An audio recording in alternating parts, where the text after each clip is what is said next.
thinking. You're here with Akshita Veda L and El Yagar.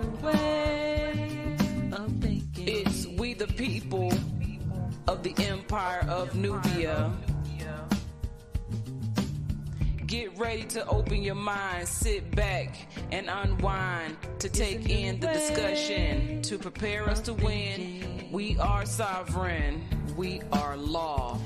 We coming with concepts here that are fundamental building blocks, focusing on principles, thoughts, and beliefs. We're here to shake you up, to wake you up. Islamism. The masses is suffering with temporary mental illness of cognitive dissonance. Open up your mind. We are speaking from experience, various perceptions, while we maintain effective communication in the lines of respect. Our thoughts become connected through human cognition, which is the process of acquiring new information and understanding based on personal experience and relatable topics of discussion. We are the currency of the know, knowledge, wisdom through love, bringing peace, justice, and truth as we gain freedom. Freedom in the mind. Open up your mind. Freedom of the mind. It's divine. To be one in unity, togetherness, you and me, we become we, and we are the change that we want to see.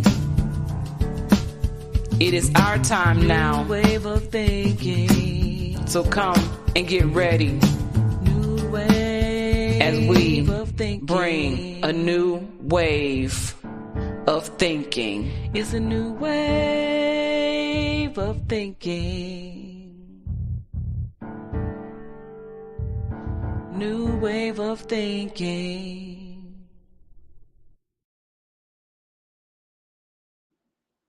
Islamism. I took the loop off. And greetings. Yes, okay, good. I can never tell. Yes, man. There's these two arrows, funny looking arrows up there. Yeah. And so I just pressed it and it went off. So did you get to check out any of the Olympics this week? I should say last week. I know the Olympics have been going on, but I have not been watching, but I did see the content on the break dancing. No. That's too much respect. It's not, they can't call that break dancing. No, right. That's the dead fish. That's like somebody took a fish out the water, threw it on stage, and the fish just started flopping around for its life, trying to breathe. So I went back, and in the beginning, they had a couple of real, contestants. And they gave them up for the Australian kangaroo and the dead fish on stage. Oh, my God, I was so insulted. That's a clear sign of culture. What's the you say culture vultures? Yes. But it's like an assimilation, but it's not a welcomed assimilation. So it's like that one. They've done this before with the lady Dana. She was like the one that they've been using the voice to. You hit it like this, and then that's what make it look like hip hop. Look, but since we talking about it, we gotta find it and we gotta play it. Hold on. I didn't know they went that far. Yeah, no, this and Dana is old. Dana's real old, like in the 80s. Oh, Okay. when she was teaching people hip hop or hip hop, what she called hip hop. I'm gonna find Dana. Okay, So this is getting weirder okay. now. Yeah, what have you taken from this whole Olympics uh situation? Like, what's your Oh, take well, on it? I'm only operating off what other people have said and what I've seen on YouTube and other places. So if we start with the opening ceremonies, listen, I just in '96 we had a chance to work with the Olympics. I walked into a meeting and the people seemed like that Keanu Reeves movie where he walks in and all the devil heads just looking strange at him as he walks through the room and stuff. That's how I felt when I walked into the Olympics. Like all of these people, they weren't looking at me, they were looking through me. And when I seen them, it was like I'm seeing apparitions, not even real people. So we flip it now to today, because the people then tried to say that I was homophobic. At the Olympics, why are we talking about homophobes? That was my first.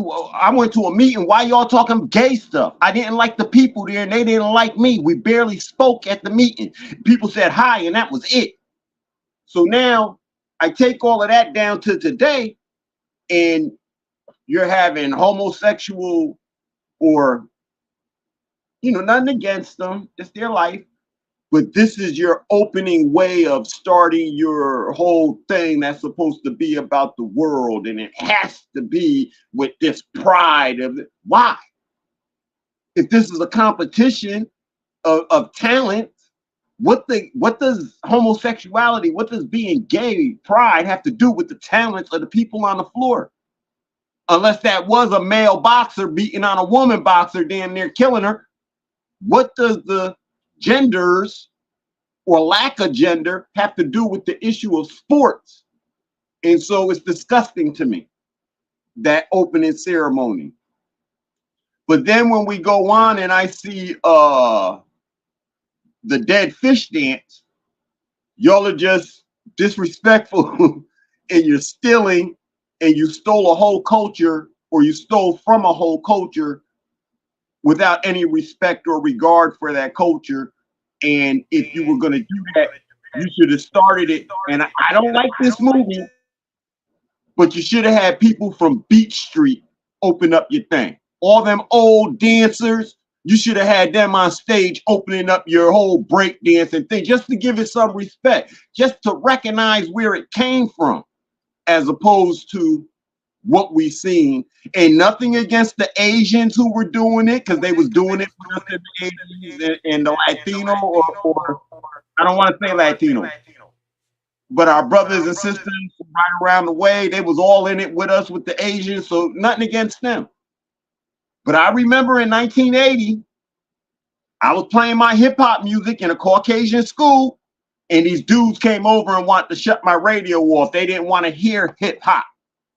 So now today, what are y'all doing with our music and and notice we ain't running the rock and roll, punk rock, or none of your grunge stuff. You don't see our artists trying to get into that. Even though I must admit, I got this amplifier for my guitar, and I hit the string and it said, and I said, ooh, I love that. So, but if I used it, I would say AC/DC, this group and that group. They were the ones who pioneered it. Why would I leave them out? Why do you leave us out? And that's how I feel about the Olympics. And then we can go into politics after you say your part about the Olympics. Okay. No, that was valid, and really you left really nothing else to say about that. Because that is what it is. And that's how it should have been taken care of. But I do want to share. Her name is not Dana, it's Dina. I want to share Dina, and so you can know who Dina is and what Dina's all about.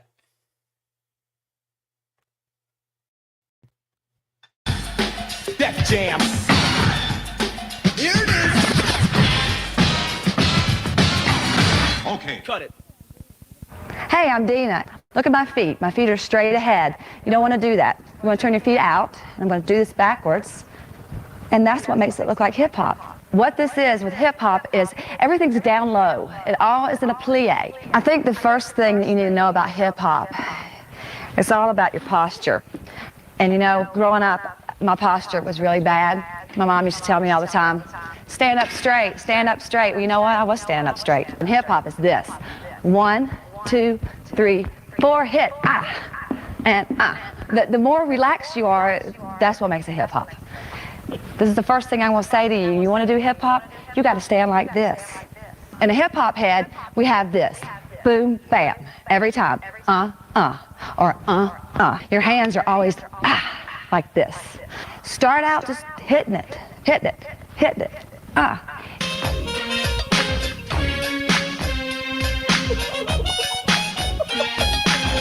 This is what we call popping. Straight. Straight. I went to this club, right?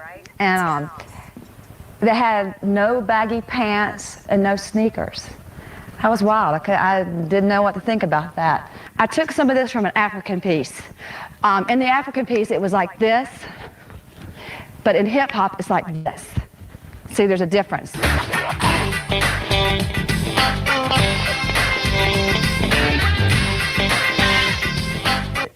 This is me. This is how I am. This is a lifestyle. This is it. I'm into points a lot, but they're not your average points. Jam. People ask me all the time, what are you going to do when hip-hop goes out? Hip-hop is an attitude. It's right here. It's how you feel. It's a style. So it can go out. Hit, flex foot, bent back. It's all in your attitude. It's right here in your faces and how you dress. It's the way you look. I want to tell you another thing that makes hip-hop hip-hop.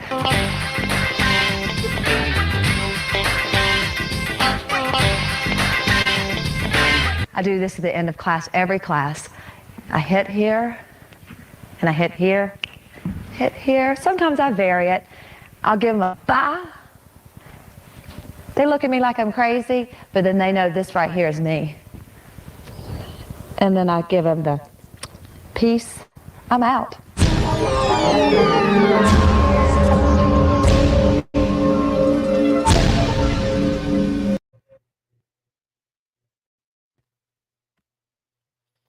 That's Dina.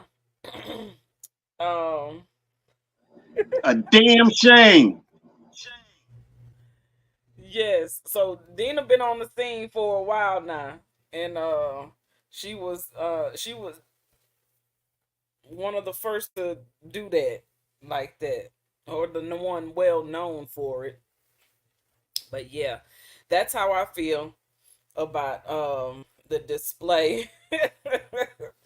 um as I said earlier, it's Culture Vulture season is high right now. There's a lot of things happening, a lot of things changing. If we're paying attention to the sky and the movements and things like that, we can see that there's something different, even in the weather, and how that is changing, and how it's all over the place everywhere. Uh, we These are the times that we spoke on. It's like now it's not happening, and now it's literally happening, right? It's always been happening in our face, but now the veil is removed so we can see We don't have blinders on unless we choose to remain blind to what's right in front of us. So why are we so blind to see that the ones we love or hurt are you and me, right? The ones we hurt are you and me. And then by being blind, by acting like we don't see what's really going on or see what's happening, or to say that it's okay. And we see it happening. You said earlier you was looking at older movies and a lot of historical movies and things like that, and we can see in those times of old movies up into now how things have changed. You said something too. You said it was the content of conversations, and it came around to like the change of language through that time. So the language has changed through the time and the content of the conversations that were taking place in those older movies. And so I was just wanting you to kind of go into that if you want to, or where, or just to kind, you said you wanted to go into politics next. Okay. So yeah, We gonna hold off to finish this because I okay. didn't know Dina existed. And when I was trained in marketing, I was told that if there is one, expect 1,000. So that means for that one Dina, there was 1,000 people out there trying to teach hip hop, looking, and with that stance, I thought like maybe she taught not Vanilla Ice. Maybe she gave him some moves, the Beastie Boys. Maybe they went to her and they took up some training on how to move and stuff. And even in her movement, Islamism Empress. Ah, look at the picture she put up there. That's a picture of her and me. Empress is silly. The move and stuff that the way she was moving. Don't insult people, even though I don't use the term African. Don't put that on us. Don't put these moves on us. Don't put your body posture on us. You're off on everything that you're saying. And when it, again, being a man and the way I was raised, I got to put that, the way I was raised, when it came time to be a B-boy, the brothers in the masjid, the imams, brother, your feet supposed to be at a 45 degree angle. They ain't supposed to be way out here to the side. But when we tried to get the B-boy stand, everybody's foot was out like this. What are you off balance? And that's what we're representing today, the off balance from that. When you're supposed to be at a 45 degree angle, standing straight and holding yourself in posture, you got your feet, you're fixing your feet so that they go out to the side. Because my feet didn't naturally, she called it the plie. My feet didn't plie on their own. I had to think about making my feet, and that's when I knew I'm doing too much. To go outside and remember to make my feet split like that. I'm trying to be too cool. It's not natural. So guess what? I ain't with it. It takes too much out of me.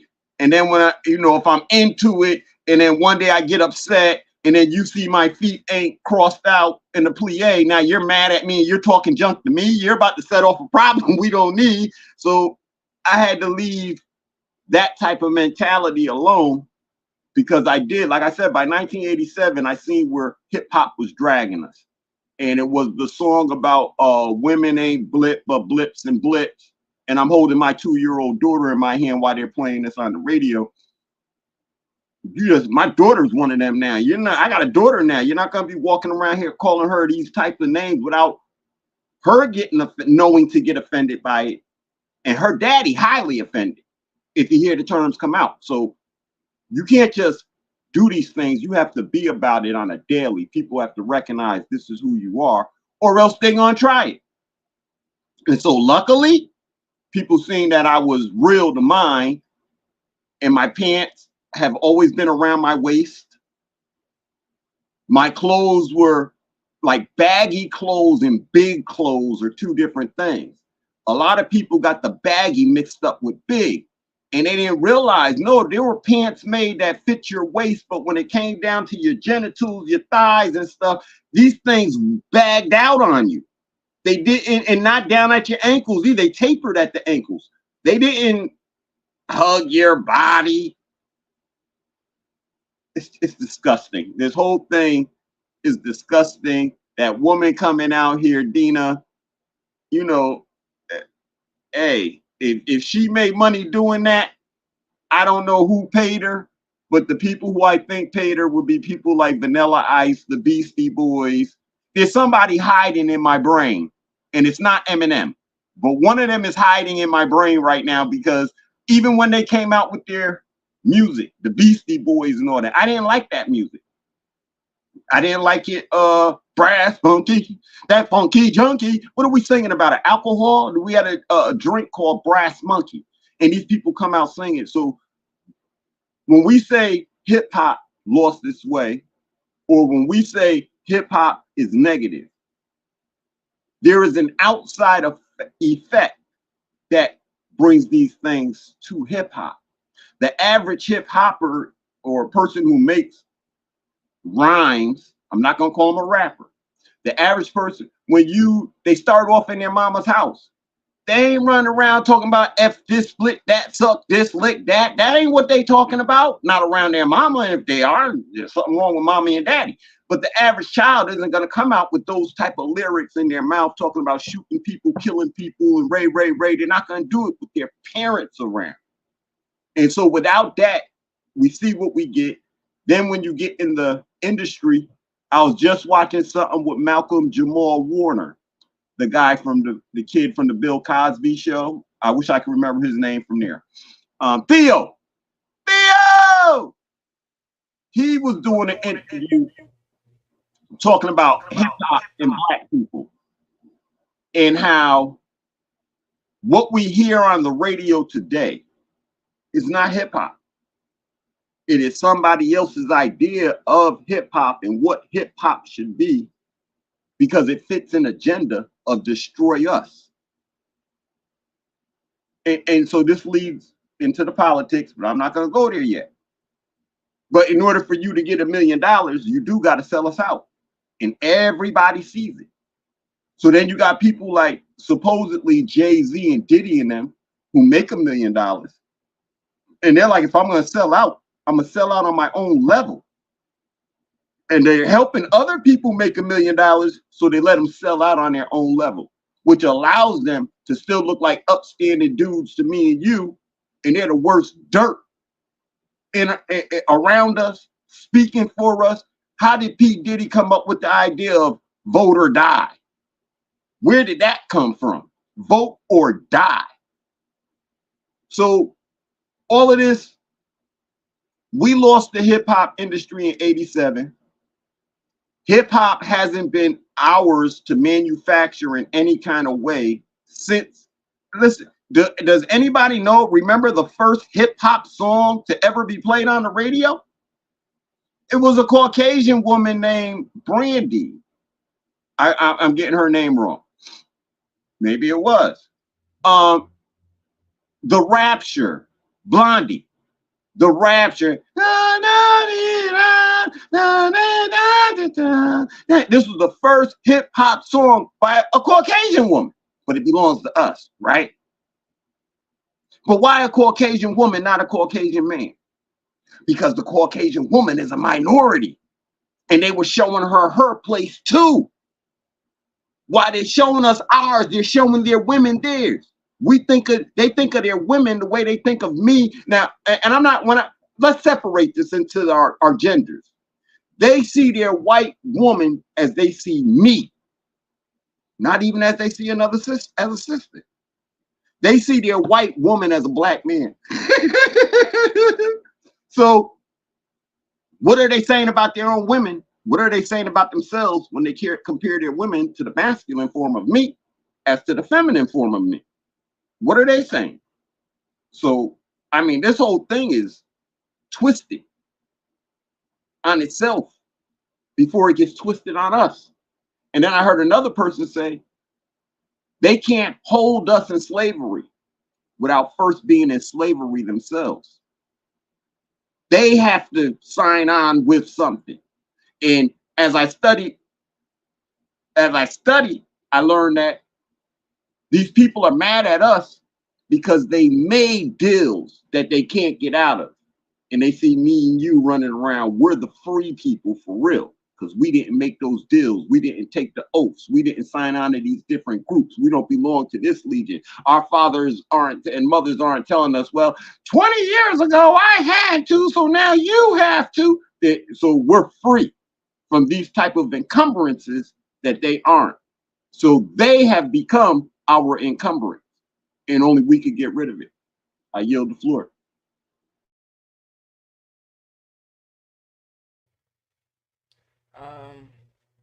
That's deep. That's a lot. A lot has changed, and a lot has is still to change. I mean, um, a lot of what we are dealing with when it comes to the change in time is the fact that it's easy for it to be done when you don't know yourself, or when you're not in the proper persona of how you are to be acknowledged or representing self. And so it makes it easy, and then it creates a clash between the people because we're looking at the outer appearance, and that has nothing to do with it really, because we all come in different shades. It's the energy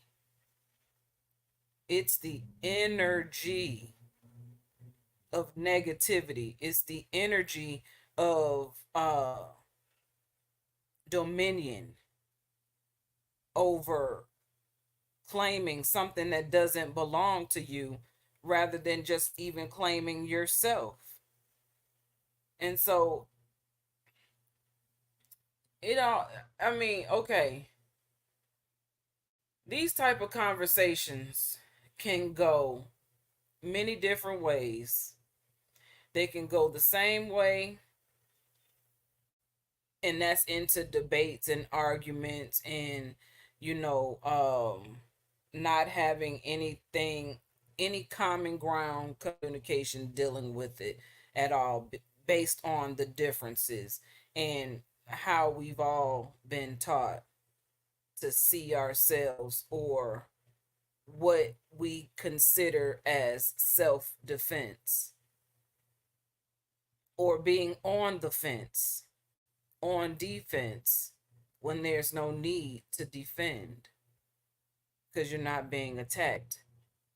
So we live in a society where if you're not the one attacking, you're the one getting attacked. So the motive is to attack first, and to hit where it hurts. So then we become rivals, and we become enemies of one another because of this competition. This is unhealthy competition. Now we have healthy competition, and we have unhealthy competition. Unhealthy competition is what leads to arguments. People are in their own zone. When you take all the words away, you're dealing with energy. If we just begin to deal with our own energy, and just deal with your own, if you're dealing with your energy, no one else is having to deal with your energy. If no one else is having to deal with your energy, everyone has the view of themselves.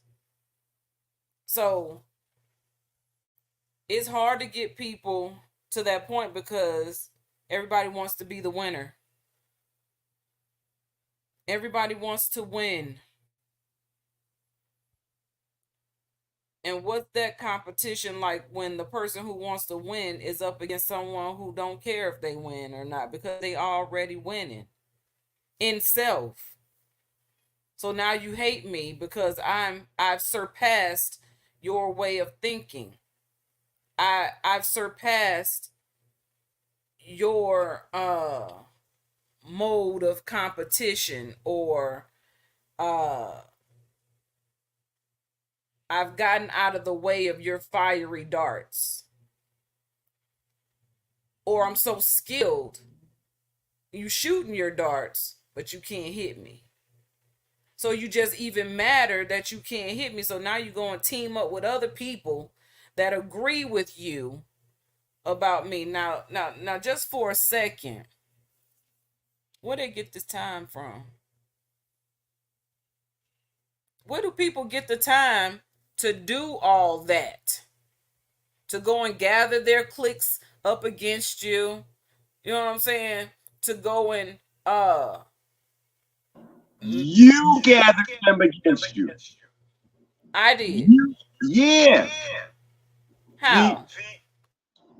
By being beautiful.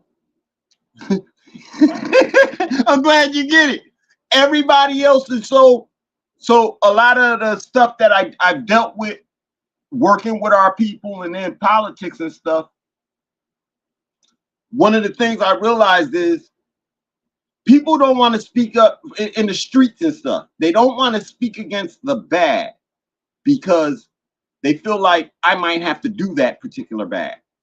I might be in a situation, or as some people have said to me, don't be mean to people on your way up because you'll never know who you see on your way back down. Well, just because I went up, why I gotta come down? I went up. What am I coming down for? So everybody has this expectation of failure for themselves. And because they expect themselves to fail, I'll be damned if you're going to succeed. And when we see you succeeding, because you didn't just talk to me, over the past month, you probably talked to 20 different people. I knew 3 of them. The 3 of us got together on our consensus of you, and you too happy. You need to come down here with us where we sad and miserable. You too happy. Every time we seen you, when we all 3 got together, first thing we said was, yeah, she was smiling when I seen her. She walked up to me smiling. Oh, so she was too happy. But we got to take that happiness down because we got to feel good about ourselves. And if she's smiling, I can't feel good about myself because I'm not smiling. And so rather than tell the truth to yourself and work on yourself, it is easier to go pick on somebody else and make somebody else feel bad about themselves rather than make yourself feel good about yourself. And if you don't know who you are, if you can't get away from the negative influences in your life, if you have an idea what they are, if you can't get away from them, then you're going to keep trying to drag down everybody else who you see moving above you. You don't want them. Misery love company. And so this is where it all stems from. This is where it's all going. Everybody else in the neighborhood, they got on a particular shoe. They're all trying to, like, everybody got on these Nikes and going crazies, and then here you come in a pair of Jeepers just as happy as they are in their Nikes, and you're throwing them off because you got Jeepers on.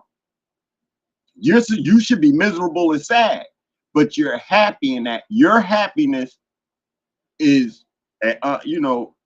sadly, your happiness is somebody else's ugliness of themselves.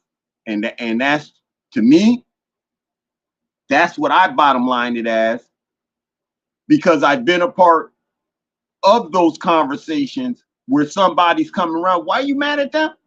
Every time I see that, they smiling, they happy. They're not supposed to be. Oh, I get it. You're not happy with you, so you're taking it out on them. And so we as we move, we have to be aware of that our happiness is going to piss some people off because they can't experience it. And you seem like a happy person. Yeah, there's been times in my life where I've even I have experienced people dislike me because of my happiness. And didn't really want to be around me because the way I handled situations, I didn't allow it to take me down through there. People, it seems as though throughout my journey, um, I have fallen in front of the whole internet. Okay, and I'm not saying like I'm this big, but for the audience that was watching me or have been watching me or following me throughout my journey, keeping up with me throughout this journey over the course of 6-7 years now, have seen me in a lot of ups and downs, and excuse me, some people are just downright amazed, and some are and happy to see. You know what I'm saying? And will call me like, hey, not saying I seen you going through this, but we already knowing this, and so you seem like a good source that I could call and talk to about going through these particular situations because I saw how you handled that, and I see where you are now. How can I conquer those feats as well? You know what I'm saying? With such grace. And so I talk to people like that all the time. I met this lady the other day while I was out Lyft driving, and she's fleeing a domestic situation that was similar to my situation or whatever. So, and she got her own place or whatever, and her son was an ex-Marine, 21 years old, committed suicide 13 days after she left the location where he was to come here with the guy that she's fleeing. And this guy is threatening to burn the only picture that she has of her son because he wants to hurt her. And so she's trying to get up on her feet or whatever. And so she was like, I gave her my card, and she was like, transformational life coach operating as a Lyft driver. I was like, yeah, basically. She was like, yeah, that's what you're doing. And she was like, so you mean to tell me I opened up to the right person? I was like, yes. And so she was like, well, do you have any resources that can help me get situated in my new place? Because I don't have anything. And I was like, man, I'm still trying to, work out the specifics of all of that. I said, but and then my mind told me, you have things that you could give her that could help her. And the next day, so I told her I had an air mattress and some pots and pans and knives and things like that I could give to her. And because she said she was sleeping on the floor. And so the next day I met this lady who gave me some very valuable information on how she can get a bed, how she can get a starter kit and set up into her home and things like that. So I may not have had the resources to get her situated, but being a resourceful person and and a person who's open to communication about different things with different people, I was open to receive that information from the lady that gave me that information that she could use to help herself. And even to the point where I would even go and take her. Like, if you call and get yourself, let them know you're coming, and when would be a good day to go, you contact me, I'll take you to go and get it and take you home. You know what I'm saying? So my point is outside of all that other stuff, competing with people, not knowing yourself, not operating in the spirit of helpfulness, we're so busy in the wrong energy that we miss opportunities to assist someone who needs help, no matter what they look like, or even to open ourselves up for information that can help us. You know what I'm saying? So, those kind of conversations, like, okay, so this is a new wave of thinking. Our whole objective is to address those things that are in front of us, address them honestly, openly, and to overcome the blockages in the mind and in the heart so we can do better as a whole, as a collective. Right? Okay, so we've all come into contact with people who have gotten close to us, who have hurt us and even denied the acknowledgement of us for the likes of other people. And so I wrote a song about that. It's called My Journal of Betrayal. And so something you said made me think about that song. So I went ahead and got it prepared to listen to it. But you said, what makes them, because it's, you said beautiful, right? And I said, I said this in the song. You're attracted to it's envy, and it's the envy you should blame. I said it in this song, and so just listen for it. I ain't listened to it in a while, because some music I make and it's like a dump session of energy, and I have to put it together in that, so I can always so pretty much like a capsulization of energy. And so if I'm feeling that, I can go to this song and dump that energy again into this song. So we can play that real quick. Y'all know exactly who you are. I ain't got to say your name. It's the Journal of Betrayal.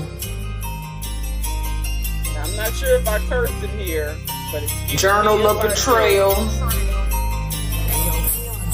You say you love me, but you really hating on me. It's the Journal of Betrayal. You say you love me, but you really hating on me. Journal of Betrayal. You say you love me, but you really hating on me. It's the Journal of Betrayal. You say you love me, but you really hating on me. Journal of Betrayal. I wanna dedicate this one to everybody, male or female, who played close to me, just to confiscate my intellectual property with ulterior motives to stop my growth. As you can see, your plans fell miserably because I'm still here. I'm on my own 2 feet, 10 toes down. I got boots on the ground, using terms like sister while you are hiding who you really are. I hold memories of laughter, having long conversations on the phone. You say you love me, but you really hating on me. It's a journal of betrayal. You say you love me, but you really hating on me.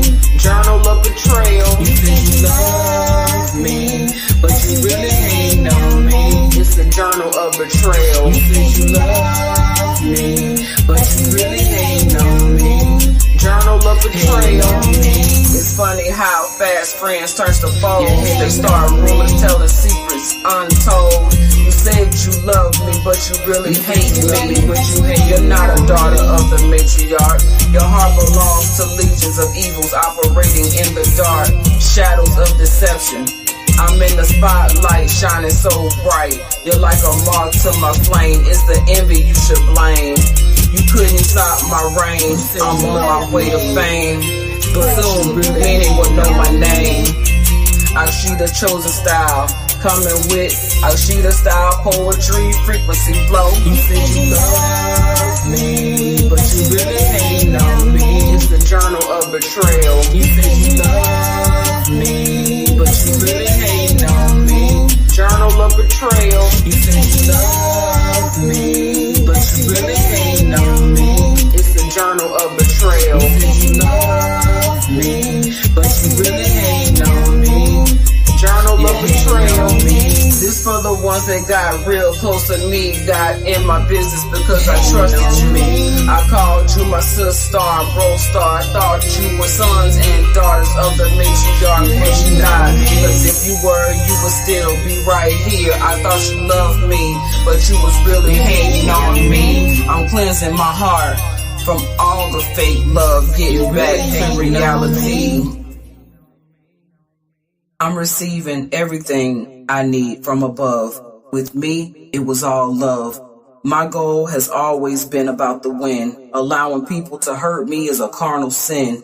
I'm elevating my mind, body, and soul, taking back control. I want revenge. I want my body to be made whole. After cancer, I ain't got time to play with you hoes. Playing with my soul will not be sold. I'm here to speak the truth, so the truth will be told.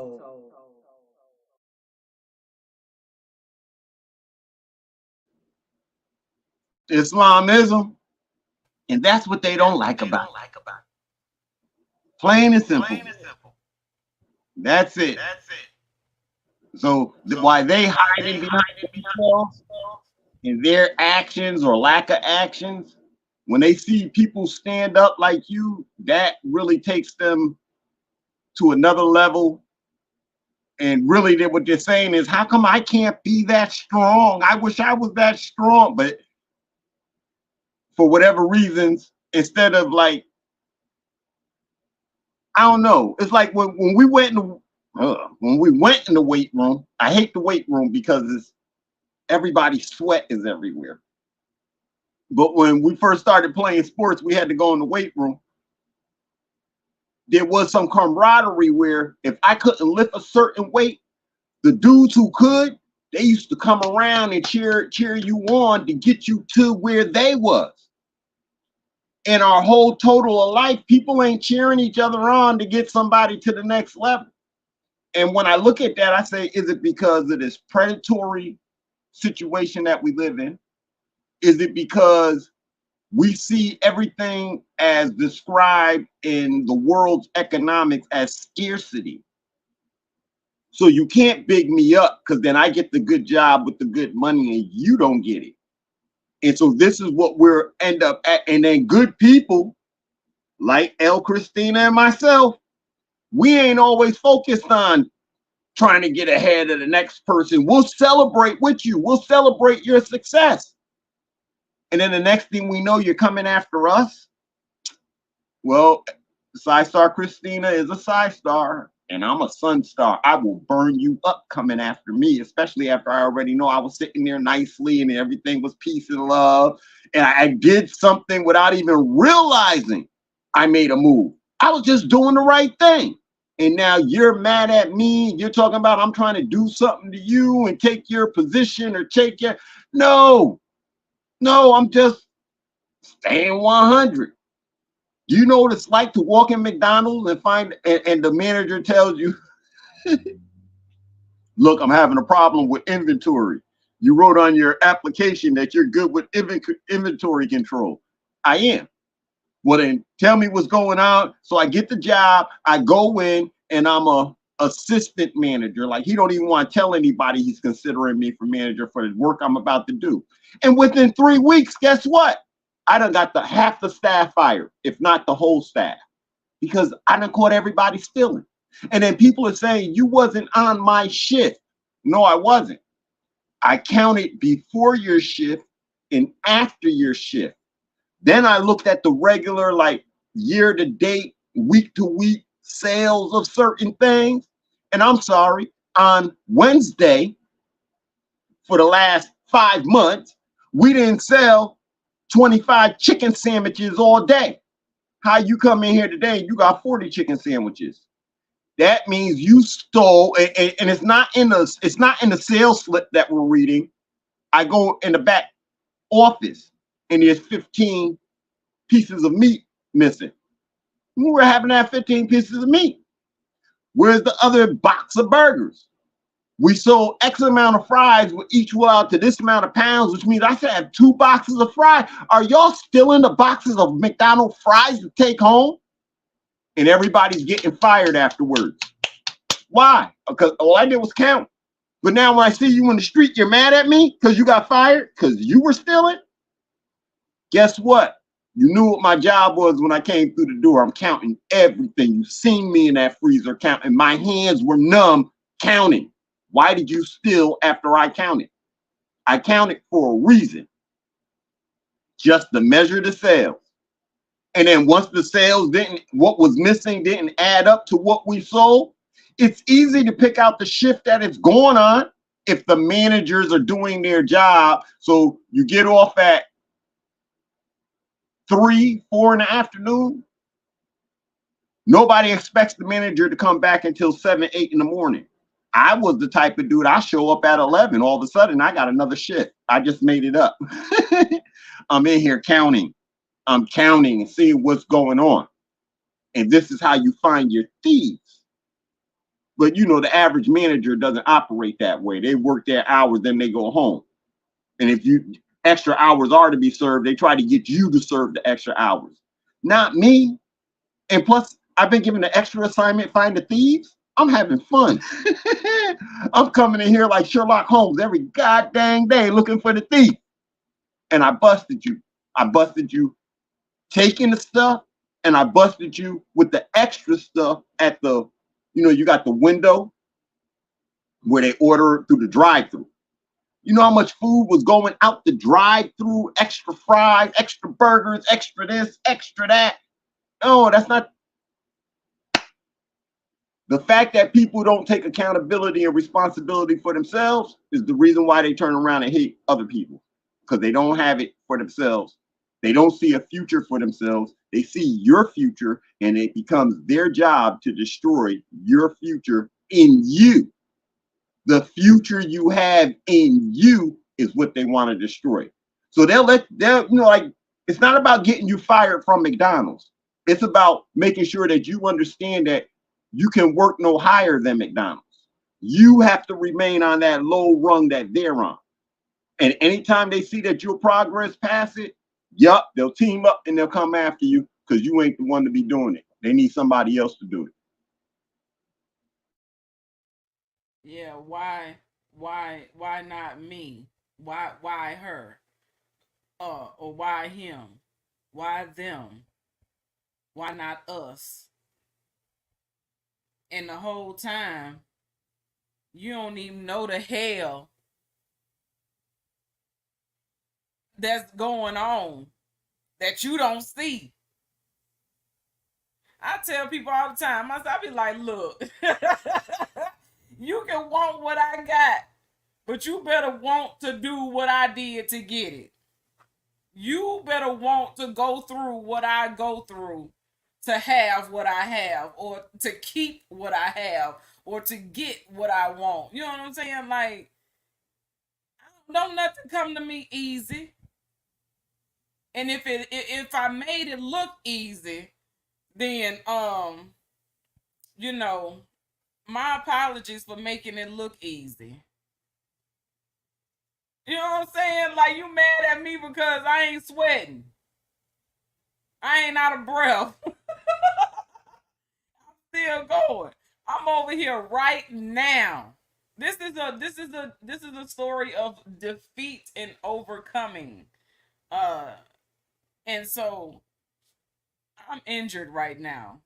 I done had to go to the emergency room. I done cried out, and I'm talking about done fell out all over the place in front of my daughter and my brother. And I got a bulging disc in my lower back. So I'm in a little discomfort, doing a lot of things, walking, moving around. I'm trying to keep it steady. My point is I did want to, I had the mind not to come on tonight. And so, I'm like, I don't think that I'm gonna be able to, I don't know how I'm feeling about coming on. Cause I'm like, I'm probably gonna be laying down. I don't want to be all on the couch laying down, looking all broken and beat up. But look, this is real. Okay? And just because this is happening or going on or a circumstance or event in my life and situation right now, it wasn't enough to make me not show up. You know what I'm saying? It's not that easy for me not to show up. And so I'm here because I want to be here. And I'm like, I could change positions and where I'm set up to do the show. I don't have to be laying down. You know what I'm saying? But I do want to come on and, keep this commitment of intellectual exchange, because we always grow from this. Every single week there's growth and development from this. And I'm here for it, so we can't allow situations in our life to defeat us, and you got to be willing to go through things. And even in the midst of going through things, you don't have to tuck away and hide because you're going through something. You know what I'm saying? So this is me showing up even in this situation of not being in that much comfort or whatever. But how do we get here? To overcoming and defeating the mindset of failure, or the mindset of imperfection, the mindset of thinking that something has to be a certain way. There's no certain way to do what we're doing, because what we're doing is real.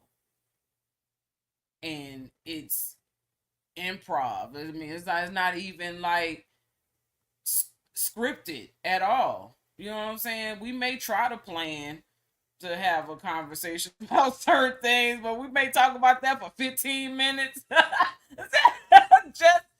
just to honor the topic and continue to allow the conversation to flow and to grow as it does. And so it's beautiful.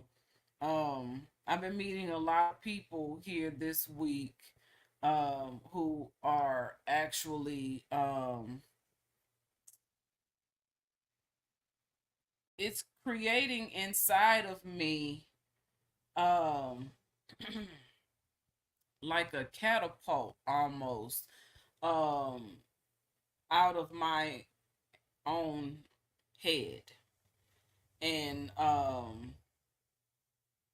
continuing to do what I do. Stop questioning myself as far as what is considered to be art, music. It is what it is, and whatever, however it forms. And if you're the creator of that form, then you can't get it wrong. there's no right or wrong way. And so I don't know, I just want to encourage people to keep on going. And even though people come and go in our lives, and they get close to us, and they make us believe that we're all on one accord and on the same page, but they're showing us something different. As long as we have removed our blinders and we are walking in full sight of the first eye and trust in ourselves, our gut instincts, then we'll be okay through the process, and so will they. And guess what? They're always going to remember you. They'll always remember you for the good, because guess what? When people have done so much, they get to a point in life. See, I'm right now, I look broke down. I got a walker and everything now. Look, I got 2 walking sticks. I've been had my walking sticks, but I'm now using my walking sticks. I don't care about how I got my own little walk the way I strut with my walking sticks, and I'm just fine. Now I got a walker now, because I need to sit down when I'm going out places or whatever. I need to sit down and rest and take a load off or whatever. Nonetheless, point is, do you and be great at doing you. I yield the floor. And so even when you talk like that, right? So you take two young people who just meeting each other, they don't really think about the future and them coming together. And one day, one of us might be in a wheelchair, and the things that they were performing before, they can't even begin right now. Are you going to be willing to stick it out with that person? That's the type of question you need to ask yourself, because like for me, if I'm with a sister and then all of a sudden she's down, I'm not leaving her. I even had one sister, she was talking one time, she was talking about like when she go down, let her family, take her out. No, we're going to sit at your bed and feed you every day. I don't want to be a burden. What we get with you for? We didn't get with you so we could like exit you quickly. We want to see you live as long as we live. And so then therefore you go down, we're going to be at the hospital bed feeding you for the day you wake up. And for me, I dare somebody to ask me to pull the plug. Like when the woman I was married to, when she went in to have my son, and they came to me and said, if there's a complication, which one do you want us to bring out? You're going to bring out both of them, no matter what. You're going to bring both of them out of that room. You're not going to sit here and have me pick one. And then, like, if she dies during that, it's like, I chose that. If my child dies during that, I chose that. No, you get in there and do your doctor best to bring them both out. I don't want to hear nothing about nothing. Nobody lost nothing. And then that's what the doctor is forced to go in there to do, to bring them both out. Ain't nobody dying, man. This is their idea, their choices, their thought of what can happen. Why do we feed into it? I just want to say, that's very interesting, because you have to agree, and they put it in such a way where most people, they have all these questions like, if this or this, and it's like the speed questions, this or this, and you got to answer really quick. You know what I'm saying? Or those like if you was you it's a last seat and it's your grandmother, your wife, or your sister, who you gonna let sit down? You know what I'm saying? So those type of questions, creating division and separation, and making it a decision that you make, because see, our minds are so powerful. Where two or more are joined together, I am in the midst of thee. So that works on all spectrums, on all sides of the spectrum. So if the energy is pulling towards loss of life, and they're asking you to agree to it, then this is what is going to be put into motion through energy. So I think it's very important that we are having this conversation right now, and that is an interesting piece that came out of it, because that's something that most people aren't prepared for at the time that is happening, or have never had this conversation. I don't hear this conversation. That's why I'm saying this. What we're talking about right now, it may be so small or whatever in topics, but it's really big, because it's a process of preparation for handling your energy and the intentions of your energy in your thoughts and your words. And see, when we get to the point of paying that much attention to our thoughts and our words, we're being intentional. And when we're being intentional, there's no room for mishaps or misunderstandings, or you know what I'm saying, things like that, because the intention, you're not gonna get an orange thinking you was getting an apple. Your intention was set, and it's gonna come back to what you expect. And so that's all to it. You send out the boomerang. Intentions are boomerangs. And so what's their intention in asking that question and asking it that way? What's their intention? Because when we start to understand who we are and how the politics and law works on this land, we understand that the hospital is one of their first trusts. Like, you're not invited into the trust unless you go to the hospital. Mommy goes see the doctor. She signs the documents that make you their property. So all of that is being done at the hospital. And you just came and asked me which one I want you to bring out. So it sounds like you're threatening people with your question. I mean, that's how I'm gonna take it. Like, I'm a different case though. You know, certain things, they don't come in and come out right over here. But when I hear it, it sounds like a threat. That sounds like a threat. It sounds like when the judge was dealing with me, and he was like, so you do realize that if you plead guilty, you're saying this, and if you don't, and then he sits there and gives you a worst case scenario, and nobody threatened you, right? Well, Your Honor, you just did. You just told me if I didn't plead guilty, 20 years of my life would be spent in your jail cell. You threatened me. That's a threat. So when you're cleaning it up and don't ask me, was I threatened or not? Did anybody threaten you to make this? You threatened me yourself.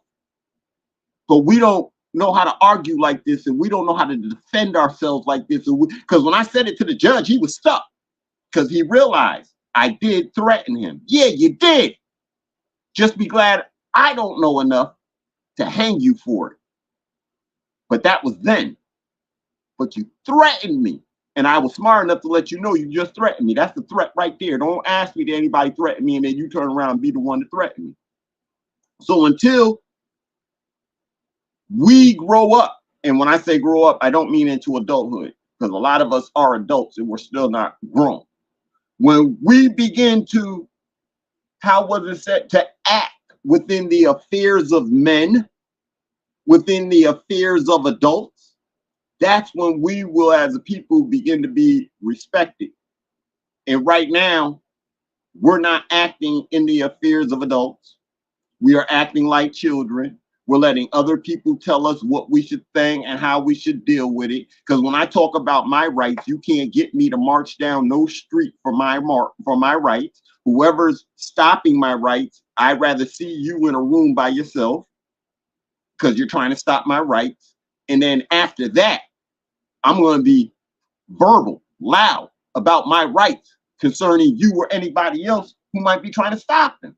But we is not marching down the streets with signs and yelling no justice, no peace. Because if I'm yelling no justice, no justice, no peace. I don't want justice and I don't want peace, and I'm the one saying it. And in the future, when they put the little you know how they have the news programs, I'm just predicting for the future. One night you'll turn on the TV in the future and the question will be, what happened to the blacks and African Americans? Then they're going to show the past, right? So let's say I'm talking about the year 30,000, 22,000, the year 3000 and whatever, right? They come back to today with all the filming and stuff. And they're going to show how we were all gangsters. They're going to show all of us on the corners. They're going to show the police running in and out of the houses for this, that. They're going to show mothers on welfare and not wanting to move. All of this is going to be an answer to what happened to blacks and African Americans and why they didn't make it into the future. Then they're going to show these so-called what you think is a peace rally, and the only part they're going to show you saying is no justice, no peace. And then they're going to make up what you were saying. And they're going to make you look like savages. Just like today, they can tell you stories where in Carthage, they were child sacrifice. We found all these bones over here that belong to children. So we don't know but it appears that they were sacrificing their children.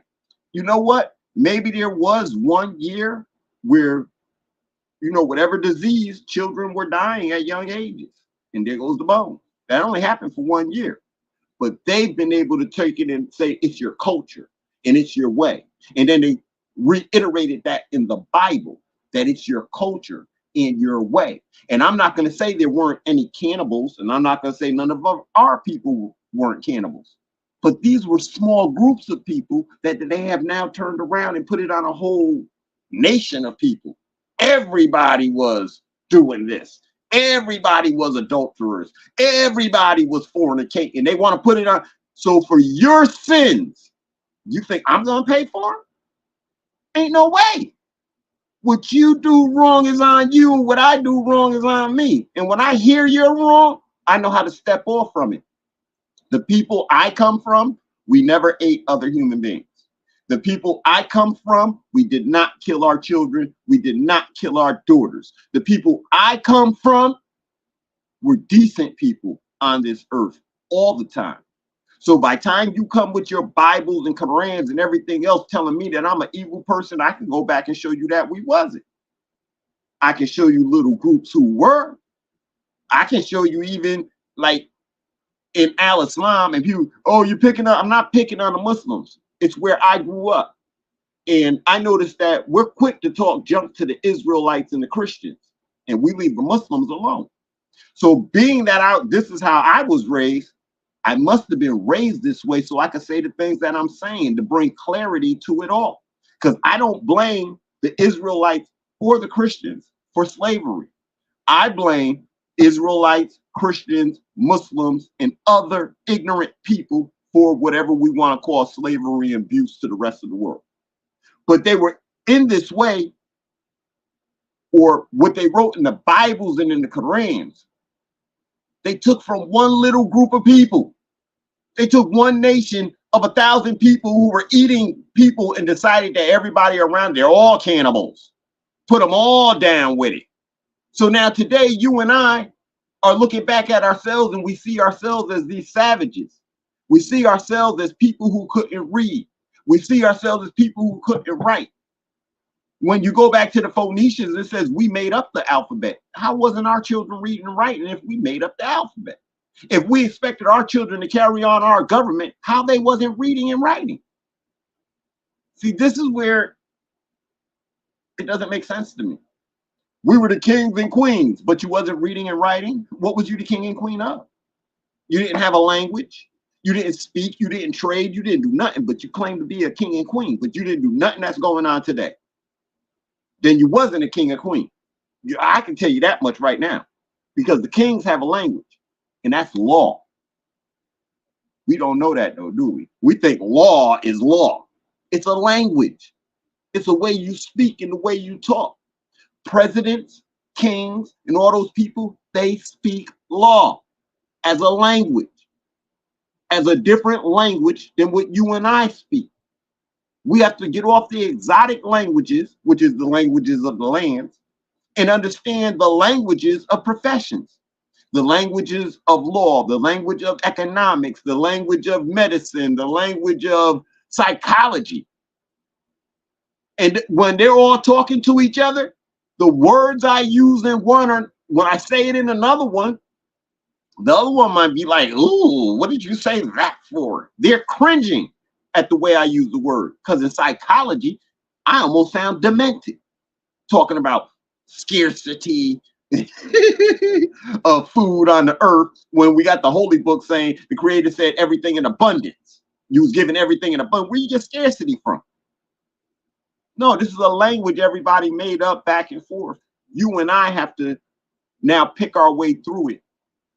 And we aren't educating ourselves enough to be able to pick through it, to be able to understand it. And we're accepting too much of what people want to give us and say to us, which is the reason why what we call hip hop is garbage now.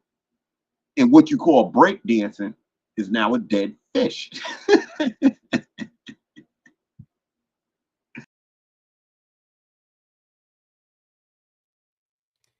Well, I'm sure he didn't mean to go out of here like that, but yeah, it's a lot of changes, and no,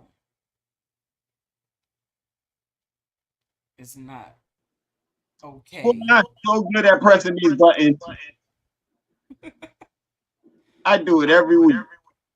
There you go. You back though. So Huh. speaking on the marches, right?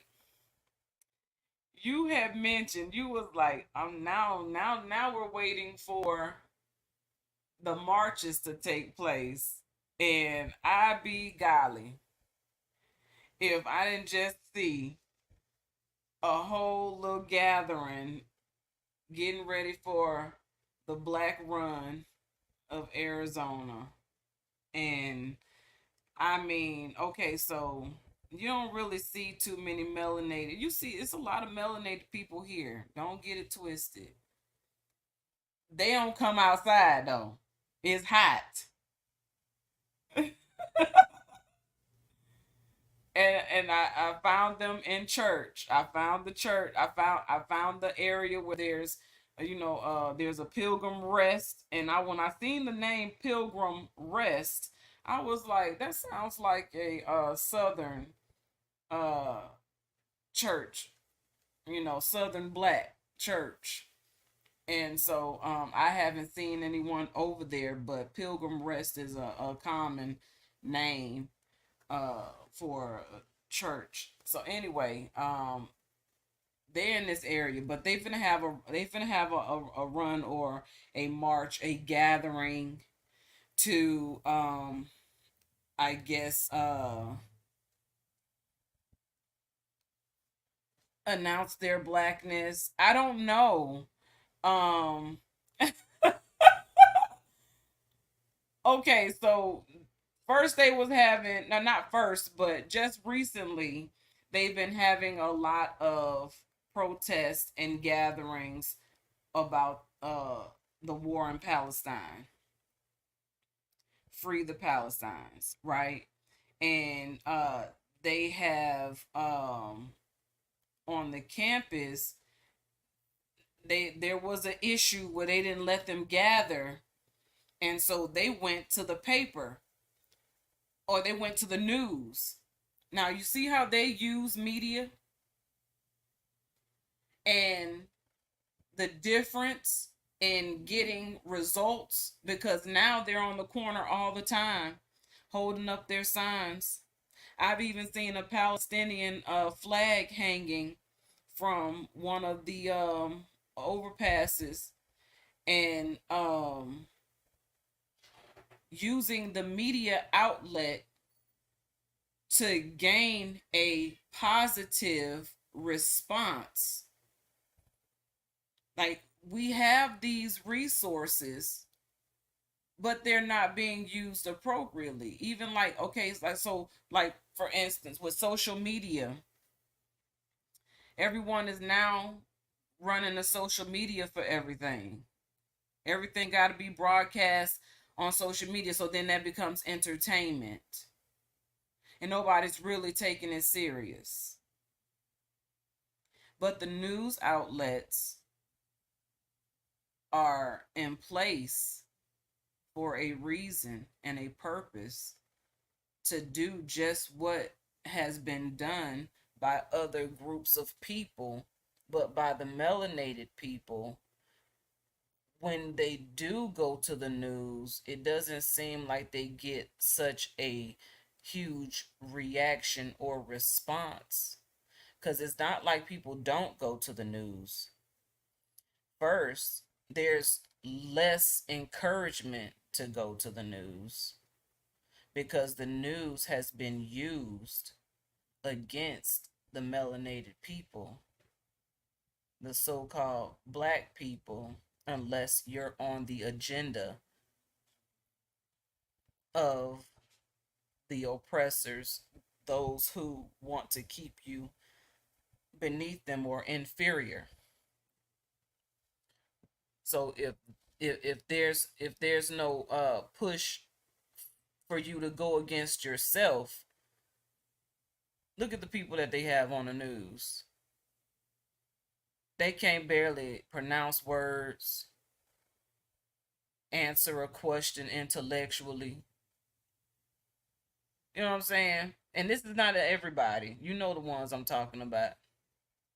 Get the recap on the story. And they done got so clever, they make remixes out of these people now. And it'd be so good. It'd be a cool song. Good music. So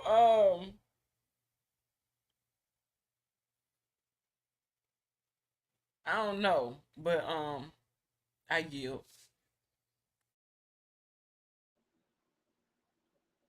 The so-called melanated people, or black, so-called blacks and African Americans, I don't, you know, it's like you go to the news, but you are the entertainment for the world. So you complaining, it's like they want you to complain. Because now when you complain, all right, so this is why history is so important. The Dutch once said, trade and war are the same thing. Then Queen Elizabeth came along and said that there should always be perpetual war. Us being black and African American is the perpetual war. It's a constant fight because you're not real people as black and African Americans. But you keep talking about you want to fight for people's rights. How you get rights of people if you're not a people? If you're not from the original people of the earth, where y'all from? And y'all keep asking us for right. Why are we giving y'all? You're not a part of the original people. And you know, like, will dismiss it. Oh, that's what they said. That's what they wrote. But see, I'm a man. And so tomorrow you can't wake me up and think I'm gonna sign a document saying I'm gay. I'm gay.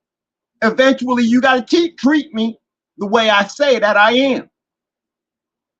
And a whole bunch of us brothers will not sign that document saying we gay.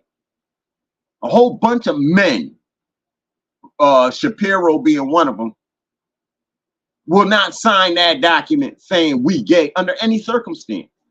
This is the same thing with black and African American. That document ain't getting signed. That document ain't getting any support. That document isn't getting any help.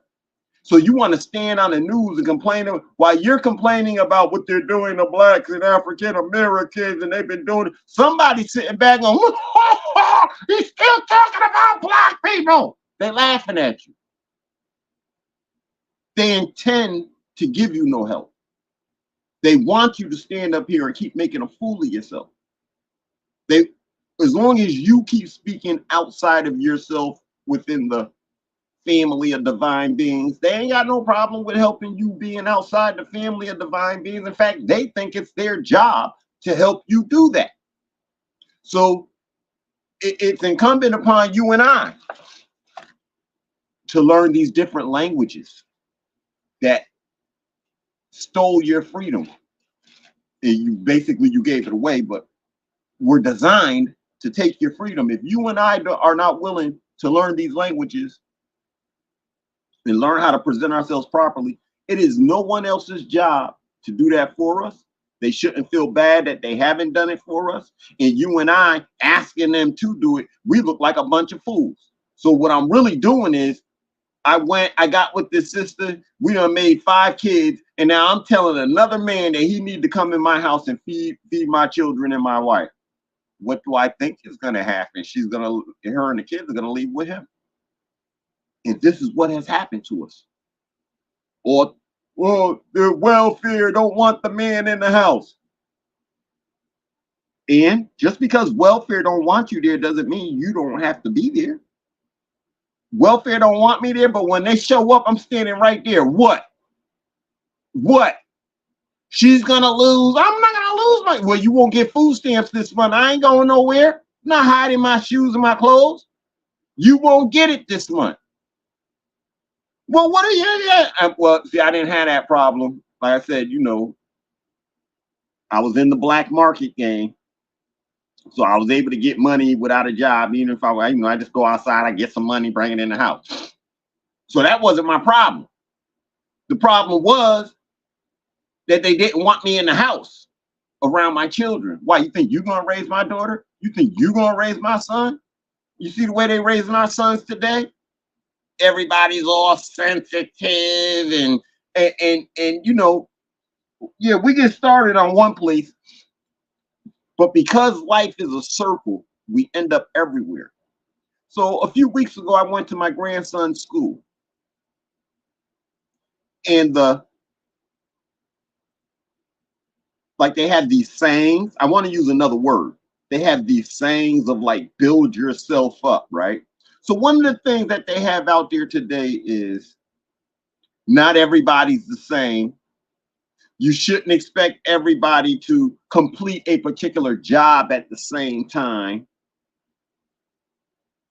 Everybody doesn't learn as fast as everybody else, and which is all of this might be true. However, when you're young, and I teach you that you're not expected to learn as quick, you don't feel like learning anyways, right? So you fall back.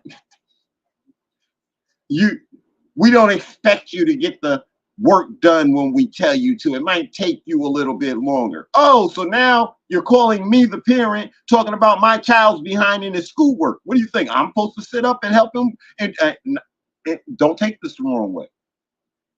If they taught the child that he could be slow in his homework, and now 3 months has gone by, he's behind, then speed him up then. Because when he was coming home to me, I was speeding him up. But then y'all slow down. Okay, so we slowed down. Now he's behind. Now you speed him up. Don't come over here to me with that. Speed him up. But see, this is somebody who's relying on the system. As I've had to teach my children and my grandchildren, we, the parents, are your primary educator. When you go to school, all they do is prove to you that we were right. They confirm everything that I was teaching you. That's it. School can't teach you. School can't show you. School is not your instructor. School was designed so somebody can have a job and make some money so they can pay some bills. That's why schools were designed. They were not designed to bring out the best in you. They were designed to put money in somebody's pocket. They were designed as a big baby watching plantation. So the parents at that time, they can go get drunk.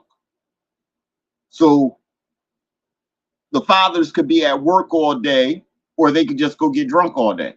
And the same thing for the mothers. And this is why school was designed. There is no other reason for school to be designed. So it's so bad today, people don't like being around their children, can't wait for school to open to send their children to school. And then when the children get a vacation, they hate that programming station for the offspring. Yes, it is. And so when your children get a week off from school, people don't even want to be bothered for that week with their children. When their children come home from school, you're already not there. You're at work, right? You got to work. You're not there. Who's teaching your children when they come home from school? The TV, YouTube, and something I'm watching today. You know how many pedophiles? We're not supposed to say that word. I wonder if we're not supposed to say it, like they're training us not to say this word because it is an ugly word, a stigmatizing word. And so those who are doing it, they feel, we don't want to be known as it. What do you want to be known as? You out here trying to touch children. So I'm watching this YouTube today. I'm watching one of the videos, and the dude is talking about all these predators that are playing with our children. And right now, everybody's pushing a urine agenda. There's something about urine or pee, and they're giving R. Kelly the props for it. And so many of these YouTube people are speaking on it in their coded languages and telling our children about having pee on them. Where are the parents? that are supposed to be monitoring this stuff, that are supposed to be listening to whoever's talking to their child? Or are you drugged up in the other room? You're on ecstasy and everything else, and so whatever happens, are you ready to sell your child?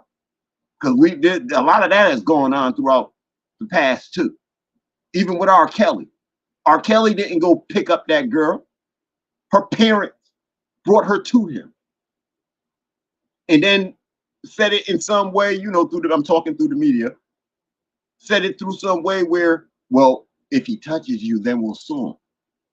Once my child gets hurt, I can't take that hurt away. So there's no such thing as we'll sue him if he hurts you. But you bring your child there with this kind of plan in your head. You're as sick as the dude who's doing the dirt. Something wrong with you. You need a psychological washing or something like that because you bring your child there. Now, take your child to school in the morning. We're all basically doing the same thing. We're all turning our children over to R. Kelly when we take them to school. We don't know what goes on in them schools. They lock the doors now. I remember when they locked the door on with my children inside there. The security guard that came, that day, I'm quite sure he still dreams about me because that door got open and I was in that school. Ain't no way you unlock this door with my children inside and then tell me I can't come inside. So if we had Facebook in the 80s and 90s, a lot of people wouldn't even be on Facebook now because there'd have been brothers like me. We'd have shut y'all down back then by the stuff that was going on. Y'all would know today y'all don't stand a chance with what you want to talk about and what you're trying to show. Because you'd have caught me going in that school and you'd have seen how I treated the security guard, how I treated the principals and the teachers and everybody else as I came along that day, and they locked the door and told me I couldn't. My daughter and son are in there. How dare you tell me I can't come in? I'm in. So what did they do from the 80s and 90s so that they can keep the doors locked? All of a sudden, the school shootings start. All over the country. Schools are being shot up. I take that personal. That's y'all telling me, you're showing me that you're not going to let the parents in the school. Now you got a reason to lock down the schools. So when I come there again about my grandchild and you tell me the door is locked and I snap, you can call the police and get me arrested now because with all the shootings around the country, we're just trying to keep, now you look innocent. Not to me, you're not. To me, you're the reason our children are in danger. But nobody's going to understand until something drastic happens. Parents are going to go to the school to get their children. They're going to find out that they're locked out, and then they'll all be on the news. Or something crazy goes on. You go to the school to get your child, and you find out, well, they done packed the children up, put them on the buses, and took them someplace 5 hours ago and never informed you. Well, where's my child? Well, we're not telling anybody for the children's safety. So we're not going to tell the parents where the child are because it's not just your child. They're around other children. We have to keep all the children safe. So we can't tell you where your child is. I don't know about y'all, but I'm going to tell y'all, even inside me right now, I feel the anger welling up of these people standing in front of me, telling me I can't see my child. How'd we get here? I feel the anger inside of me. And so, you know, I don't like to talk like I would fight everybody and I would beat everybody up. I have this thing inside of me that just ticks off. And right now I hear these people telling me in my head, no, well, we're all the other children, so we can't tell anyone. I'm about to go through the wall. You know why? You're a parent of a child. You are. And if you can't tell parents where the children are, how the hell you know where my child is and I don't? What do you mean you packed them up 5 hours ago and took them out of here for safety? They're not safe. They're not with me. So we have a lot of work to do within our world. We have a lot of thinking to do within our world. And if you think your children are safe in somebody else's hands for 8 hours a day, that ain't the type of thinking I'm trying to be around. I want to be associated with, or I want to explain. I don't want nothing that you say explained to me. Our children need an education. No, our children need to be edified, and the best person to edify them is you. You who had them. They came from your loins, so then therefore you are the first edifier. You want to keep giving it to somebody else? I yield the floor. I'm getting mad at myself. Look, I had to change my face. I looked at myself. I was like, I was all pouted up. Cause I wish somebody would tell me I can't get to my children and they in the school building. I believe, okay, so, and this is personally bothering to me because I homeschooled for 6 years. I took mine out. I became their educator, their edifier. And I've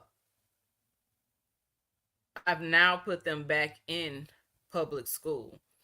But they're in small environments, and I believe that I don't see these issues coming into play in the environment that they're in at the time. And it bothers me just thinking that that's a possibility, because this is not the first time I've heard or I've even had these conversations, and have also encouraged mothers, parents to homeschool. And so homeschooling is important, and it is very good. Now, even though they're in public school, I still homeschool them. I still edify them constantly and continuously. School is an outlet for all of us to get some time, and they understand the process, and they have a better understanding of it now than what they did before, because they were younger. And then being homeschooled, they had become so accustomed to being schooled in that manner that they were upset about going back into the public school.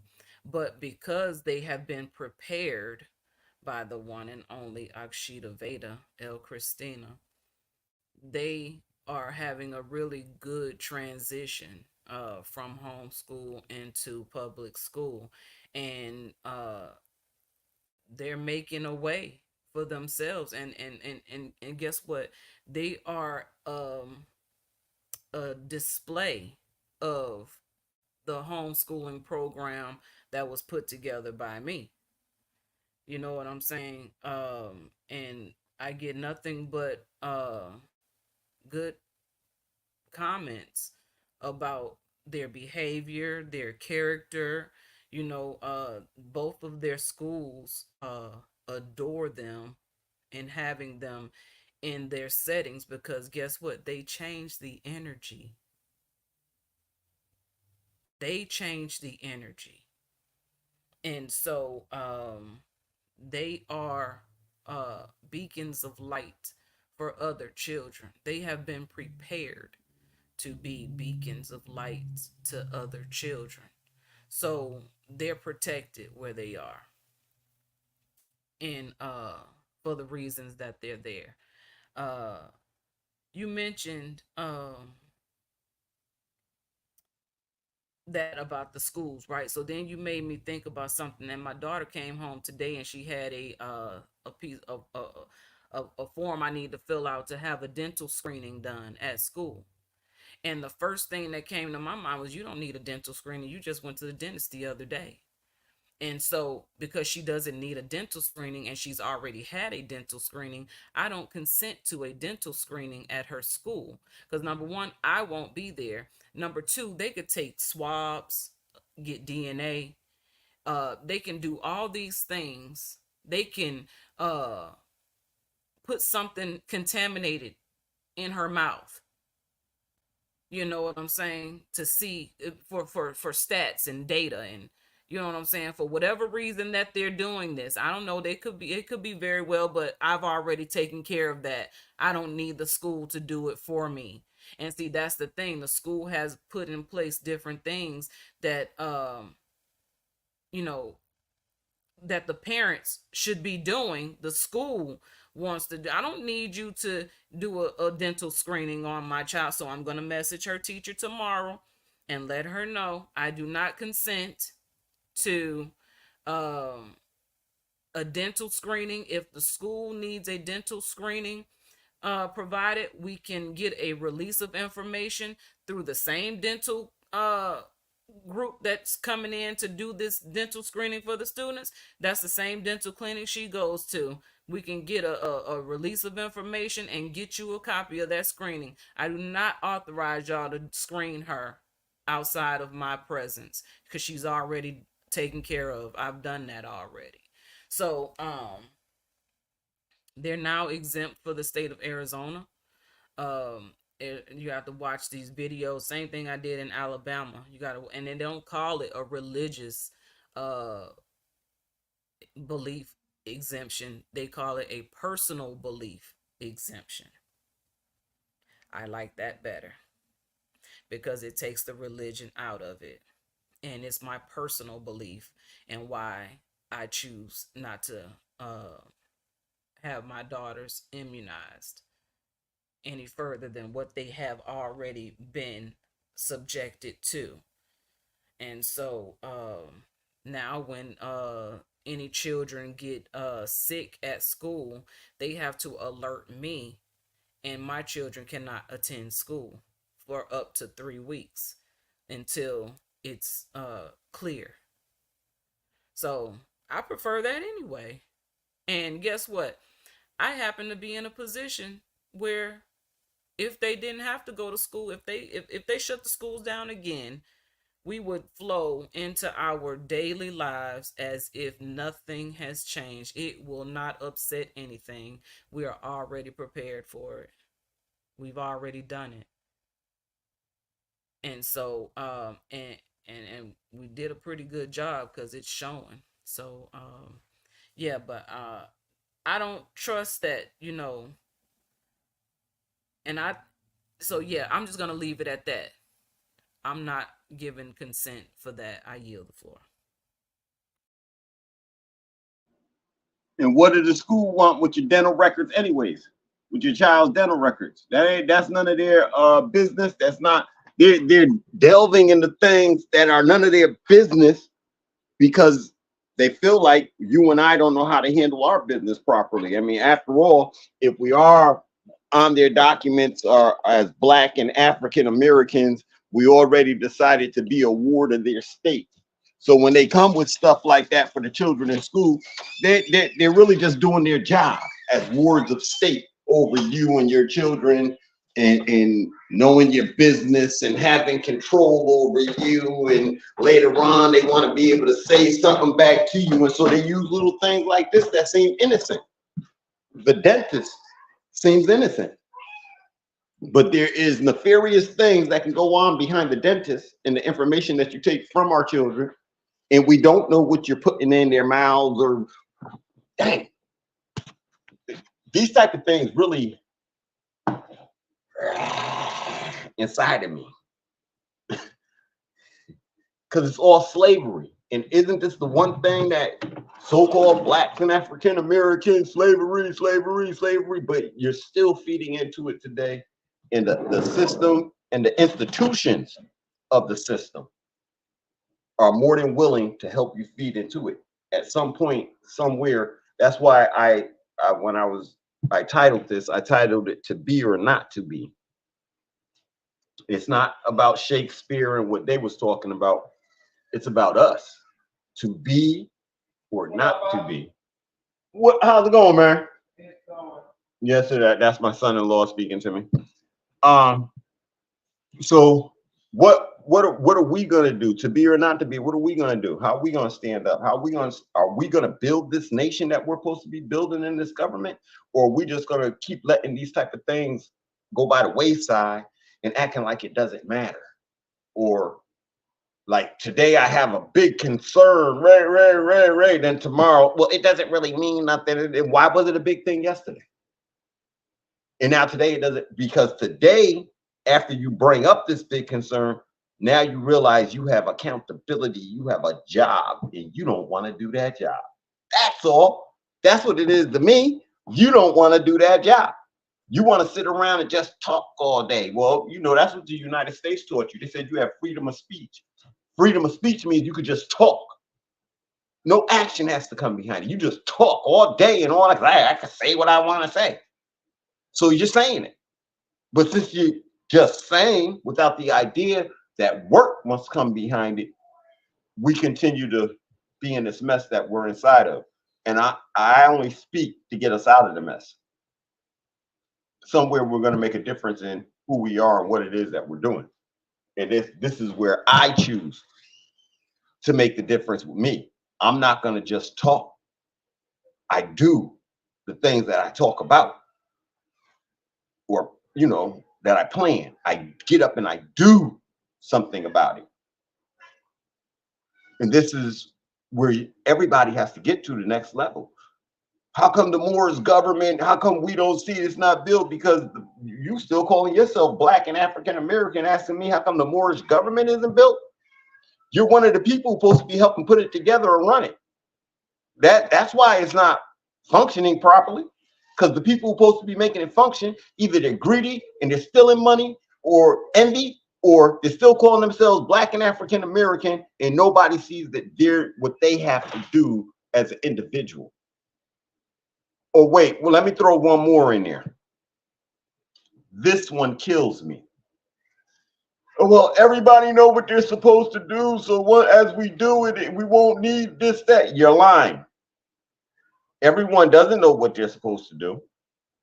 And as we go along, if we deal with it from this level, like right now, tomorrow, if we were all, let's say we recognize that the United States doesn't have any authority, the police shouldn't be arrested, we all recognize that tomorrow, what do you think these gangs in the streets, do you think they're going to all of a sudden turn around and say, hey, let's do the right thing?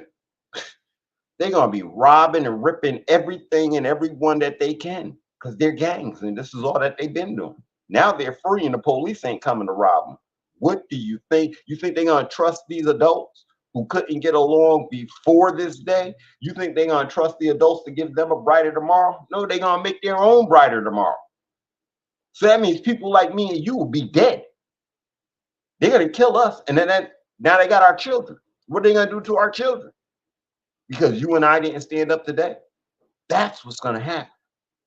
Then you're going to find out, like, if we live it 30 years from now, we'll turn around and say, well, dang, how come these Caucasians, white people, how come they're still in charge? Because when you had your opportunity, you didn't take it. And so you let them be in charge. And I kind of think that's what happened in the past. We had a chance and we didn't take it. Instead, we were, oh, come on, Massa, help me, Massa, it's up to you, Massa, I love you, Massa. You mastered yourself so much, you're still fighting for stuff 100 years after, almost going on 200 years now, huh? 120 years, 1965, that's 30 years, that's 135 years, plus another 24, 159 years. You've been walking around here complaining about the slave master. That's 5-6 generations that we've done nothing but complain. That means 6 groups of people at 20 years old had children at 20, and everybody just kept complaining. Nobody did anything about the problem. That's sad. That's sad as a people. That's sad as a nation. That's sad individually and collectively. And so this new way of thinking, that's 1, 2, 3, 4, 5, 6 pipes. 6 pipes. I don't know what you mean by that, Curtis Wavy, but that's funny. 6 pipes. That's funny. I'm gonna let you explain what you mean by that, because I got so many jokes in my head right now about 6 pipes. We could just laugh out loud. Sorry, don't read that. LOL. Okay. Because 6 pipes, to me, you know, like 6 pipes, that's like 6 crack pipes. They kept passing the crack pipe down each generation. Go ahead, just complain. Take the pipe and complain. So we have to get out of this rut that we're in. You know, do y'all believe in God through Jesus Christ as our Savior? Woo! Not the way you put it. Not the way you put it. Not at all. I got a question. Why is it that that's always the leading question to ask people who speak from a conscious mindset? Do you believe in God through Jesus Christ as our Savior? Now, why is that relevant to the conversation that we're having right now? And why is that always the question? Because by this question, however it's answered, is how this person will begin to judge or put you in a box. And then they already got in their mind what they think or feel, whatever side you choose. And so that's how they're going to respond from this point on. I don't know you, but it's not. I just tuned in. Well, welcome and thank you for tuning in. But basically, we try to leave religion and religious beliefs to personal choice and decision, and no one on this broadcast is judged based on how they believe or what they believe or who they believe. As long as you believe, like Elia says over here, the lie within your belief system, as long as you believe that and you're good with that and your life is in the way that you want your life to go because of that, then rock on. Otherwise, we don't judge based on religiosity. I yield. So that's why after I read your question, brother, I was like, right now I'm kind of hesitant to deal with it. Listen, religion has been the divider of us. It's the reason why we're in the situation we're in. Religion. Everybody, we're arguing about religions. Do y'all believe in God through though? Jesus Christ is our Savior. Do y'all believe in God though? We believe in a creator of all things. Now, you call the creator what you want to call it, right? But I know a God is a man. I know that. And you can study your books. And if you didn't study your books to find that out, then you need to go through some of the books. God is a man. God is not the creator of all things. That's why money can be your God. But money can't be your creator. But money can be your God. Anything that can be your God cannot be the creator. So God and the creator, 2 separate beings. God is a man, a wealthy man. So you have to, the blue book and all of that, you have to go through the blue book and all of that in order to find that out, that in the, one of them languages, God means a wealthy man. I am a God. So do I believe in God? Yeah, I believe in me all the way. Jesus is Christ is our Savior. Do you mean a human being, Jesus Christ? Because there was no human being named Jesus. It's a story from the zodiac, from the heavens, from nature. That's the whole Jesus Christ Savior thing is a story from there. It has nothing to do with what we've been taught through Christianity. So we don't push each other on religion here, because to answer your question, now I have to send you to Brother Daryl Cosman and the WASP, and I'll let him deal with it, because they don't have no problem dealing with it. Y'all want to debate in Jesus Christ? I'll let Daryl Cosman handle that.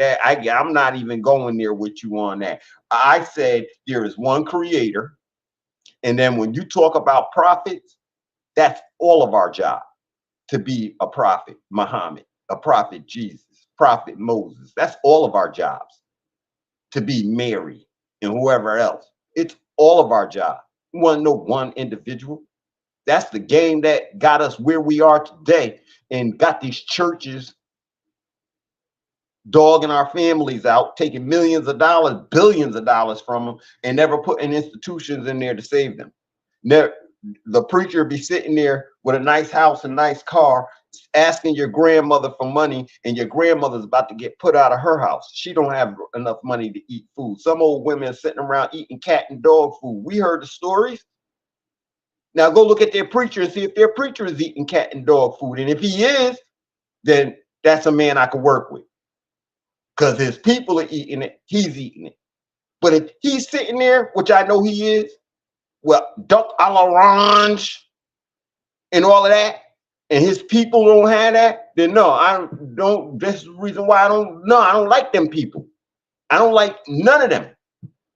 They sit there and ask you for money every week, but you could get put in the street and you're not following God right. You're not following God right. Man, come on, man. Come on, man.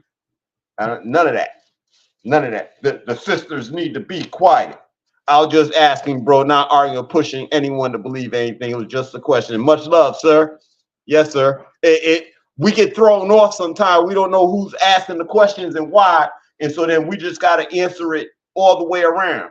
Around here, you will never be pushed to any particular religion. If you believe in the Creator, that's good enough for us. And when you start talking to us and walking with us, when you understand what we're really doing is building a government here, and you start writing out your documents with us, then that you'll show your religion in that. You'll show your godliness in that. And that will be the measure of who you say you are. Not going to be measured on any books around here at all.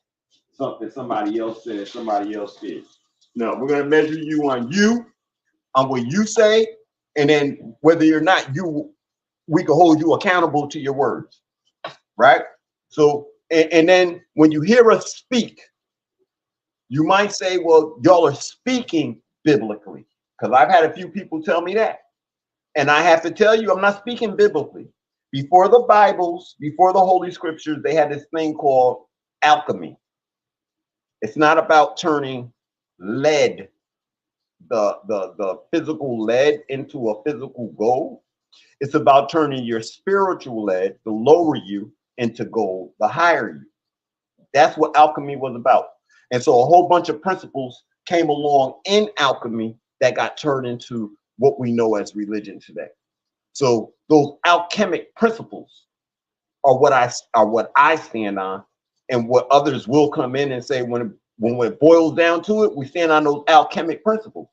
And the Holy Scriptures corrupted them because they made it seem like in order for you to be the highest of highs, you needed to get that strength outside of you. It had to come from outside into you. When that strength is in you, you were born to it. Oh, you about to have some chai tea? I made me some bean soup. I'm about to warm up a bowl. Nice. I love beans. Beans are one of my favorite things.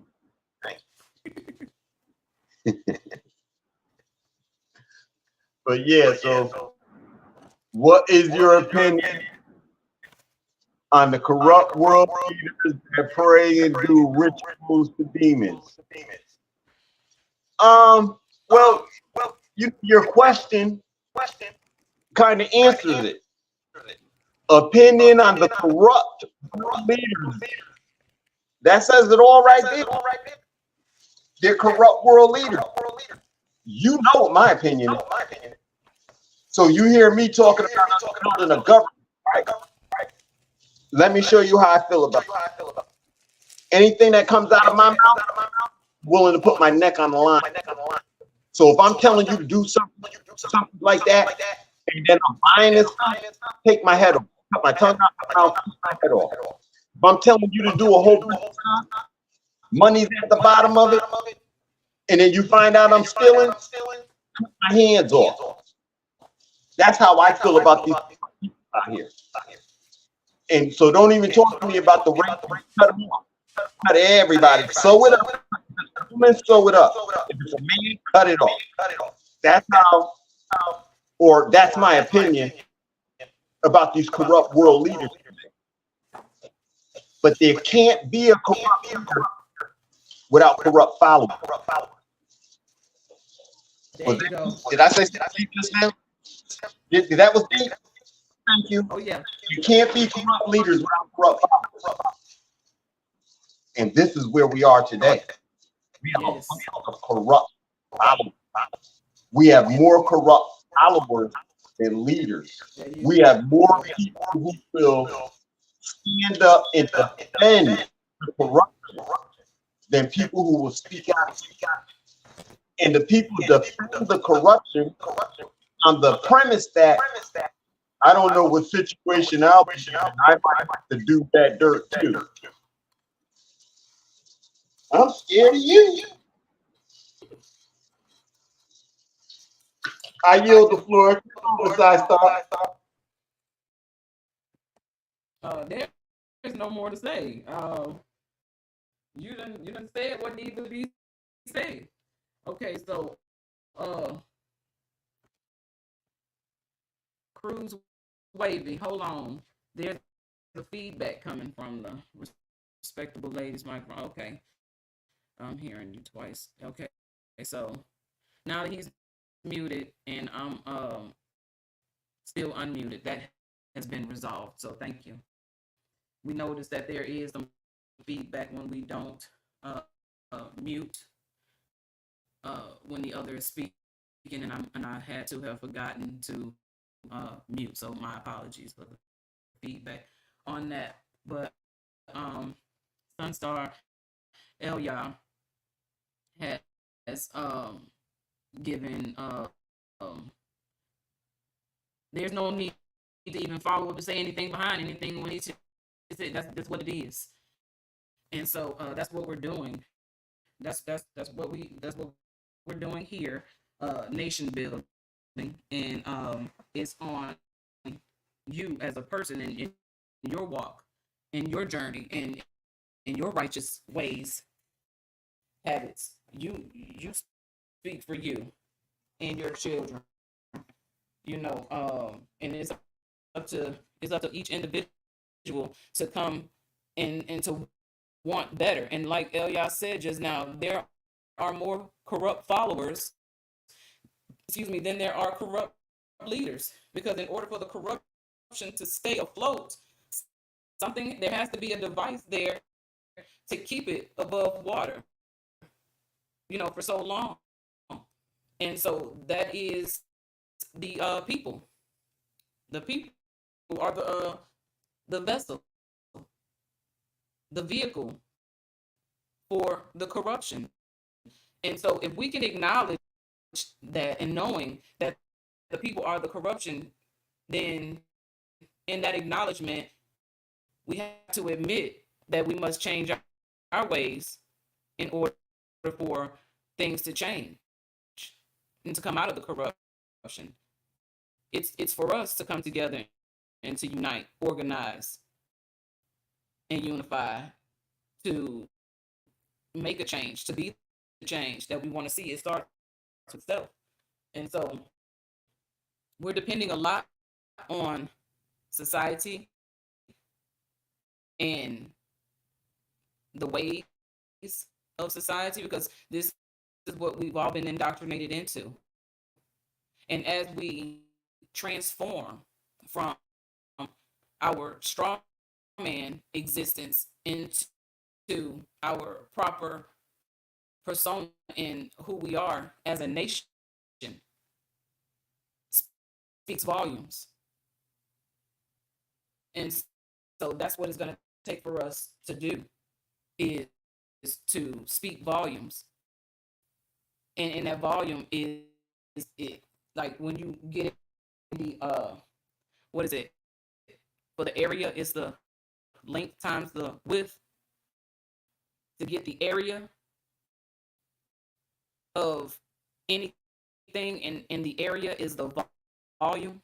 I like to say the volume is the value, and how you value the volume is how you value the worth of something, uh, the essence of something, and the greatness of it. Like how is it worthy? What volumes do you speak of something that you feel is worthy, and the volume that you speak of something that you feel is not worthy? And sometimes we can speak up when things are wrong, and we can speak up when things are right. It's a matter of what you're saying when you speak up, or when you get the volume or the area of which you're covering. It all has to make sense. And so we have to put value in ourselves, and we have to put value in the fact that the masses on this continent are stateless people.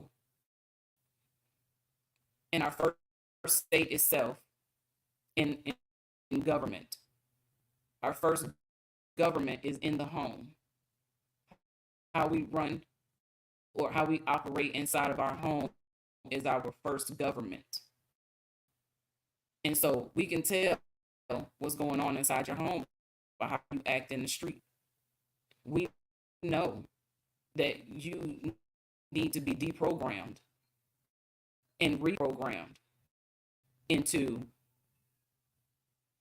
a more consciously aware of your own choices and decisions in your own walk.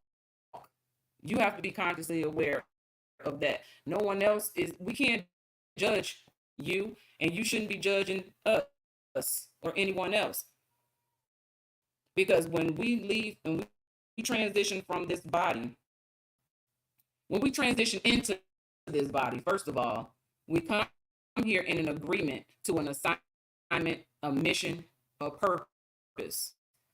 Our goal, our objective is to find that purpose, ignite that purpose in motion, and move forward with it. But instead, we're looking outside of self rather than inside of self, looking for something that's happening outside of us rather than what's going on the inside of us. And so we lose our way because we don't turn on our own light. We're looking for all the lights on the outside, and those are artificial lights, the blinking lights that they have outside on the boards to get your attention. You know how they have them outside the strip clubs and the clubs, all the night places have the blinking lights for you to grab your attention, for you to come in and divert you off of your mission, to divert you off your purpose, to divert you from being who you are supposed to be something of this world. So we are supposed to be in this world, but not of this world. We're here because this is our mission to be here. Our assignment in this 3D body, in this 3D vehicle, on this plane. I always say, if we was to just jump out of our bodies and go into the universe and meet love, just whatever love is, whatever feels good, and not just because it feels good, but it feels right, it makes sense. You find your other half, your twin, your flame, your mate, and you come back down into this body, and that person is of a different ethnicity, different shape, size, different hair texture, different eye color, maybe missing a limb, maybe be, deformed in some way, but this person in energy was a perfect match. You felt so good. Have you ever seen the show? What is the name of this show? Dang, Married at First Sight, or Blind Love, is Love Blind?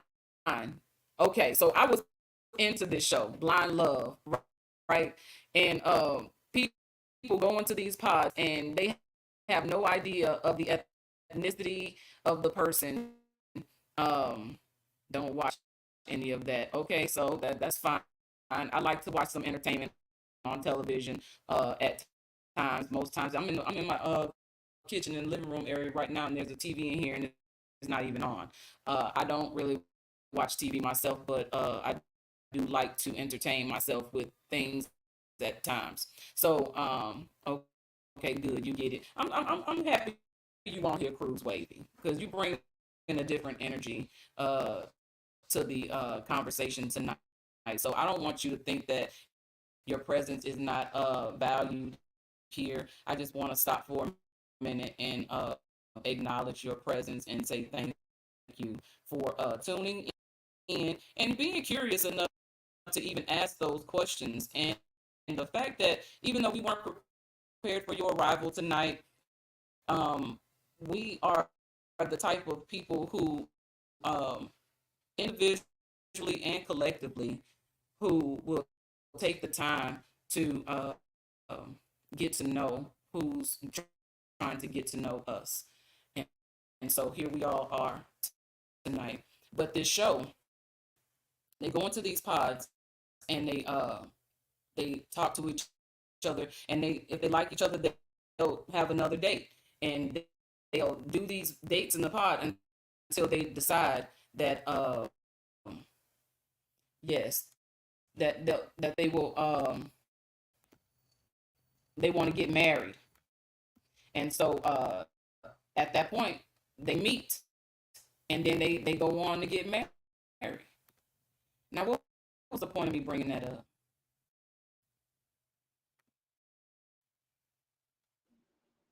People meeting each other and not knowing who it is. Right. So if we were to live our lives in such a way where we could take the face off of the people that we engage with and go off of energy alone. Some people's relationships have worked doing that, and quite a few do not work, because once they get into the presence of one another, they find things that they don't like. So is love. So they ask the question at the altar. They get all the way up to the day of standing at the altar to say they don't want to try,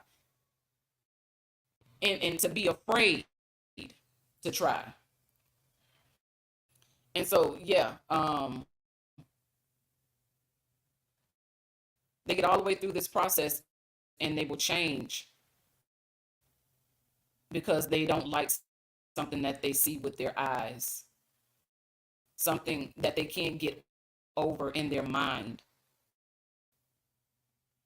And so these are all this is relevant because even like now we still arguing over what we look like.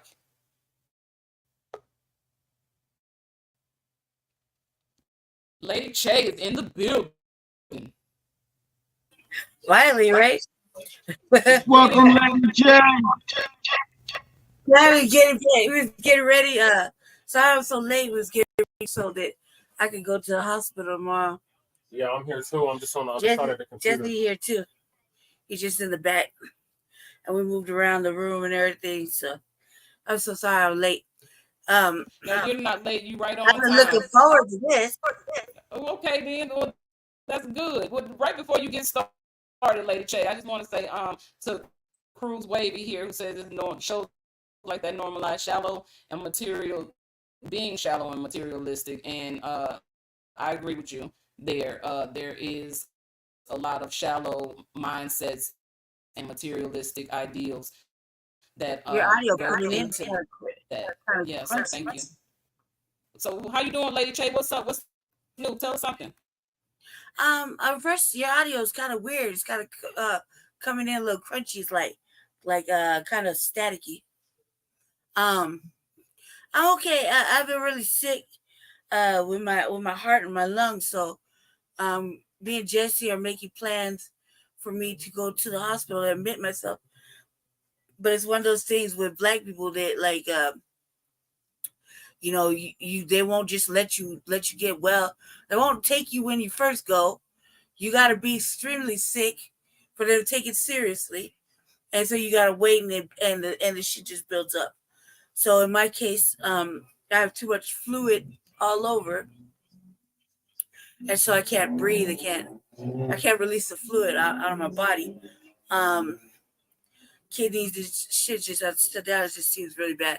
But I just nodding out. So I'm lucky we're sitting up right now, and Jessica will take me because when I have my, you gotta come in closer, Jesse, come in closer so you can see that they can see you.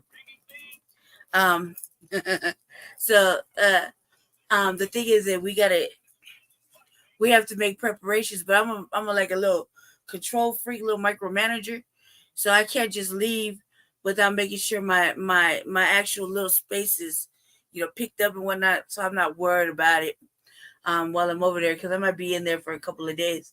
It's good for me though. It'll be all right. I have a bad heart, and they call it unspecified COPD. So I didn't know people could die from it, but I'm way past the fixing it part. There's little rules and things you got to do to get like surgeries. They make it hard. They make it really hard for us to get anything done. Like just for example, I'm currently very sick, so I have to drive in a little power chair, right? I'll be on the bus. I'll be checking out people. First of all, let's just put it this way. I now notice there's a difference. I have a whole bunch of little Black friends that take the bus with me. We go all over the city. We do stuff, you know, just really casual passing. Like, what's up, for hey, family? You know, we just see each other when we're passing, and they'll have the same type of shit. All our chairs are all limited. Like, we don't got no little blinkers, no lights, no, you know, extra buttons, no bells and whistles on our shit. This is a reality with all of us. Okay, when I'm saying all of us, I mean the 6 Black people that I know of different ages, ranges, and styles. Talking about elders, youngsters, and people like my age. Okay, and then I see the casual white man or woman, and these motherfuckers got blinkers, mirrors, and lights already put on. Fancy shit. Super fast. And this shit is super fast. I was like, what is this? And I was on the train, so I don't really dialogue with them. I'm like, hey, I was like, say, your chair's pretty fancy, sir. Like that, right? I was like, what that go easy to explain to you. Man's all nicely dressed. You know, Caucasian man, nicely dressed or whatever. He's just talking to me, and I'm like, wow, they really do you guys really well. I said, what's your little button setup? He said, oh, I got blinkers. He said, he had a hazard light, like a real loud car. You just sit your hazards. I try to get on. Right? Tell them I sent Shabaka the link. Oh, they sent Shabaka the link. So I'm like, goddamn. I'm thinking to myself, goddamn, like, for real? He showed me his little blinkers. He pressed the hazard button like in a car. I'm like, Jesus Christ. And the whole time I'm sitting there, he had mirrors, right? He's in the same type of setup as mine. And I'm like, this type of bullshit. Why does he have, and I'm thinking to myself, why did you get this like this? Because I couldn't contain myself. I said, how come? I said, what kind of insurance you got? He said, I got Medicaid. I'm retired. He's like, I'm retired. I got hurt. I retired or whatever. I have Medicaid. I got Medicaid. What the fuck? Like, you dig? And I was like, this. So every other than Black person that I've seen so far has more fancier shit. And I start to think that this benign neglect goes further than what we really think. You know? And it is racial. It is fucking racial. It has to be. You know what I mean? Because I don't understand why that would happen. I mean, I saw there's a brother that I like to tease when I see him. He's about the same age as Jesse, same look, like, you know, tall, dark skinned, handsome brother, right? Just like Jesse. He would take the train by my parents' house. Huh? Taking the train by my parents' house, and I be asking him to race. He's like, "Girl, my shit about to fall off," and I was like, "When my shit was about to fall off, I like my shit was about to fall off too, you know." He was like, "Shit, we can't race." I was like, "I'll let you drive my shit." And that shit went right under the flag, baby. What under the flag? And then Tico Knox. Yeah, right there, our biggest nightmare, right under our pen. Nope, middle, in the middle station. See, look. Okay, so let's play a song real quick. And, sorry, we kill this shit. shit. A real bad echo. Yeah, link. Yeah, that's how we gotta do it. What's a good song? Brother Elia, I was waiting for y'all. I was like, I've been waiting for this day all week, and I'm not linked up with any of you on my messengers, so we gotta make that happen. Yeah, add her. Can you please add her to the new way? I think we are. Hey, we're gonna listen to a song real quick. So okay. Go ahead and mute.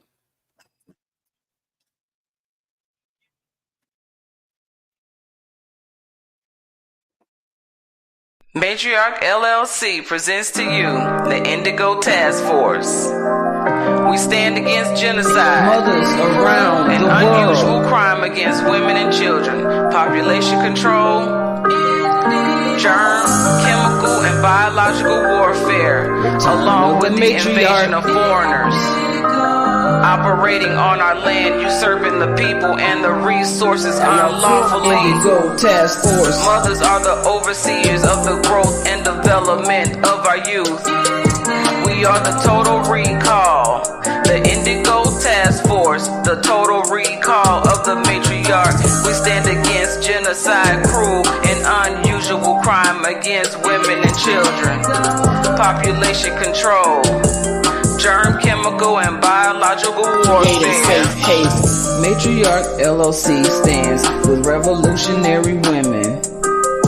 The Indigo Task Force. Mothers around the world, it's the return of the matriarch. The Indigo Task Force are the chosen sons and daughters, the forerunners, the recon team, collecting data to teach the next generations in remembrance of previous lifetimes.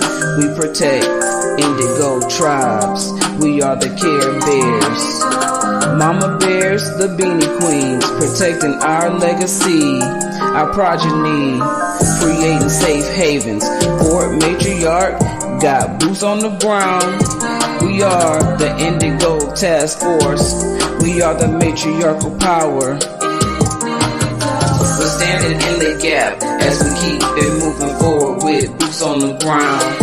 We're on divine assignment, connecting mothers in the right alignment to protect the Indigo tribes as we advocate against injustice. We are the Indigo Task Force. The Indigo Task Force. We stand against genocide, cruel and unusual crimes against women and children, population control, germ, chemical, and biological warfare, along with the invasion of foreigners operating on our land, usurping the people and the resources unlawfully. Mothers are the overseers. The Indigo Task Force is standing in the gap for family caregivers, here to protect our special needs with compassion, consideration, patience, and understanding. We stand in the gap for the mental health crisis we are faced with internally and externally. We form up like ants, information and unity. It's time for activation of ITF, the Indigo Task Force. We must form a union of bodies who are willing and able to activate in the process of the bloodless revolution.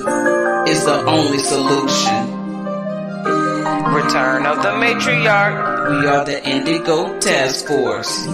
Indigo Task Force. Return of the matriarch.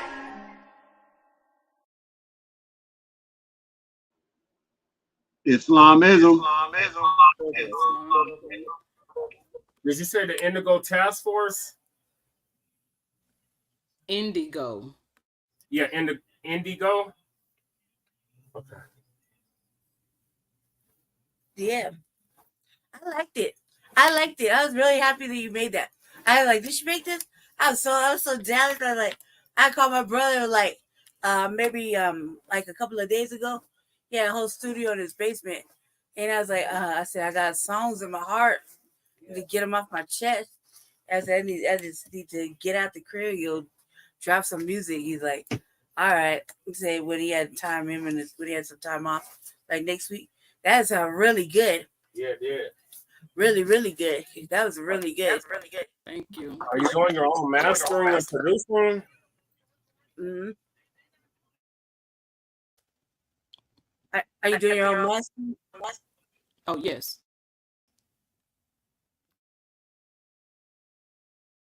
Echoing. Is it echoing on my end? No. It's only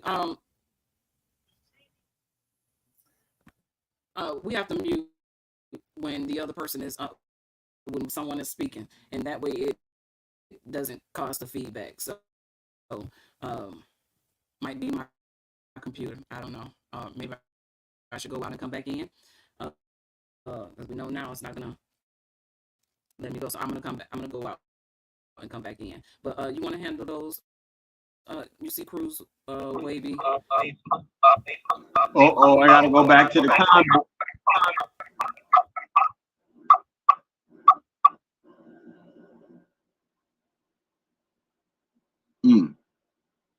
I think the race war is propagated to us by the corrupt leaders that run this world. If we always are focused on who is what color, then we can never come together to fight against.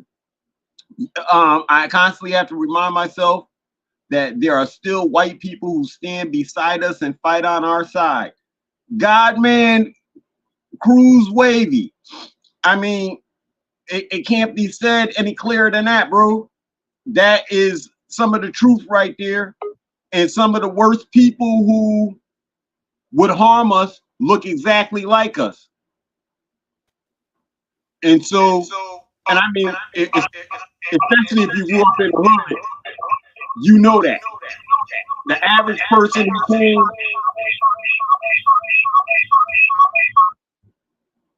the average person in the hood looks like me and you doing harm. When we watch the news today, we see the crimes and the people, our young brothers getting shot. It's by another one of us. So this race thing really is it's a cover over our face to say that white people, Caucasian people, when you and I are doing worse damage to ourselves, this becomes a cover. But when we talk about the entire social, economic aspect of everything, then it breaks down where there are no white people, there are no black people, except for those of us who want to be that. And then when we want to be that, we have to realize I'm signing up for something. It's like if I want to play football for the New England Patriots, I already know the color of the uniform. So when I get there, if I got a problem with the uniform, why didn't I complain before I got to their camp, knowing the colors I was going to have to wear? And that goes all the way through the league. You know, the Vikings wear purple. So if you get drafted by Minnesota and you don't like purple, you're either going to learn to like purple or you're going to explain that you don't like purple and never play in that purple uniform. We're not explaining that we don't want to play in the purple uniform no more. We keep putting on the purple uniform and then complaining that we got a purple uniform on. We keep trying to show us there are no blacks, there are no African Americans, and for us to stand on that politically makes us the belligerents. It makes us the wrong ones. It puts us on the opposite side of law, because there is no such thing as black and white people by skin color. It is a class and a status set up by those people who wanted to control, and those people who wanted to control, a whole bunch of them are darker than me. Darker than me. I'm going to say this again, and then I yield the floor. When we realize who the powers are, the real power, you're going to see people darker than us standing there as the real power in the world who allowed all this destruction to happen on whatever level. And they'll be the first ones to tell you they didn't destroy you because of your skin color. They destroyed you because you called yourself black, African American, and there was no such thing. But they didn't destroy you because of your skin color. They did it because of your status in your class, which is something you don't even have to carry. I yield the floor. Okay, so I'm just gonna say it like this as an opening. New to learning and being open-minded in here. Okay, so I'm just gonna open it up like that, so that we can have a little bit of a little dialogue where we're coming from. I and what we message boost, I guess. Yeah, so I'm gonna say yeah. All right, so all this is it's not new, but it is new, you know, with me. And I'm so open-minded about learning and listening about a lot of things. So what I would say is that I'm curious now, more so than ever, because we had taught through the compensatory guidebook, the Neely Fuller guidebook, about the dominant society. And dominant society is not folk that are the same colors as us. The dominant society is white folk. Dominant society is a global thing. It's global white supremacy and racism. And that's what we were taught through the books and through through some of our elders. And to ask questions, to ask a lot of questions. I think that in all 9 areas of human activity, how can we, if that's the case, which I'm not saying that it's not. I'm not saying, because who knows, right? But let's say if that's the case, we as a people, even here, the program is so intense.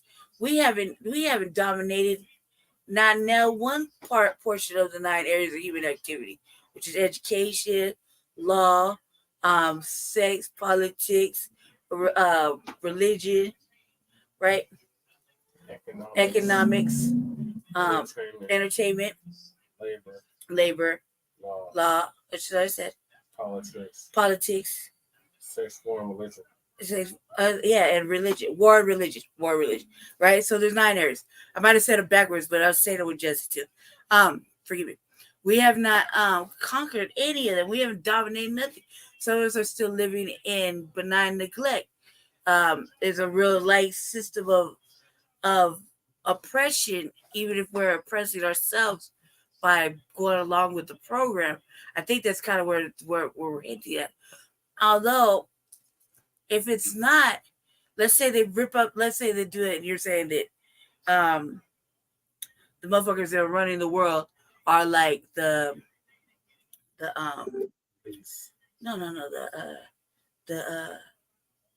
Casuals. Yeah, the black the motherfucking with the rings. The boule. The rings. Yeah, the rings. The Masons, Black Masons. Freemasons. Yeah, like you say, it's like the Freemasons and stuff like that. But when they're all black, that would be, then is that really a shock because they did it? I mean, I don't know. And when you think about black, when you think about, okay, if it's just a color thing, when you think about the melanation, let's say melanation of someone dominating and betraying us, mm-hmm. it's usually behind an unmelanated-ish person, right?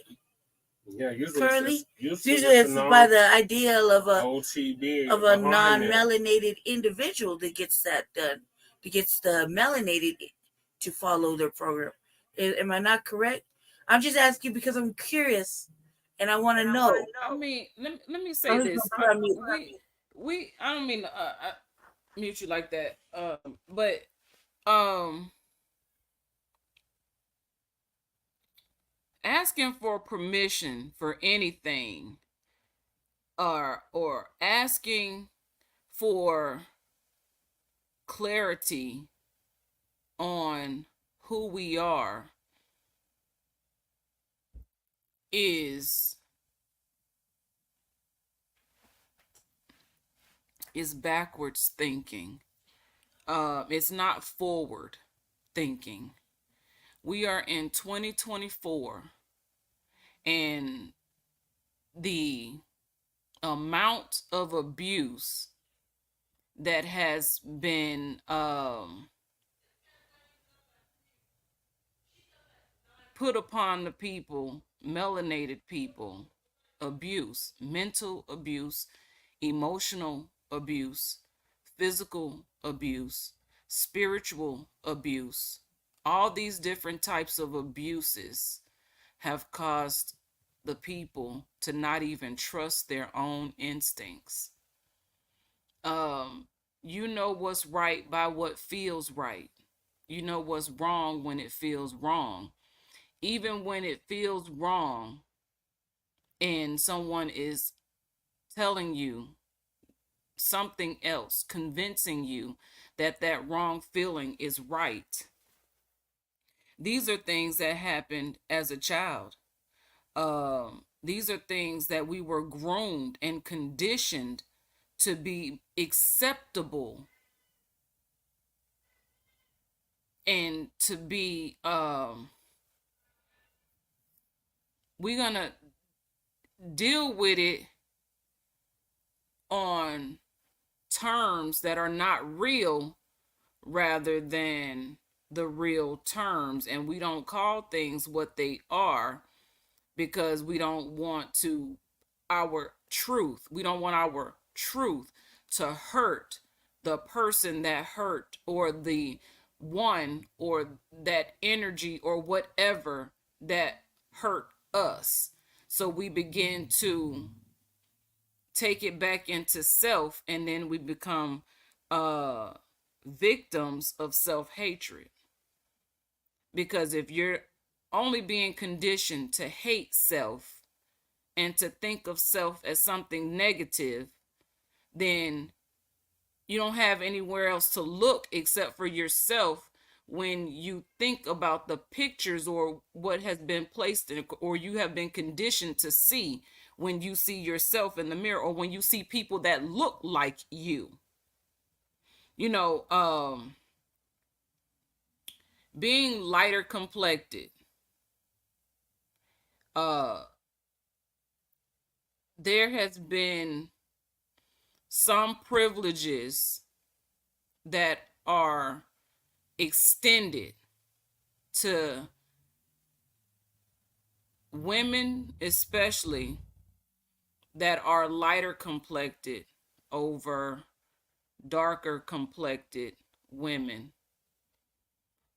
Men, same thing. And so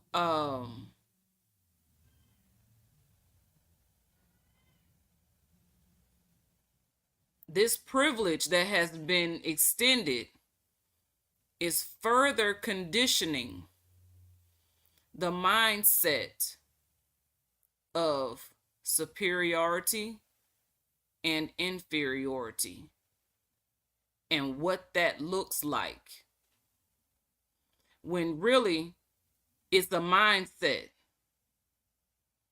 You can feel superior in your own right and be superior in your own right, or you can be inferior just the same. We here choose to be superior in our own right because that's who we are and that's what we are, and we're not going to diminish ourselves for the likes of anyone else. Now, we have come to the point, I believe, that, okay, if you want to be black, be black. But over here, we do not call ourselves black.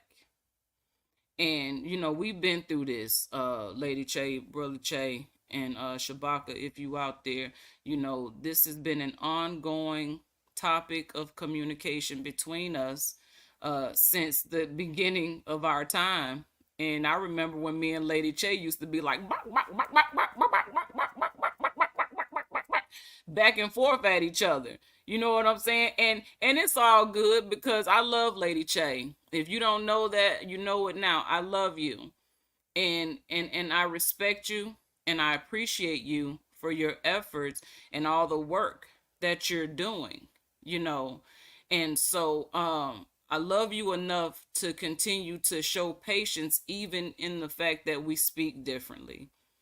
You know, it's like when you go when people come over here from a different country and their language is different, some people mistreat them because they don't speak the English language, and some people think it's cute that they try. You know what I'm saying? And they think it's cute when we try to speak their language, as long as we're showing an effort. You know what I'm saying? And so we're not meeting much resistance anymore from you all. It's more of a curiosity between the two parties. You know what I'm saying? More interesting in how we can get around our thought process, mental processing, and deal with what we're dealing with right here, right now, and how we can move forward, even with our difference in opinions and thoughts. You know what I'm saying? So I like where we're going. I like how things are playing out. And I like the fact that that you're coming to continue to communicate. And I yield the floor. I see you trying to say something, Lady Che. Well, you know, yeah, no, I do. I love both of you a lot. The thing is that in order to grow any kind of nation that we're going to live in the future, especially with us, you know, we have to have some sort of understanding of each other's belief systems and be willing to learn so that we can have proper dialogue amongst each other. I feel like and I feel like this, when we have proper dialogue and we know how thank you, baby. How we can, what levels of thought process we are all on, we can incorporate good things from both sides. And that's what, you know, for me, I always said, I was Star Special. I understand a lot of the differences. I understand, you know, when you're speaking about earlier that the difference between privilege due to being lighter. I cannot speak to that. I'm on the same spectrum of they see me as how I'm just going to refer to as how the dominant society refers me to, as even in jail. We go off of like paperwork. Yeah. So according to the compensatory guidebook, according to the code, right? Just for context, I'm only saying it for context. By Neely Fuller G. Thank you, baby. The dominant society of police or whoever runs it sees you as not just as the one drop rule, but will see you, limit you, and put you on paper as black. People know that. Well, we're gonna take this word out of the lexicon, right? So I'm saying I'm working on taking it out. It's just for this evening. I'm just gonna put it in context. When they put you in the lexicon, they put it in as black. In every other nation, including like I have a friend that has a podcast. It's a brother. He travels all over South America, looking for the slaves. the little slave ports and things like that where they were released off of, or where they landed, in certain parts of Mexico and things like that, right? And there'll be murals there where black people, dark complected, melanated, enslaved individuals were left, and so when I see it as growing up being biracial, like I kicked out everything out of my system because my mother is white, European, she looks like a French descent. She's really pretty, my mother, but she's racist, right? And a villain. Kick my own mother out of my own house. It's a serious matter to me. When I go to I speak 5 languages, and I've spoken 5 languages for the simple fact that I grew up with dating men that look like Jesse, who spoke Spanish. They were from other countries. Like my first mate was from El Salvador, and he looked just like Jesse, except with like hairs off there. Whereas Jesse has 4C, right? Just like Jesse, melanated, deeply melanated. I was 19 years old. He's from El Salvador. My mother said, he looked like your father. That's what she said. Right? I never seen him. My real father had died. So the man who raised me was my brother's father. I knew that my mother was racist from jump when she cut my hair off. She doesn't have hair like this. My mother has like reddish blonde hair and straight. I have hair like my father. Now, and this is laid down.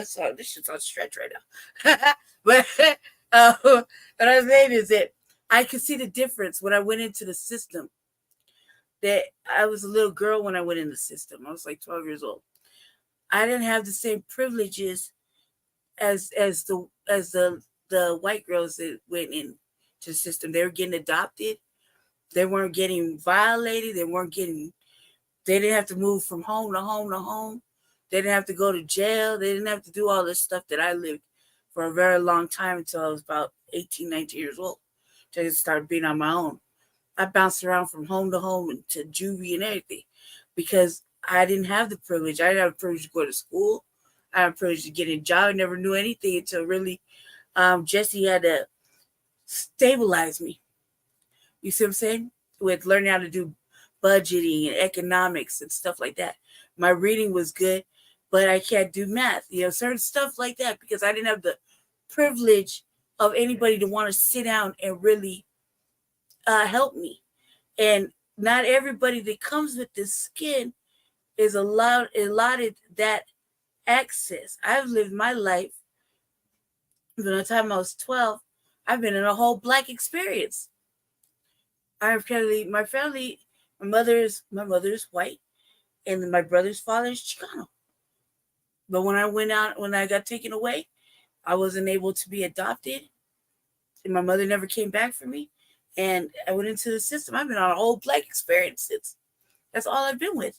I'm 44 years old. Knowing that my father who's gone was that way.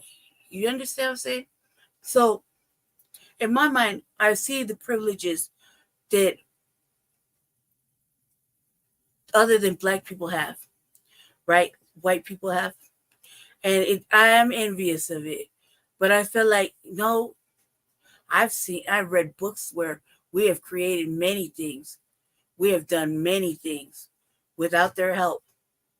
And we can grow. We can grow.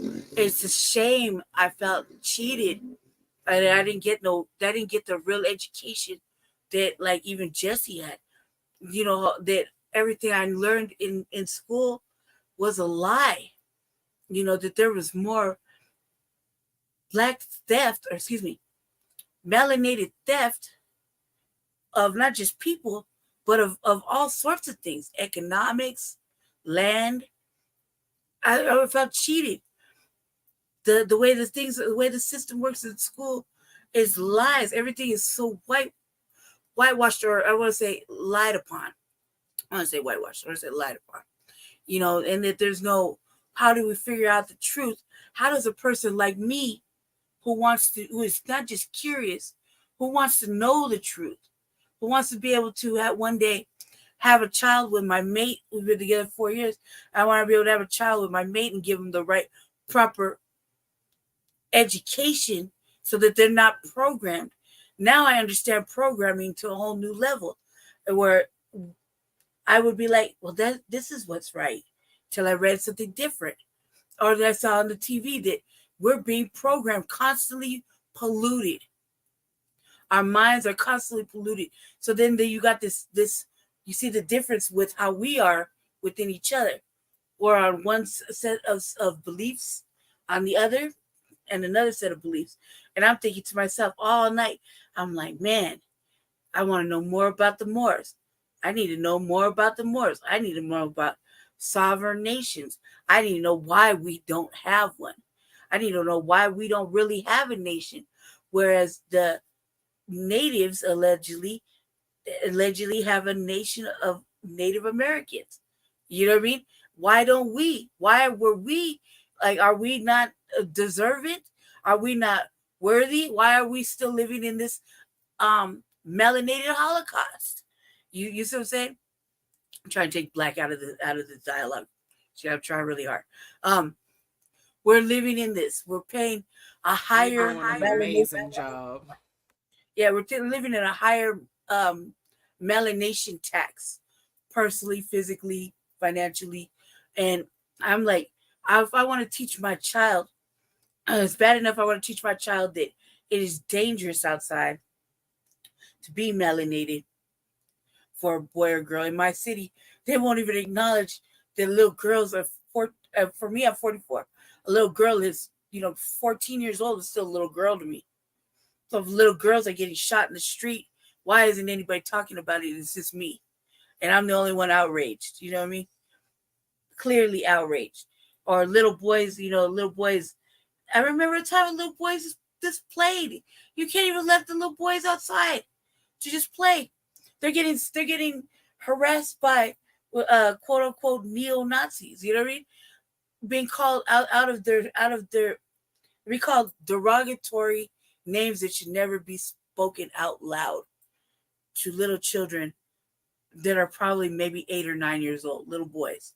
They can't even be little boys. And you wonder why they grow up to be angry men. You see what I'm saying? And little girls, angry little girls. No one's talking about it. And I think about it, if I wanted to bring a child in this world that's going to look like a mirror image of Jesse, how can I teach them the right ways if we're constantly being polluted by the natives and the wrong programming? Even if what we're saying is right and you're saying everything is right, how do we commingle it and mold it together so it's a one big nation of intellectual thought that moves mountains? You see your dig? That's where I want to leave it. First, by not even paying attention to what we look like and moving off of our heart and doing things for our offspring, for the youth and the development of our youth, our offspring. And so I want to give Elia a chance to speak because he's been quiet. You have something to say? So I think like some of the first stuff we should realize is, if you know anything about the Holy Scriptures, they call him God. I'm going to say the Creator without any gender. The Creator made promises to nations. So then I say, are Black people a nation? Are African Americans a nation? And if the answer is no, then the Creator didn't make you a promise of having your own nation and living a good life. That's why you're living in hell, because the Creator didn't. So who did the Creator promise it to? Nations, nations of people.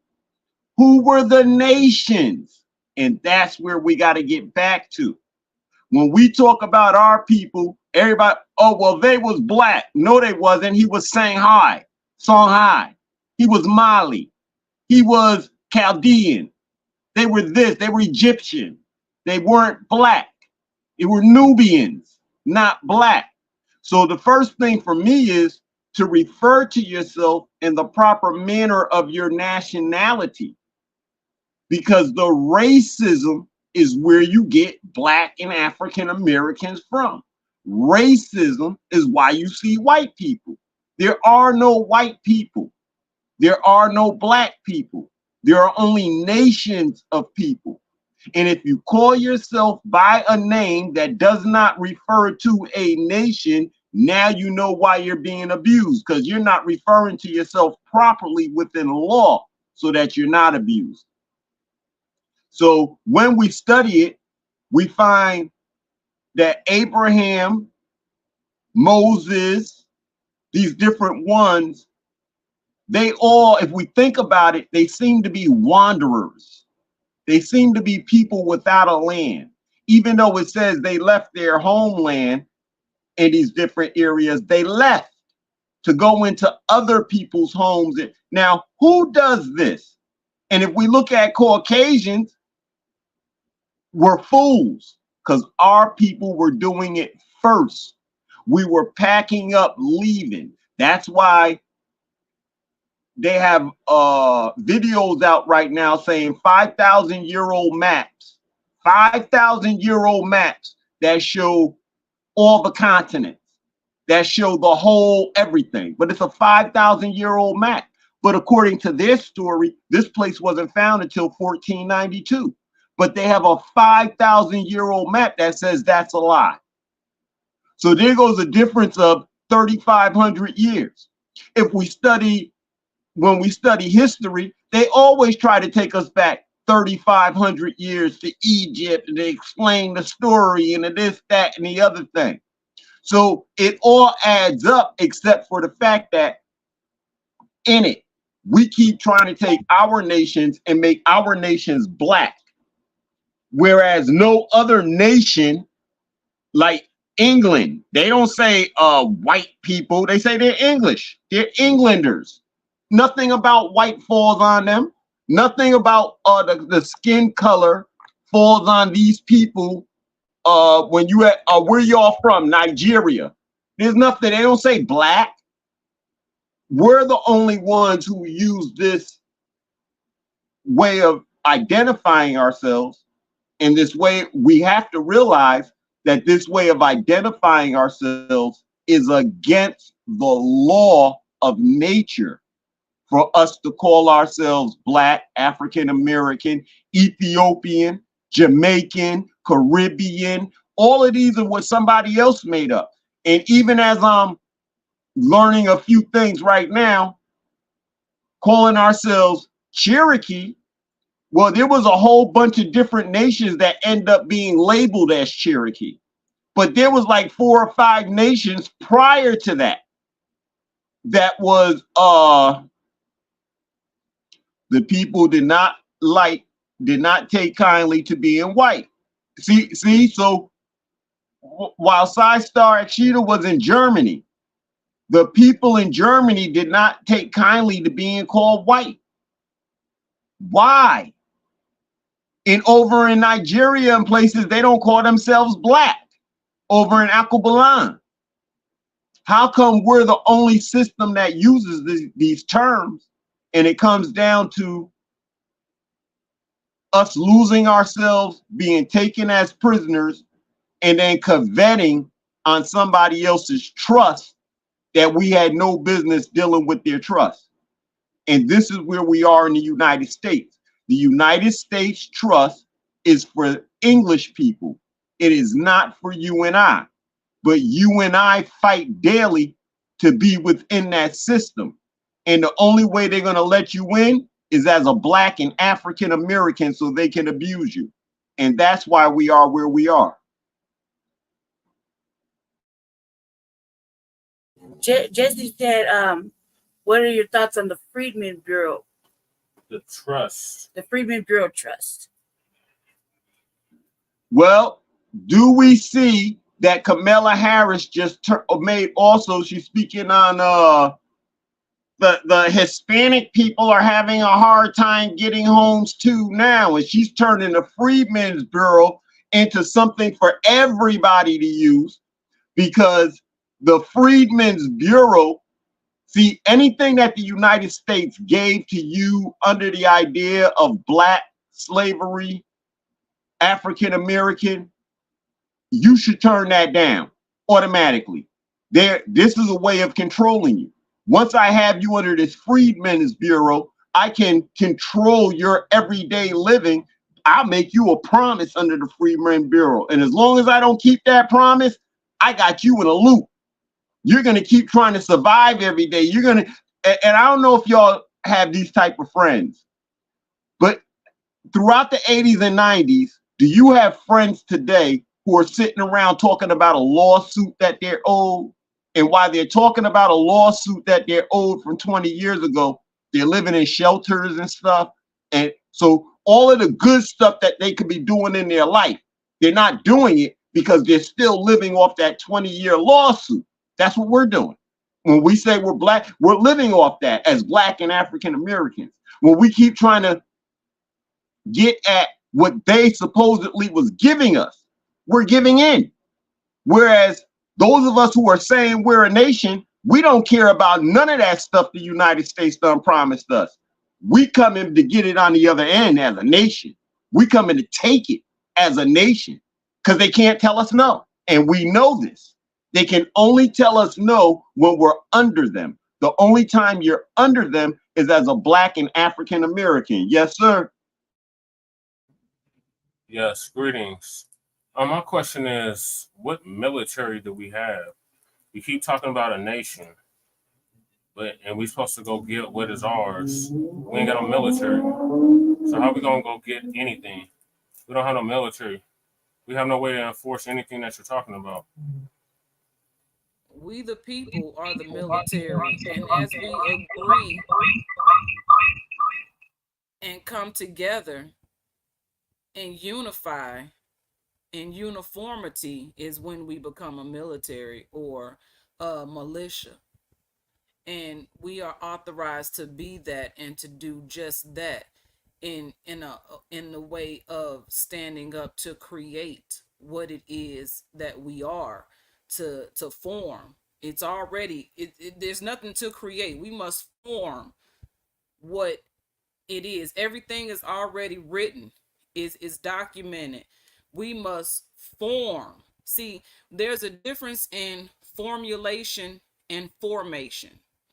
The formulation is the write-up and everything spelling out what it is you are to form. It's like a magic concoction of words. It's a spell. And that spell is supposed to produce a formation. And if we agree, we shouldn't have a problem forming a formation in unity and agreement rather than bickering and arguing, trying to be right or trying to establish ourselves as a chief when we're supposed to be an Indian. And that's only in the terms of hierarchy, and not because I'm bigger than you or better than you. I came here in this position. I had to find out and learn through self-discovery and my journey, my walk, that this is me. That why my shoulders always hurt, why my back always hurting is because heavy is the crown upon my head. And so I'm not the only one.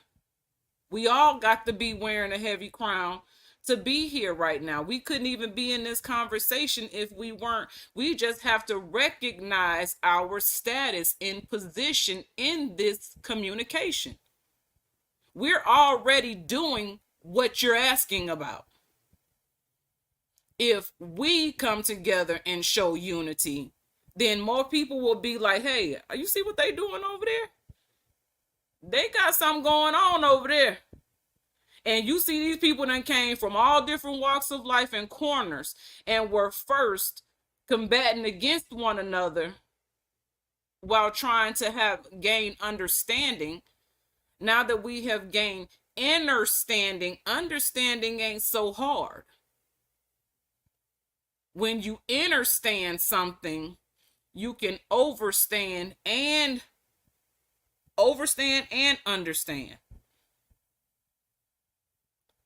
Understanding inside of yourself, it makes sense.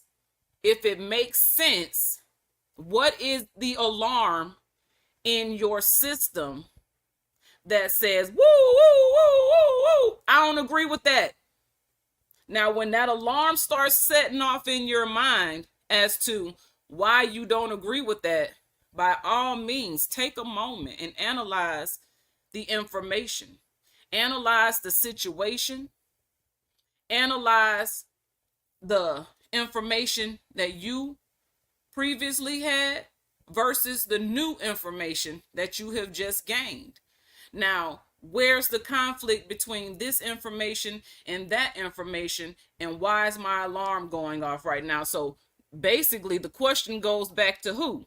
You, and why you responded that way. Now, when you begin to answer those questions as to why your response is what it is or what it was, then you can begin to understand the processing of your brain, your mindset, and why you feel discomfort in that thought. What is it that's creating friction? And if the friction is because of an old way that hasn't worked, insanity is doing the same thing the same way, expecting a different result. So if all these years, what you standing on is crumbling, not because it was no good, but the foundation wasn't sturdy. It was valid when it took place, when people came together and unified under blackness. It was ununiformity in blackness. So there was no uniform in it. It was just the word, the concept of black is what gripped and kept people. Now that foundation, it seems that is crumbling because from where I'm standing or sitting, it hasn't worked. And it's only putting people in a more of a detriment rather than a place of proper status, where all you got to do is walk into the room and you're respected just off of how you, if you walk into a room and you staring down at the ground and you think automatically in your mind, these people are going to think less than me. These people are looking at me like I'm supposed to be here. So you put these thoughts into your brain. You were programmed to think these things. And if you don't think these things, then you become a divergent. Divergents always have problems. Divergents don't never sit right in discomfort in what's not right or what's not true. So if we continue to move in truth and from the heart, our minds connect to our heart. Our heart connects to our hands and what we do. So what we think, feel, and do. We can tell what we're feeling by what we're doing. And we can tell what we're thinking by what we're feeling. So then we can analyze ourselves. Ain't no need to ask to argue back and forth. Am I operating out of my heart? Was that in love what I did? Not did I do it because they were black, or did I not do it because they were white or this or that? And like for Jesse, I know you're trying to say something, so I'm going to address you real quick. There was a time we were you was on the show and you were running for mayor. Okay, when you were running for mayor, I was all for it. When I heard, I was like, oh, okay, cool. I'm happy to hear that. You know what I'm saying? That you stepped out and you were willing to put yourself out there in the front for black people, for your people, for the people, but it was in your communication and what you were saying.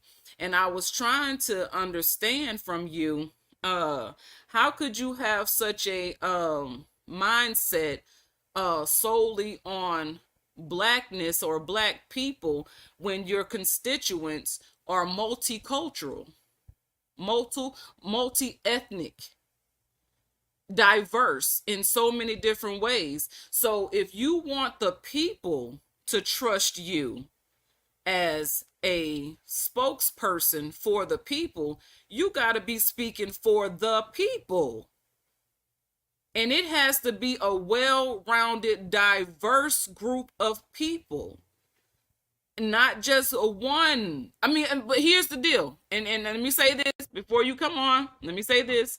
I understand that us melanated people here need a headquarters, a nation to call our own, where we take care of our own, right? We need that. That is absolutely necessary, but it ain't based on being black. It's what's right. And it's using our free national name that's already paved the way for us. We don't have to create anything new. Blackness is new. It's a new concept based on the amount of time that this earth has been, that there's history that goes well beyond my birth date and yours. All of us on here. This earth has existed well before us. So yes, we do need a nation for our people. The people who don't have anyone to stand for them or to speak for them. That's our people. And yeah, we more than likely look alike. And guess what? There's a lot of people also like Lady Che, who come from multicultural homes, who have been, from hearing your story, you have experienced abuse. And it was not your fault. You were born into this life. So you didn't have any choice but to go to where you were accepted, and you were not mistreated because of how you look, but accepted because of how you look. That is understandable. It's just nothing about that is wrong, but we have to get out of the definitions that are causing us to be cursed as a people. So that's all I wanted to say. I yield the floor.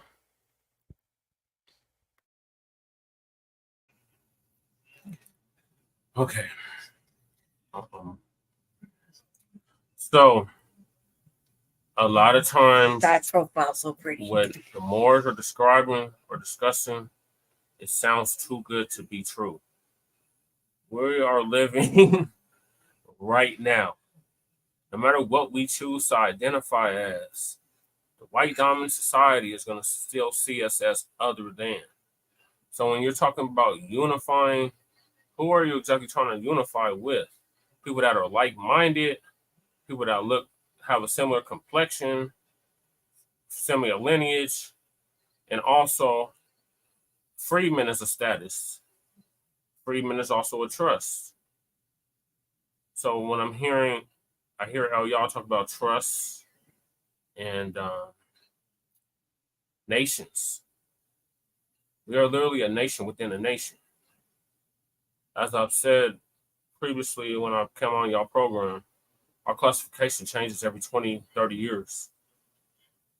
The way it was taught to me was, just for context, the so-called Moors were the ones that were responsible for the slave trade. That's how it was taught to me. I'm not saying I was right or wrong, but that's just what I was taught. That the Moors basically sold us out, sold us into slavery, and our classification was changed. Now, me and Shabaka get into it all the time because I tell Shabaka we were already here. Shabaka's still on that old way of thinking with the Pan-Africanism. And you're right, blackness it's a new concept. And it originated here in the United States. Nobody else is calling themselves black but us here in Turtle Island. Now, this whole Pan-Africanism, we try to take that worldwide because it was Martin Delany that started Pan-Africanism. Usually we're taught it was Marcus Garvey, but Martin Delany, before the Civil War, was already championing this Pan-Africanism. We're all Africans. We all need to go back to Africa. I think the disconnect comes in. Are we Africans? Are we Moors? Who created Moor? Where did Moor come from? Is Moor synonymous with black? Because how it was taught to me was the people that were Moors in 1491 to 700 AD, those same people are now referred to as black, African American, colored, etc., etc.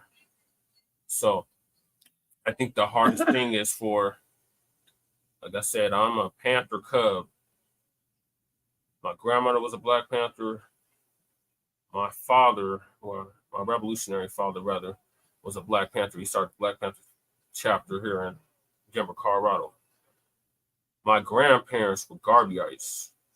So they were following under Garvey. So they really believed that Africa's for the Africans at home and at abroad. The disconnect comes in that a lot of people that identify with the Pan-Africanism, they don't think the Moors include Africa or want to have anything to do with Africa.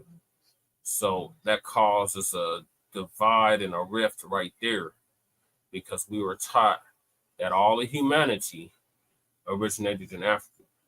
The oldest human fossils were found in Africa, nowhere else.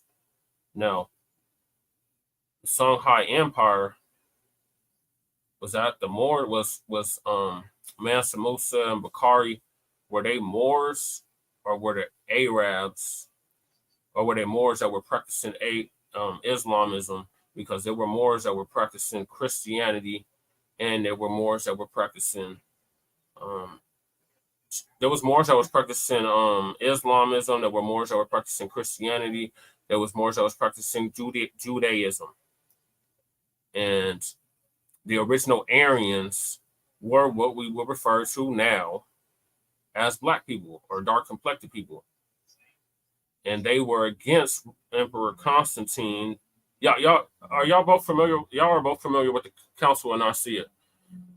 So there's a book called, it's actually banned in America, it's called Blacks Who Died for Jesus. Because when Constantine was trying to come up with the concept of Jesus Christ, first of all, Christ is just a title.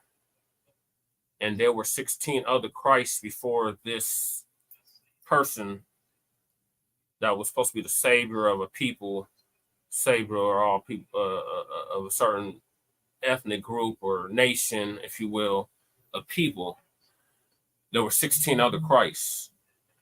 So when there was a dude named Aries found out what Constantine was up to. Aries was like, no, I'm not okay with this. There's no one savior. There's no one savior of all of mankind or all of humanity. I'm not going with this. So the people that followed him became known as the Aryans. Now, wouldn't that be interesting if Hitler knew that history? And because he was talking about the master race and putting that together, and he had to eliminate the Jews because they were inferior to the master race and all of this. And here's the thing. Hitler learned his ideals, the ideals of the segregation and the ghettos. They got that idea from America. Okay, you're not in your head, no. Okay, so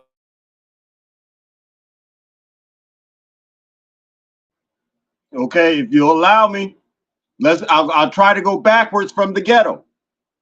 In the 1300s, in the 1000s, the Jews were living in ghettos, and all of those so-called other European countries, they had the so-called Jews living in ghettos back then, and they called them ghettos. So they didn't come up with ghettos here. Ghettos existed long in history. And if you follow, you would have to look it up, but you will see that the Rothschild's family lived in a ghetto. So they didn't get that from here. When you talk about Arian, you're right, and Constantine was one of us. And Sylvester, the first pope, was one of us. Everybody who sat on them councils was us in those days. So as you start to climb up into these times, our people got this term Moor put on us because there were some people from Mauritania, and because we were so great, and because if I came from the north side and told them one thing, when you came from the south, you told them the same thing. And when the brothers and sisters came from the east and west, they told them the same thing. Oh, that's what scared them. See, they couldn't shake us. Our children knew what we knew. So when they tried to enslave our children, at first, our children was giving them the same laws, and they had to go by it. They couldn't go against the law. It's not until you and I started to subscribe to what the lower thoughts were. And those lower thoughts did not belong to what we call white people. They belong to everybody. The first people who ever went against everybody was the Israelites.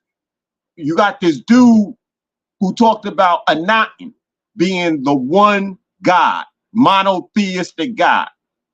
But that the leader of that also understood that all these people over here don't believe in this one God. A lot of them still believe. They didn't mess with that. They let you believe in whatever you wanted to believe. But those of us right now here, we believe in one God. Okay, you got the people believing in multiple, and then you got these people believing in one.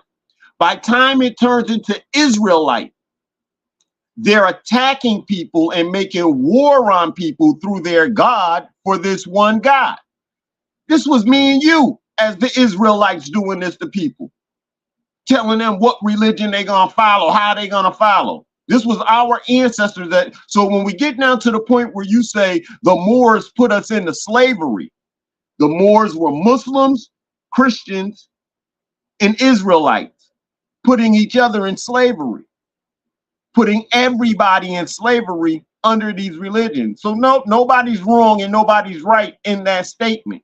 But to try to paint the picture that Moors did something dirty to the rest of our people to put them in slavery, that they lined up with the so-called white man. No, we were all living by a law, and certain so-called Caucasian men caught on to carrying out law better than some of us. So when we start doing law all over the world, well, now some of these people got to come in and help carry the law because they're teaching the right thing in the right way. That doesn't stop me and you from killing each other, which we were doing. You and I kill you, your slave takes over your property. You kill me, my slave takes over my property and our families. Well, guess what? Those two slaves were related. And since our cousins were fighting each other because we killed each other, our two slaves decided not to fight. They're not going to get in our family fight. This is where you and I mess up. We keep getting in their family fights. They didn't get in ours. They united with each other. And then they started scheming how to kill off our cousins so that their cousin can take our cousin's land. And eventually we wake up one day and we're telling our story through them. But it was the destruction that you and I did to each other. And we're not going to put it on Caucasian people for being Caucasian people. They came and no, we did it.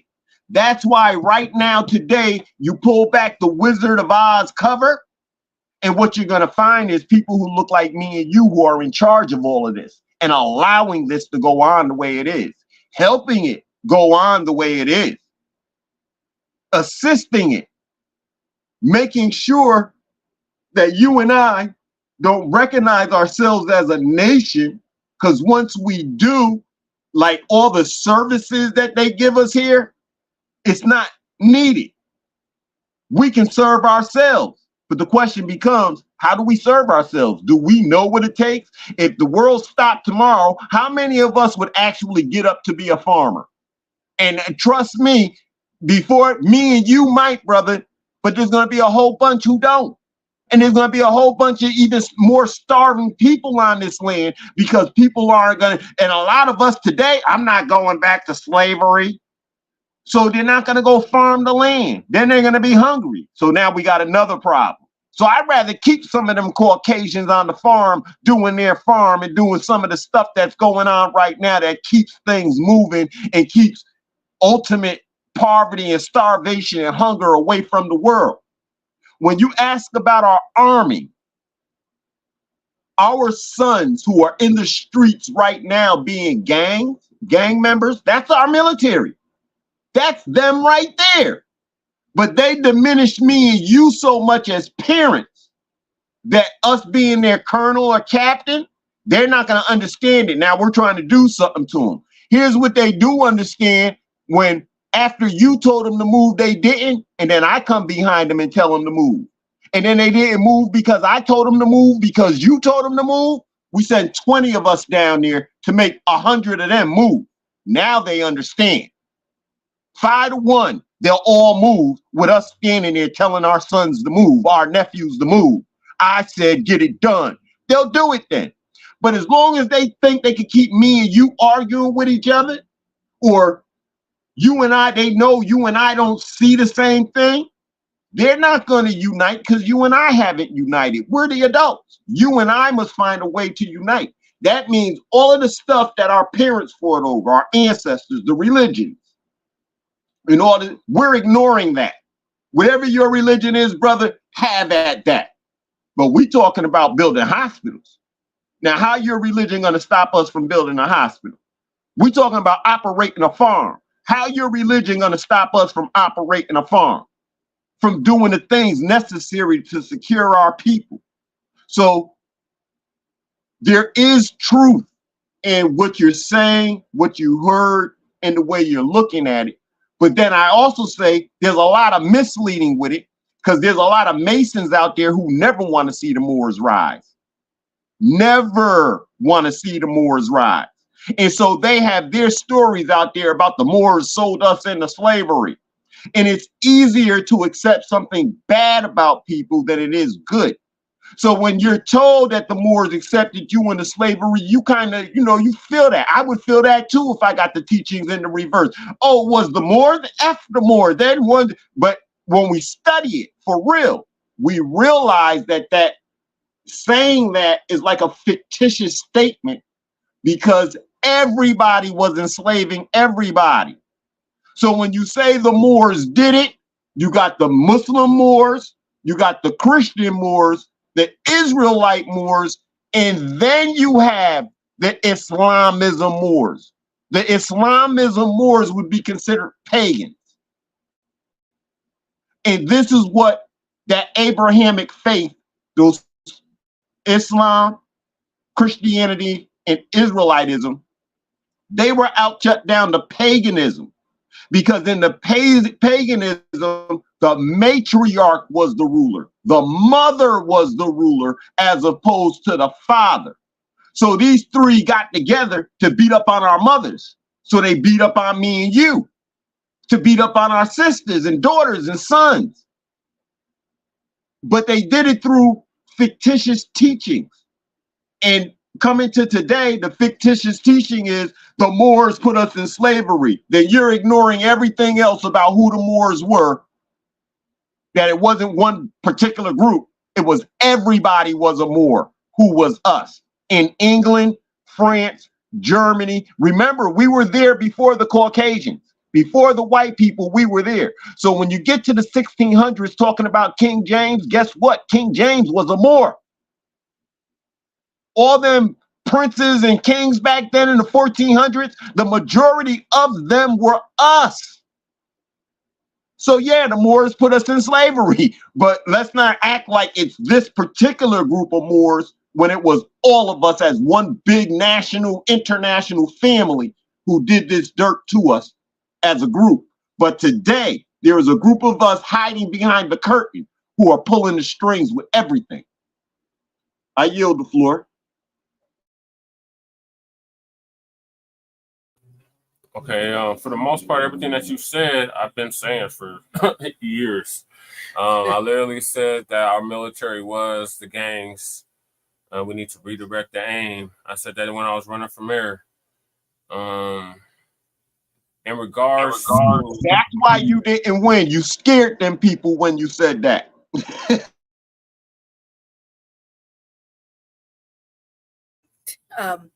It's like $15 million too. They raised $15 million to stomp that out. Also, you were describing the different religions of Moors, right? Like you said, there was Islamic Moors, there was Christian Moors, there was Judaism Moors, there was Hebrew Israelites. See, I was getting to it with the Hebrew Israelites about this because I'm like, why can't we be Moors? Why can't we be Hebrew Israelites? And why can't we be Africans? Well, I look at the word and I'm just like, it means. Because the Hebrew Israelites are always talking about you're like all things. A nation. All things is all things dark, right? Yeah. That's all things dark. Yeah. Well, okay, so let me answer the African part. I missed that. Let me answer the African part first, Brother Shay. I apologize. When it comes to the African part, first of all, it's Akabulan, Nubia, or Mbutu. Africa is a slave name. Second, in our teaching as Moors, we do say that we were given permission from over there to set up our nations over here over 10, 20,000, 100,000 years ago. Over there gave us permission to set up our nation here. So we're not denying Africa. What we're denying is all of us didn't come on a slave trip. We were already here. That's the part we're denying, and we will not go back on. We were here before them in 1492. So we're not denying Africa. We're just not going to give credit that we were brought on slave ships from Africa to here, and that's how our people got here. When we were the seafarers, we were the ones on the oceans going back and forth long before anybody else. So now how you think today you picked us up and bring us? No, we were already here. And then you sold us to all the islands, Jamaica, the Sugar Islands, you sold us from here over there. It was an easier trip to get your slaves than from Africa to here. So I yield on that. You get no argument from me, y'all, on that. I've been telling Shabaka that for years that we were already here. I put the avatar up so I can eat my food. There's only like 4% of those that were transported during the transatlantic slave trade actually landed in Turtle Island. Now, my next question is about the trans-Saharan slave trade. Who is responsible for that? And are we still dealing with that today? I have a question too. So what is my title if according to what the Darwin Society here is produced is Black, Indian, and French. What is my title? Am I Aboriginal? Because I don't want to say indigenous, because the way they put indigenous down. But I know, just hear me out first. And that's what I say. They put the indigenous down, or the thefts, the people that have stolen our land. Like we talked that first time. You're talking about the 5 civilized tribes. Yeah, the ones that the white ones. Yeah, the ones the white. Explain to me, Jesse. The ones that said that the Europeans said that they killed the Indian, but they saved the man. Right. Well, I clearly know in my internal self that I do not belong to those people. I belong to the natural indigenous aboriginal, so of it like the Seminole or something to that effect.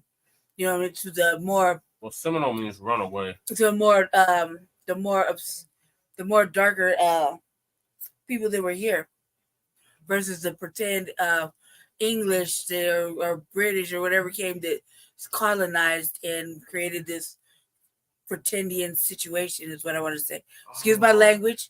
I didn't mean it that way, but you know, I'm trying to figure out how to say it. To ask so there's my question, because we talked about this one time at where I was like, I went to school and I went to an all-native, alleged all-native job corps, and them women beat the brakes off the girls in Montana, and because I was like, you know, I didn't understand. They referred to me as the hard N word, you know, said I wasn't native, said I wasn't Sioux, said I wasn't this, I didn't look like them, I didn't belong there. From the moment I stepped off the bus to the moment I had to leave to go back to Colorado, I was just 16 years old. We talked about that before. So my turn. So I recognize myself currently, and just forgive the language. Currently, I recognize myself as Black first. The reason is because we are at, you know, the way we have been thinking, we have been programmed to think. We were thinking that we are at war currently, and where there is no such thing as dual alliances. You have to pick a side. So I chose the side that it chose me. You know, I'm for the sake of the argument, for the sake of the context, Black first.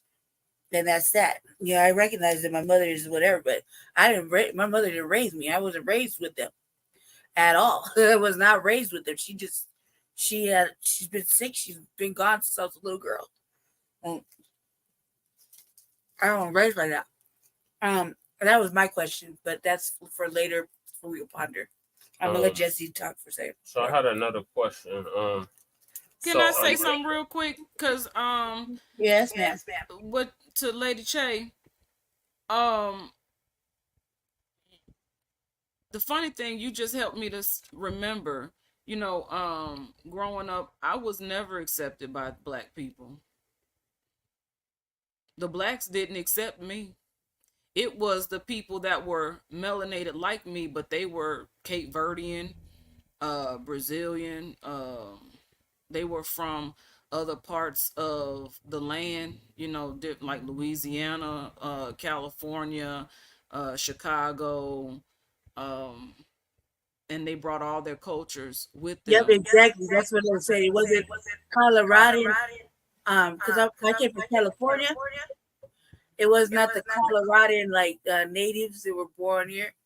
They were usually more southern, more Louisiana, more Florida, where you say those are indigenous people. Yeah, Jamaican.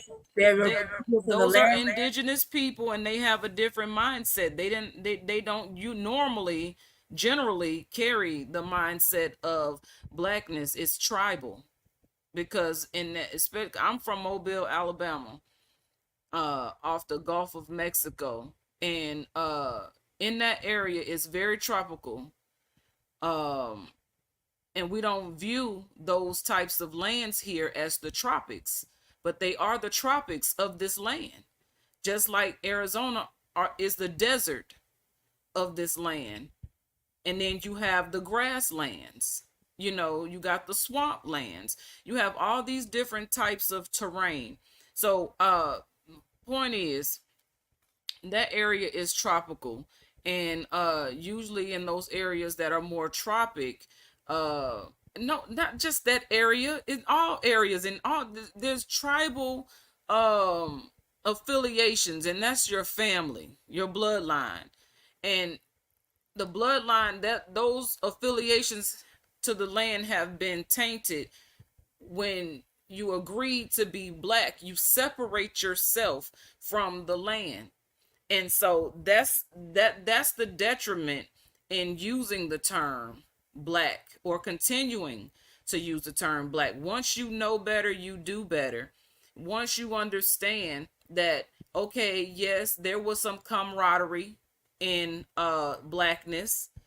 There was some unification in blackness.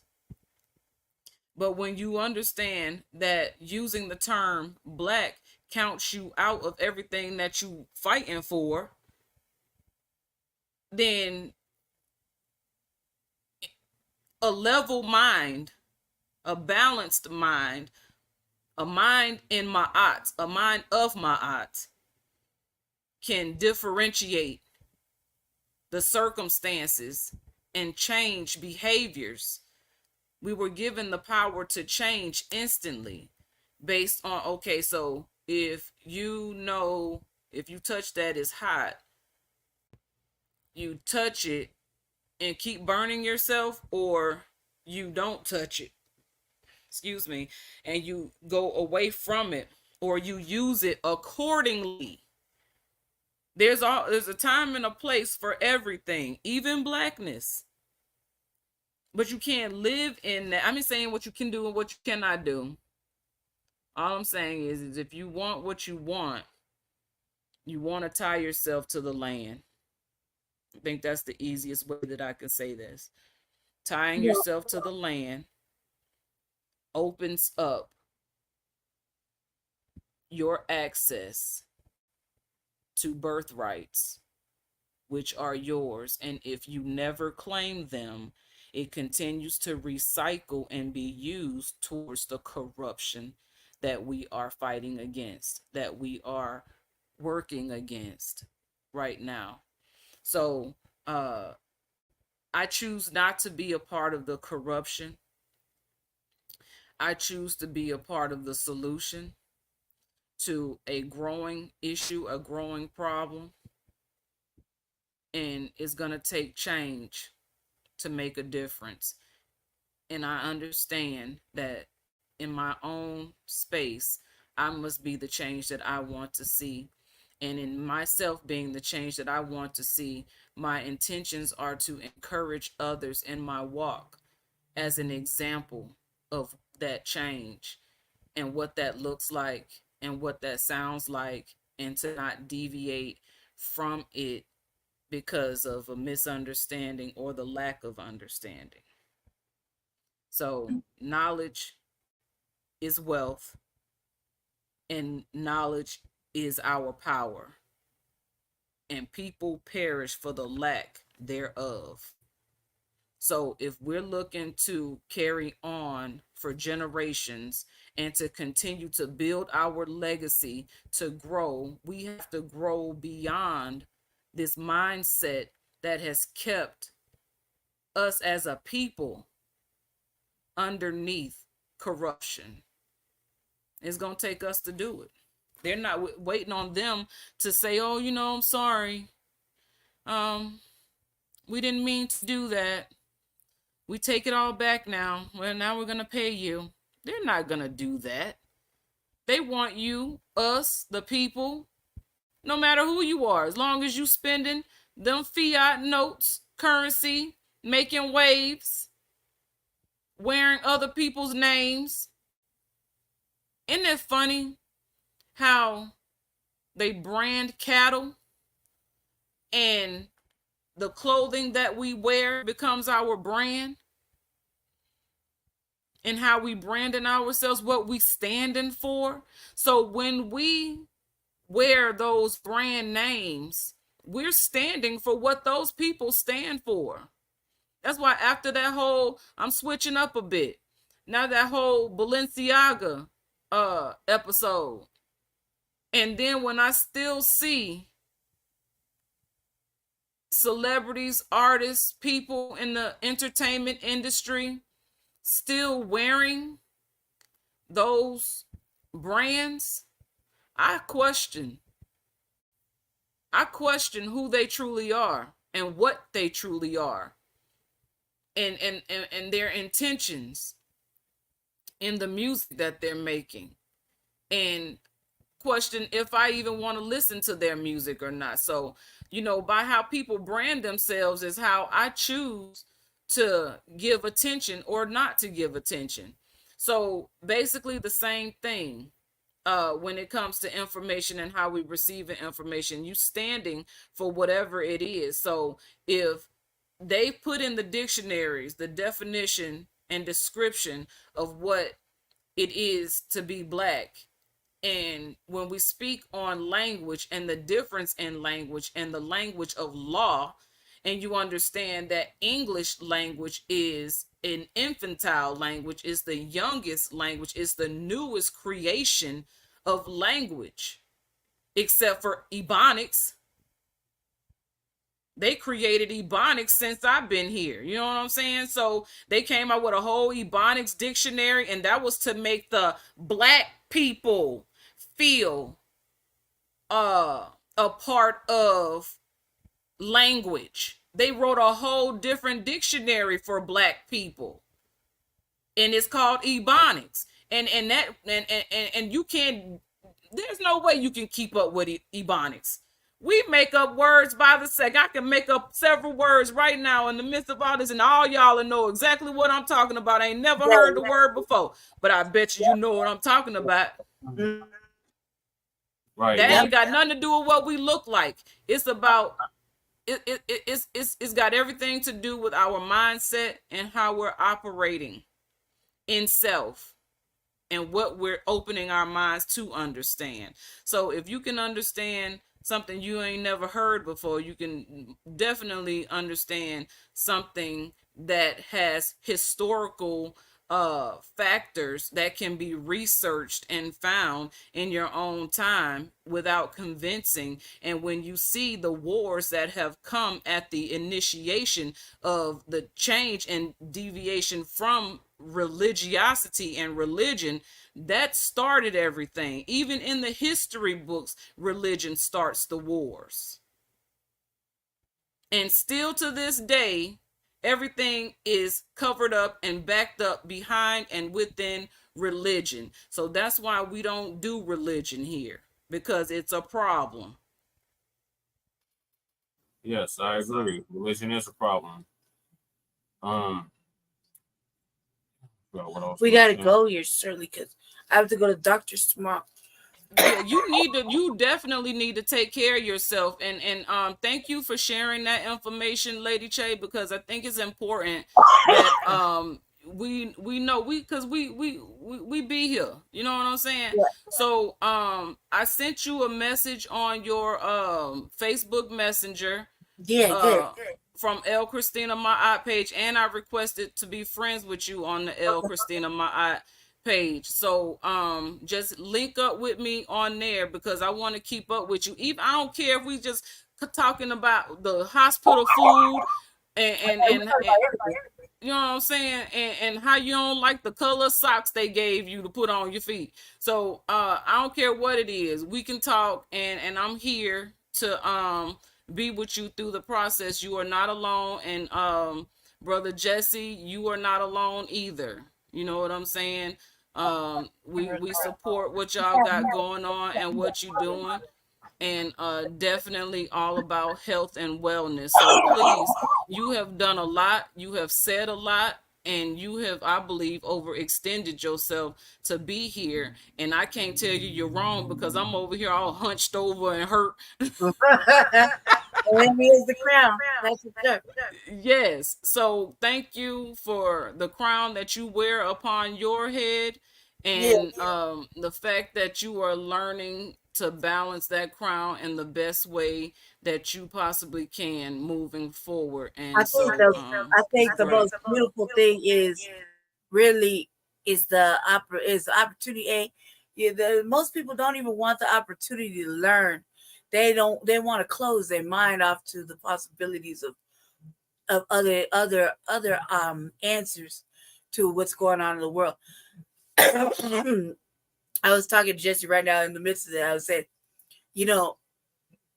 I have been an intuitive person most of my life since I was small. I said, and you're just talking about being branded. I was like, well, clothes and whatnot. I said, that's Jesse. I would be like, I don't know nothing about no name brands, about nothing, right?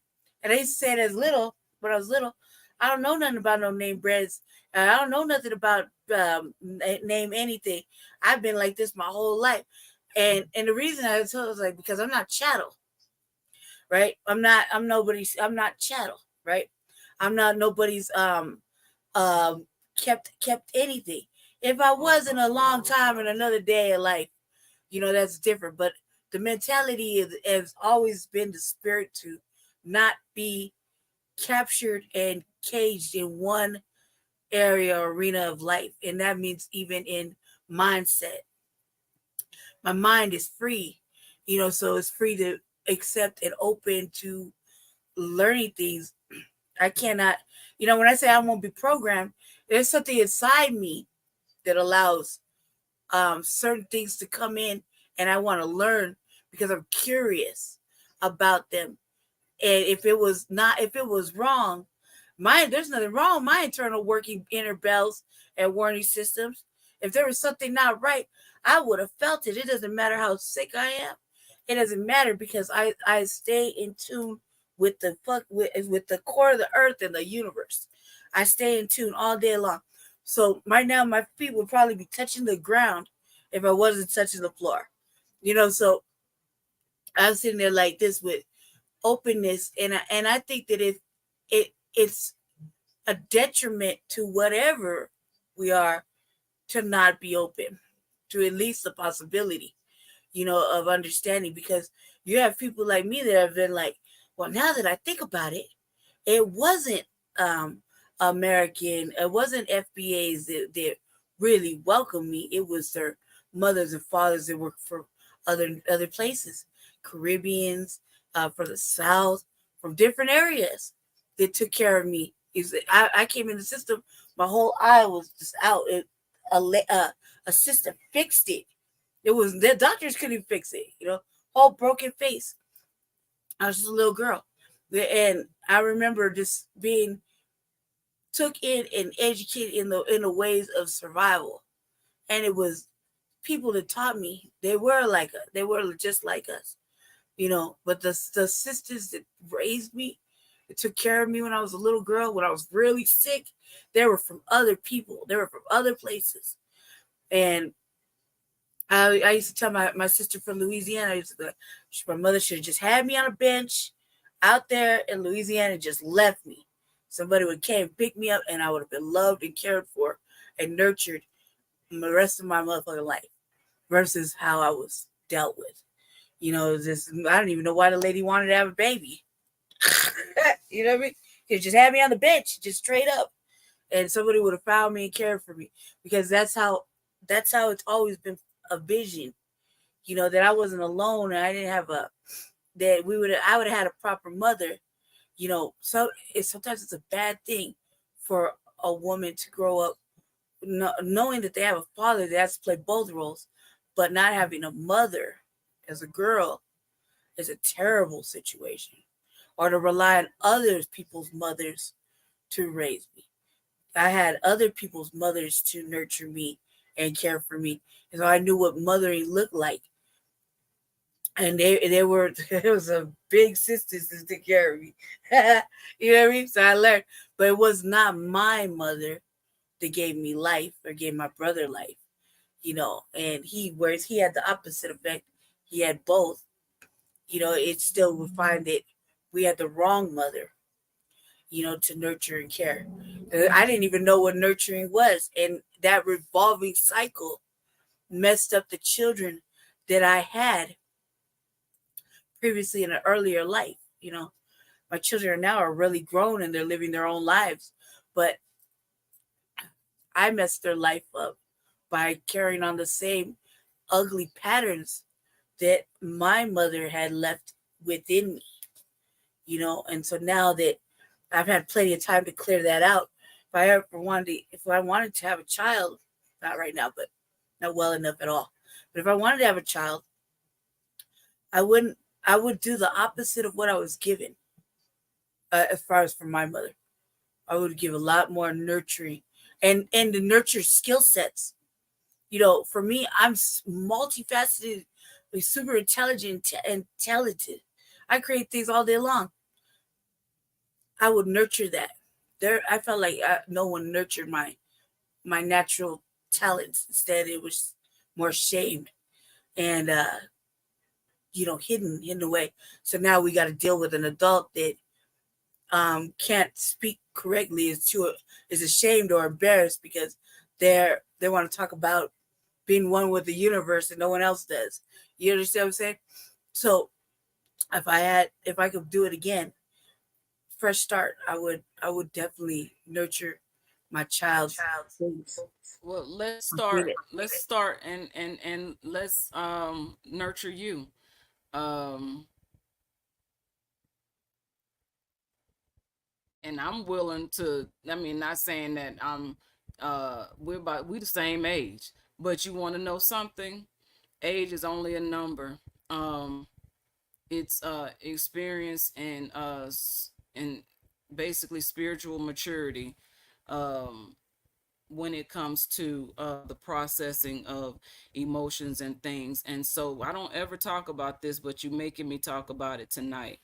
So transformational life coaching is exactly that right there. What I'm saying I'm willing to do with you. And what I want to do is I'm going to introduce this to you right here, right now.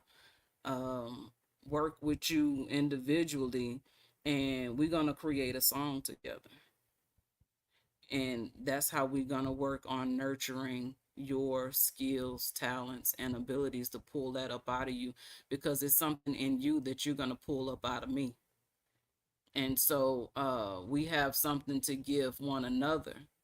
And so I want to see what's in there. I want to pull it out. And I'm more interested now than I have ever been before. I want to pull that out of you, because not for me. I want to see you pull it out of you. I want to see you unfold. I want to see you be proud of you. I want to see that man right there say, I see the change in you. I see the difference in you. And it ain't me. I'm just here to be a light to help you guide your way through the dark path in which you find yourself in right now. And so, and guess what? You have a light in you that's going to guide me through some dark points in my life too. You know what I'm saying? Because our lives and our stories are significant.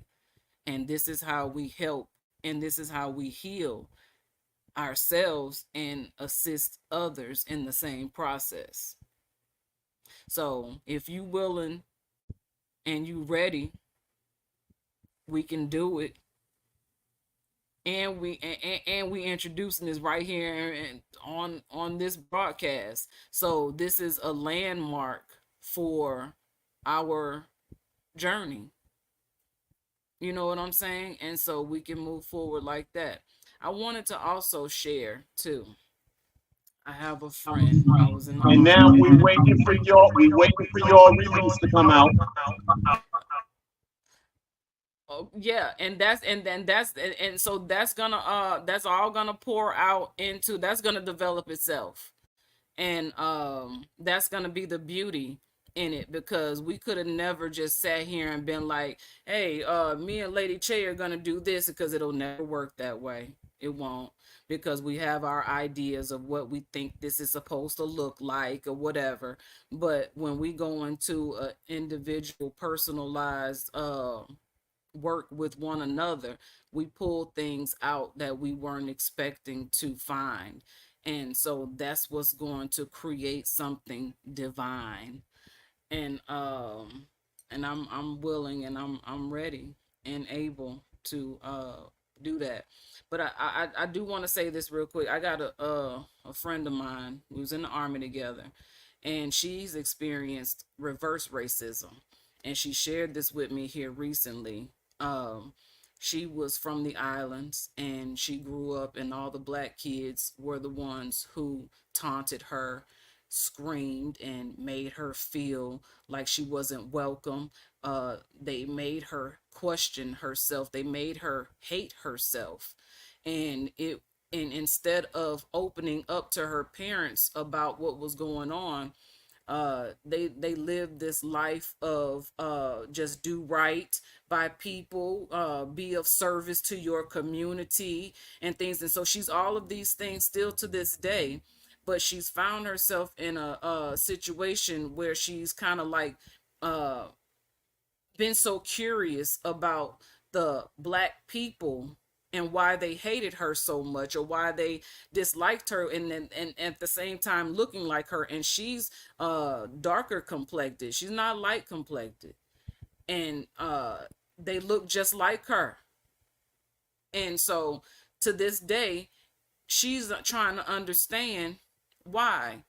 And she's been pretty much indoctrinated into this life. See, when we ask for things, or when we say we don't like things, or when we focus on those things we don't like, we tend to attract those things in which we put our mind on continuously. So if you're continuously meditating on negative things or bad feelings, or I don't want that to happen, or I don't want no man that look like this or do this, this is exactly, well, why all these men that look like this keep coming to me? I said, I don't want that type of man. You know what I'm saying? Because that's why. Because that's what you focusing on. You know what I'm saying? So my point is that when you want something, you have to focus on that meditation on what it is that you want, not what you don't want or what you don't like. Nonetheless, she's in this situation, and I thought it was very interesting because she had experienced that reverse racism. And even though she's experienced that, she doesn't hate black people. Even through everything that she's been through, and that she doesn't put white, Caucasian, European, she don't put them over melanated or darker skinned people. She doesn't even speak ill of them. She doesn't speak ill of quote unquote black people either. She just, it became internalized. And so it's like pretty much being a target for anyone, because not hating, the inability to dislike or hate people for what they look like, but based on the individual that treated you that way. So, you know, it just because a dark-skinned person hurt me, I can't be angry at all the dark-skinned people. You know what I'm saying? It's going to be that person has to be dealt with accordingly to how they treated me or what they did to me. They have to pay for that. And I might not be the one who gives that retribution, but it's coming. If you mess with the chosen ones, the ones that ain't did nothing to nobody harmful or wrong, walking upright and living life in the right way, not harming anyone and not harming themselves, harm those people, you gonna pay for it. So you might as well just go ahead and you know what I'm saying, try to get your little heat resistant suit on, because you gonna pay.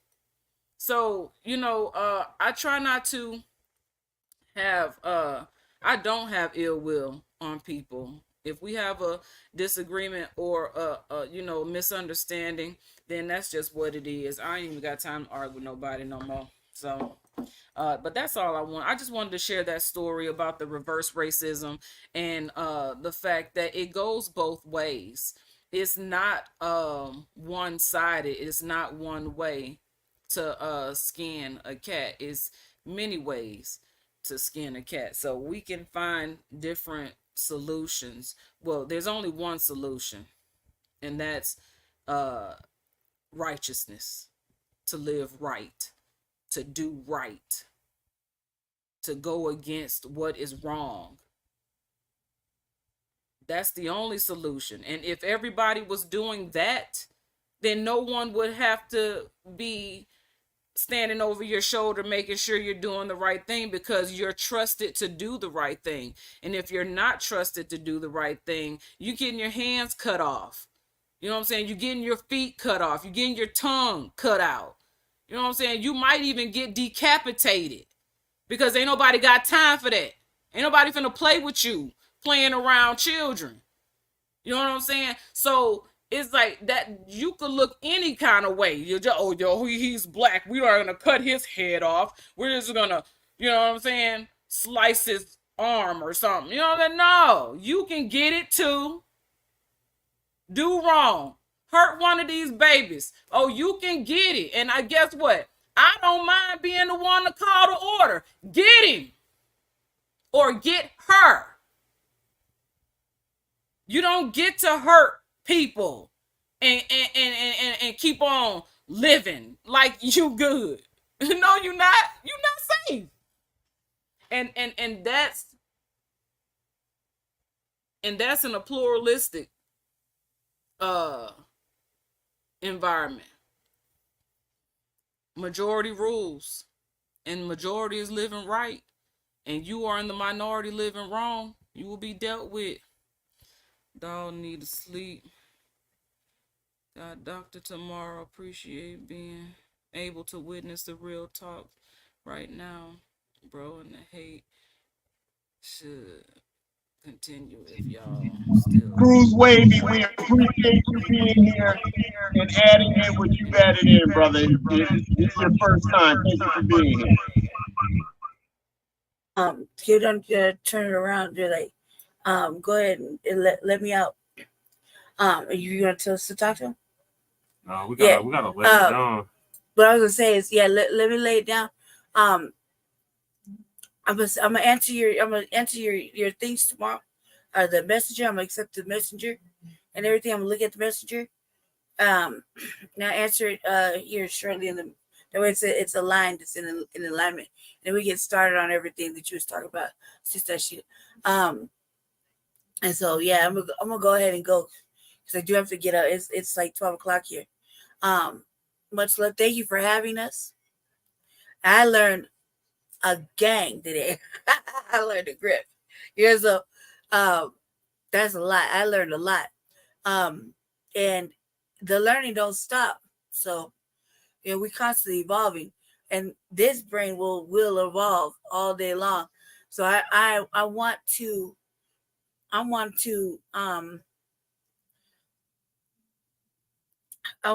to rewind this video and go back a little bit to something that Elias said, and then write it down so I could ask him to where to find it.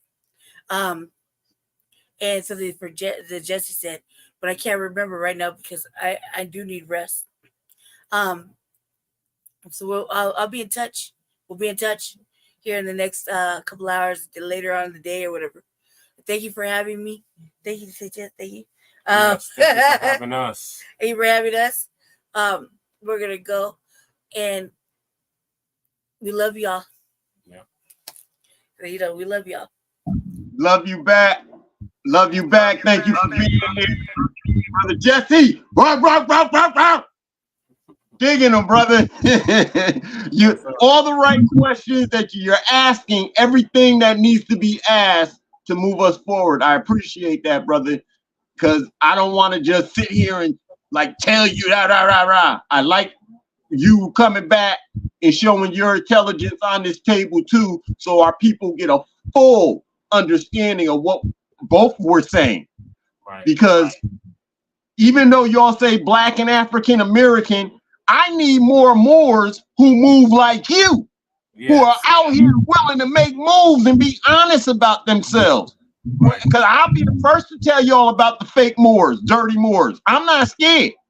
We need more people like you to come on board with a clean heart, ready to move us all forward, brother. So as much as I'm a leader, I'm a follower. And I got your back, bro. Peace and love. Thank you for being here. Thank you. Yes. That was awesome. Much love and respect. Y'all take it easy and get out of here before we start another conversation because I'm ready. I'm ready to go. I'm gonna go right now. I'm gonna go right now. We need to all go lay down now.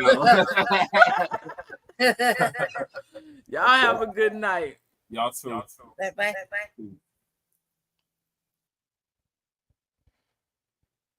That was awesome. I thank them. That was beautiful. They came in like that. Yeah, for sure. Every week, We see them. There's more growth and progression and more understanding, and because it used to be back and forth trying to speak over one another because my point is valid and neither in yours is not. But it's all points are valid here, and I think it's been a beautiful conversation tonight. And Cruz Wavy, again, thank you for chiming in too. You helped move this along a little bit in the stuff that you were recognizing and that you were saying. And if you feel like or I don't like the word feelings, because I don't operate off feelings. So, Brother Cruz Wavy, if you know that you have something that people can benefit from, please don't be shy about getting on here, tagging in, letting us know. If we can support you in any way or any of the people, more than glad to do that too. Or, just speak you up in a couple of circles and stuff so other people see your movement. We with that program, bro. Anything that's going to save our people, we with. And we appreciate everybody coming on board to say what they have to say, show love, and then, to show us love. We appreciate that. And we're trying to show you love. And so we just hit off on a whole bunch. And what I didn't get to say to Sister Shay was she mentioned something about what's her title. You is my aunt. You are a part of the governing part of what we are all doing. You the women, y'all are, if it wasn't for y'all, we wouldn't be here. So that's what you are. That's your title. That's everything. You are the goddesses. And so, like, without bigging it up, and definitely without diminishing it, all of our women take that throne of Ma'at. They all sit on it, and they all do the job. And then we men, we execute what they put together. That's what we're after here. So when the side stars come around, and you start it, and like me personally, you ask me what's your job, and it's to be at the highest level that you can be. That's your job, to take yourself from where you are and go to the highest level that the Creator allows you to go to, and don't let nothing stand in your way. And we're not gonna just back you up. I come with a shield. I'm gonna stand you on it so everybody sees you, and I dare them to try to disrespect it. So that's what Sister Shay's position is. Ma'at, as all the women. Ma'at. Y'all are a Supreme Justice Court. Get together and make that happen. And even in song, make it happen. Bring it to us. We love you. I yield the floor.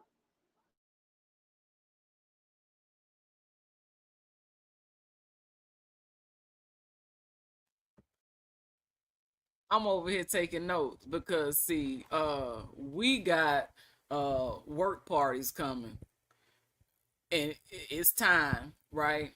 So I be thinking, okay, so we got to go through a transition.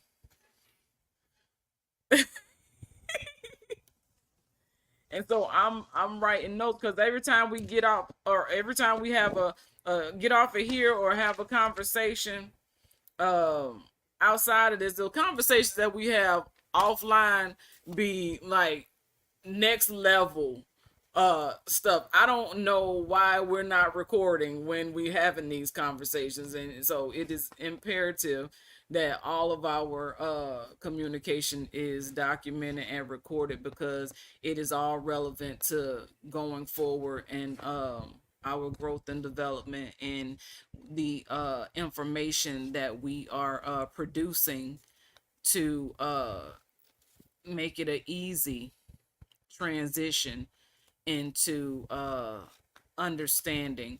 This is a graduation program coming out of that old mind into a new wave of thinking. It's a graduation program. It is a evolution of some sort of the mind. And so yeah, so working parties coming, And now are we doing those working parties on here, or are we doing them somewhere else? Now, so like we need to hook up something like a Zoom or like you said, Google something where we could talk to each other. And because it's a working party and we're putting ideas on the table and working through ideas, we don't want to put that part in the public. Nah, we close the office doors and we have a working party. Everybody enjoy it. Yep, we have a working party. And then we come out with a product or service for everybody from the working party. So that's how that'll work. That'll be a private thing. But they're fun. Working parties are fun, but you got to be working. So if you're not working in a particular department, like let's say we have an education department meeting, edification department meeting, you don't work there. Don't try to come to the party because we're talking about stuff you don't need to know. But then if you're in our transportation department, the people from the education department shouldn't be trying to run over here to your working party and all the way around the table. This is how we're going to keep security.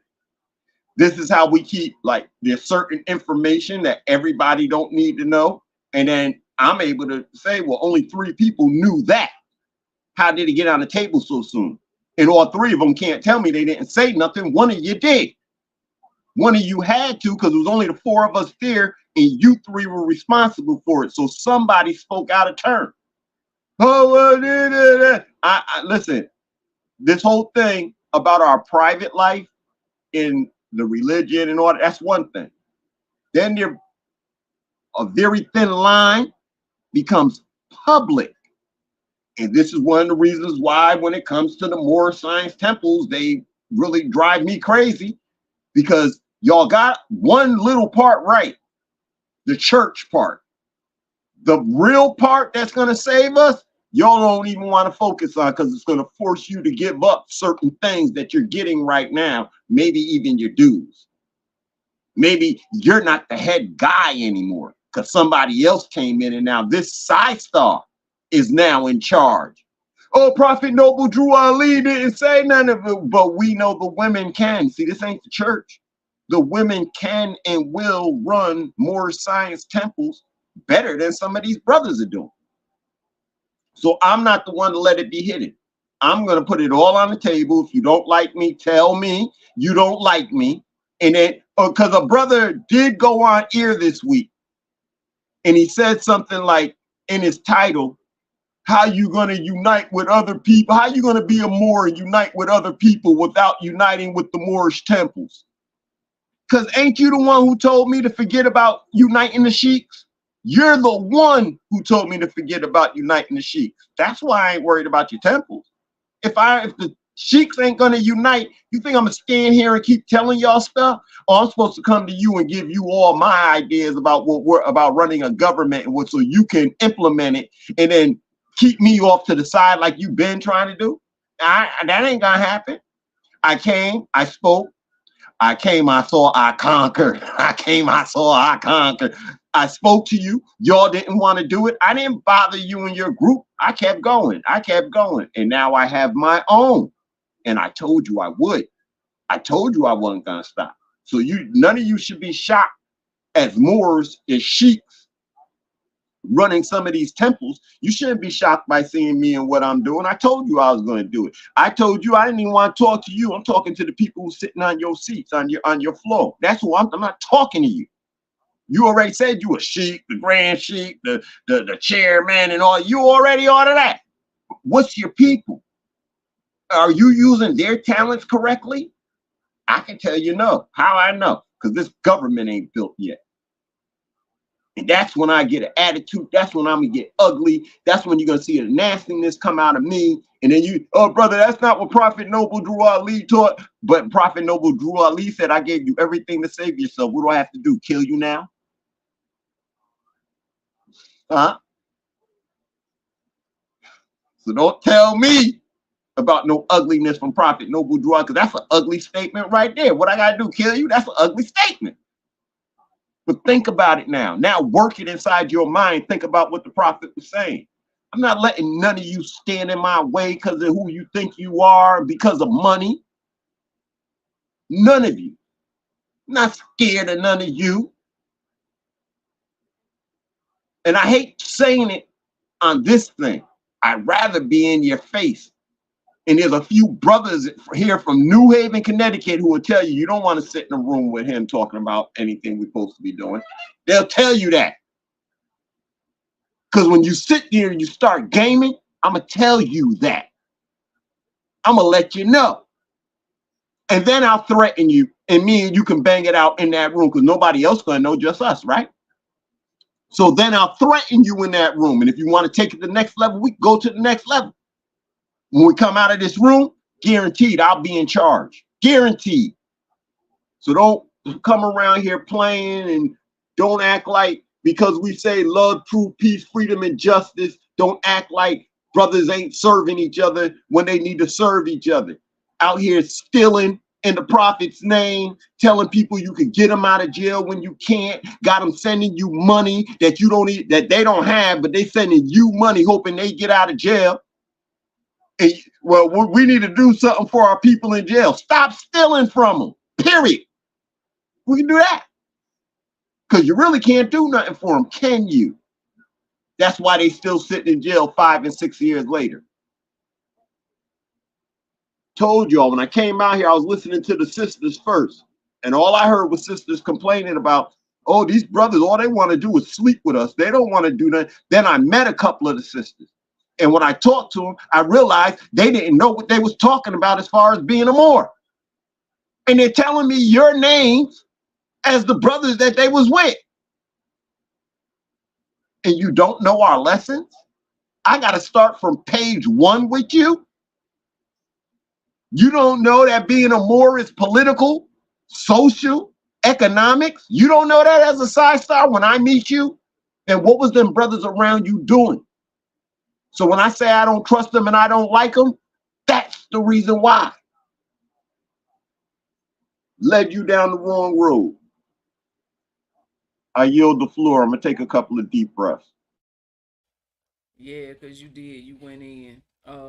And so you made some very valid points, though, because I would ask the same things. Like, and honestly, I would literally like be on the internet going around and looking through people's profiles and pages to people that was connected to who I saw as a valuable teacher or guide for information, a light.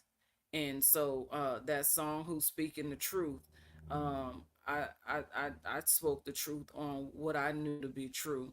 And if you came out of any of those or came from around any of those people, like Jesse and Lady Che, met them through Shabaka. You know what I'm saying? If not for Shabaka, probably wouldn't know them.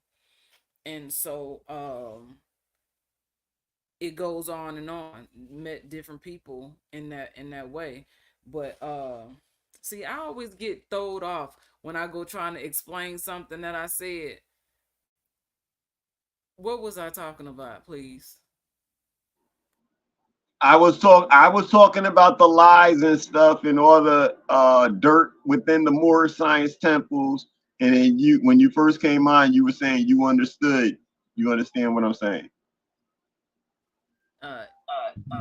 Yes, as far as not accepting that type of misunderstanding to hold weight when it comes to those discussions. So I'm just going because I forgot what my point was.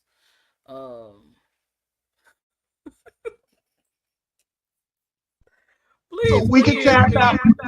We can tap out till next week. Yeah, because you know it's been long. I'm over here. I'm all hunched over. I'm like, I'm trying to be cool. Man, I don't want you to go do it. Yes, man. Listen, we love you. We love you people. We love what we're doing.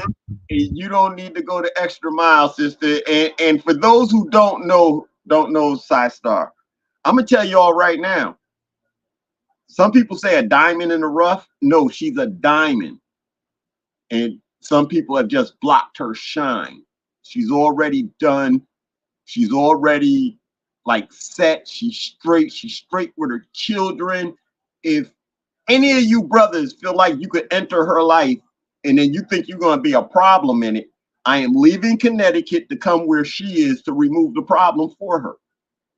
This sister, she's blazing the work. When it came time, like I worked with, when we met each other like 2 years ago, it was a lot of work on the table that needed to be done. Guess what? As soon as I talked to her, it got done.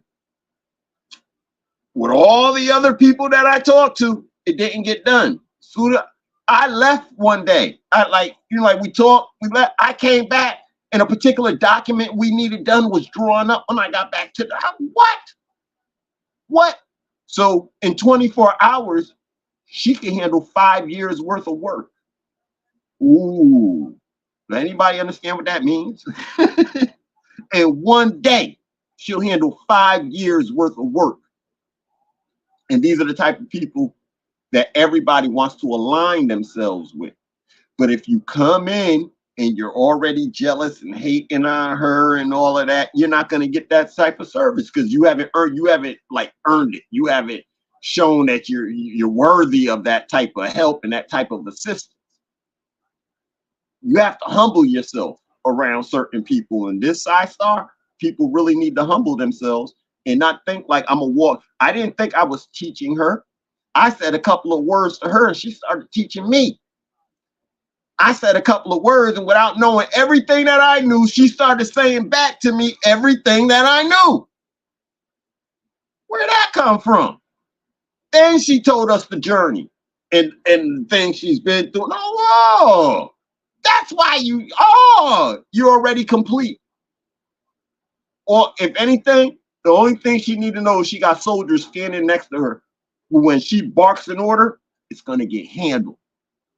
And if her bark don't do it, then I know my bark is deeper than hers. I'm going to bark out what she said, make sure, it's clear. That's all she needs. She don't need nobody to come in and take care of her life. She don't need nobody to take care. I'm going to take care of you, baby. You can't. She's taken care of already. I've seen it already. I've seen how she moves, yo. And a lot of brothers can't even compete, or you couldn't assist her. She'll embarrass you as you try to move through the system and stuff like that. You'll be embarrassed just because she got to come save you now. You shouldn't be embarrassed, but you would be trying to be a man, trying to stand up and be the man. You'll find out that, mommy is more valuable than the man. That's what you'll find out. So it's an honor working with you, Psy-Star, and to know that you give me any of your time to work with you. I'm honored, and I'm honored to do everything that I'm saying at your side. Peace and love to you. That was awesome. Thank you so much. And you ain't lying. You know what I'm saying? You ain't lying. Ain't nothing you said was a lie. Everything you said was true, indeed. And so I'm grateful. I'm grateful to be seen by you. You know what I'm saying? I am grateful to be seen. And all jokes aside, I am sincerely grateful to be seen by you. And so I appreciate you sharing what you see. And it ain't got nothing to do with what I said. You know what I'm saying? It's everything that I am that you see. And so thank you for that. I appreciate that. I think I needed to hear that. And I'm over here in my head like, you got to tell him how great he is. And I'm like, but then Spirit is saying, there's no need. That was what needed to be done. And that was it. And that's all to it. And so move on. So much love, much respect. I honor and I respect you as the Caesar of the Empire of Nubia. And you, Elia, for just being who you are.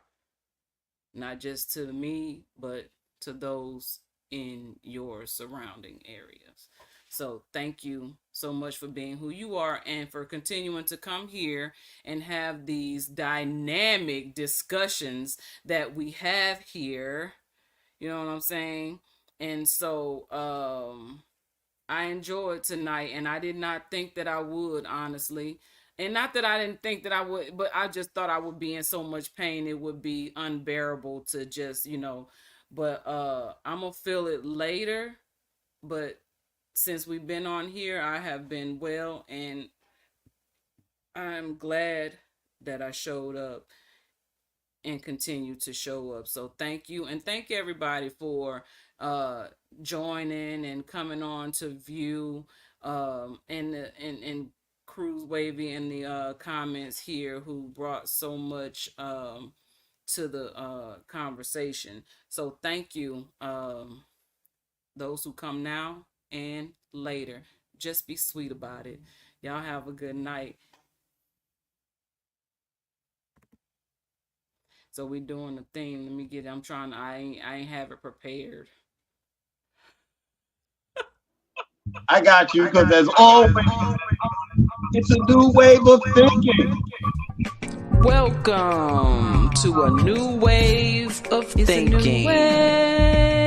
You're here with Akshita Veda L and El Yagar.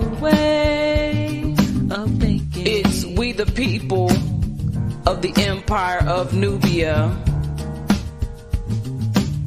Get ready to open your mind, sit back and unwind to take in the discussion, to prepare us to win. We are sovereign. We are law.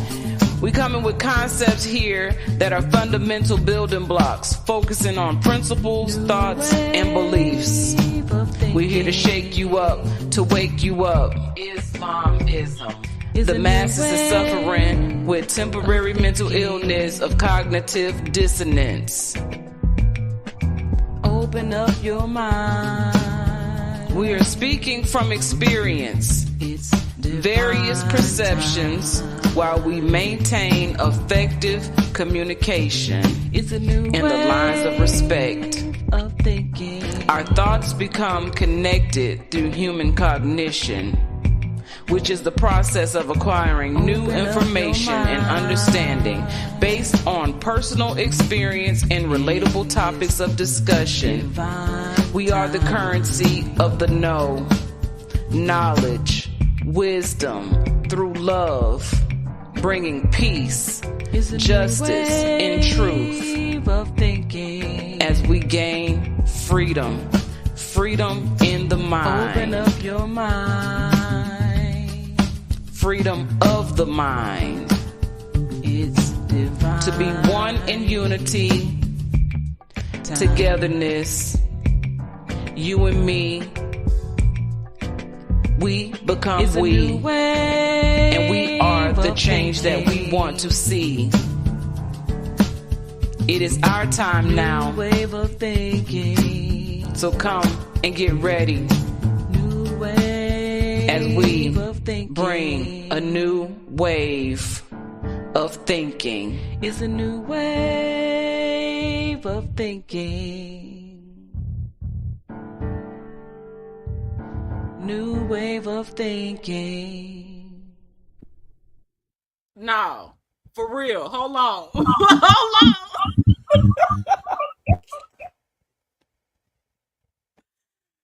Why do I hear something new every time I hear that? Every time I hear, I be like, I wrote that.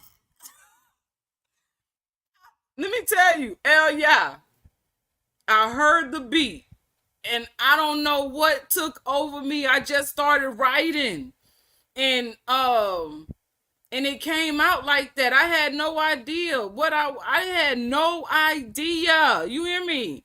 So every time I hear that song, it blows my mind because it says everything.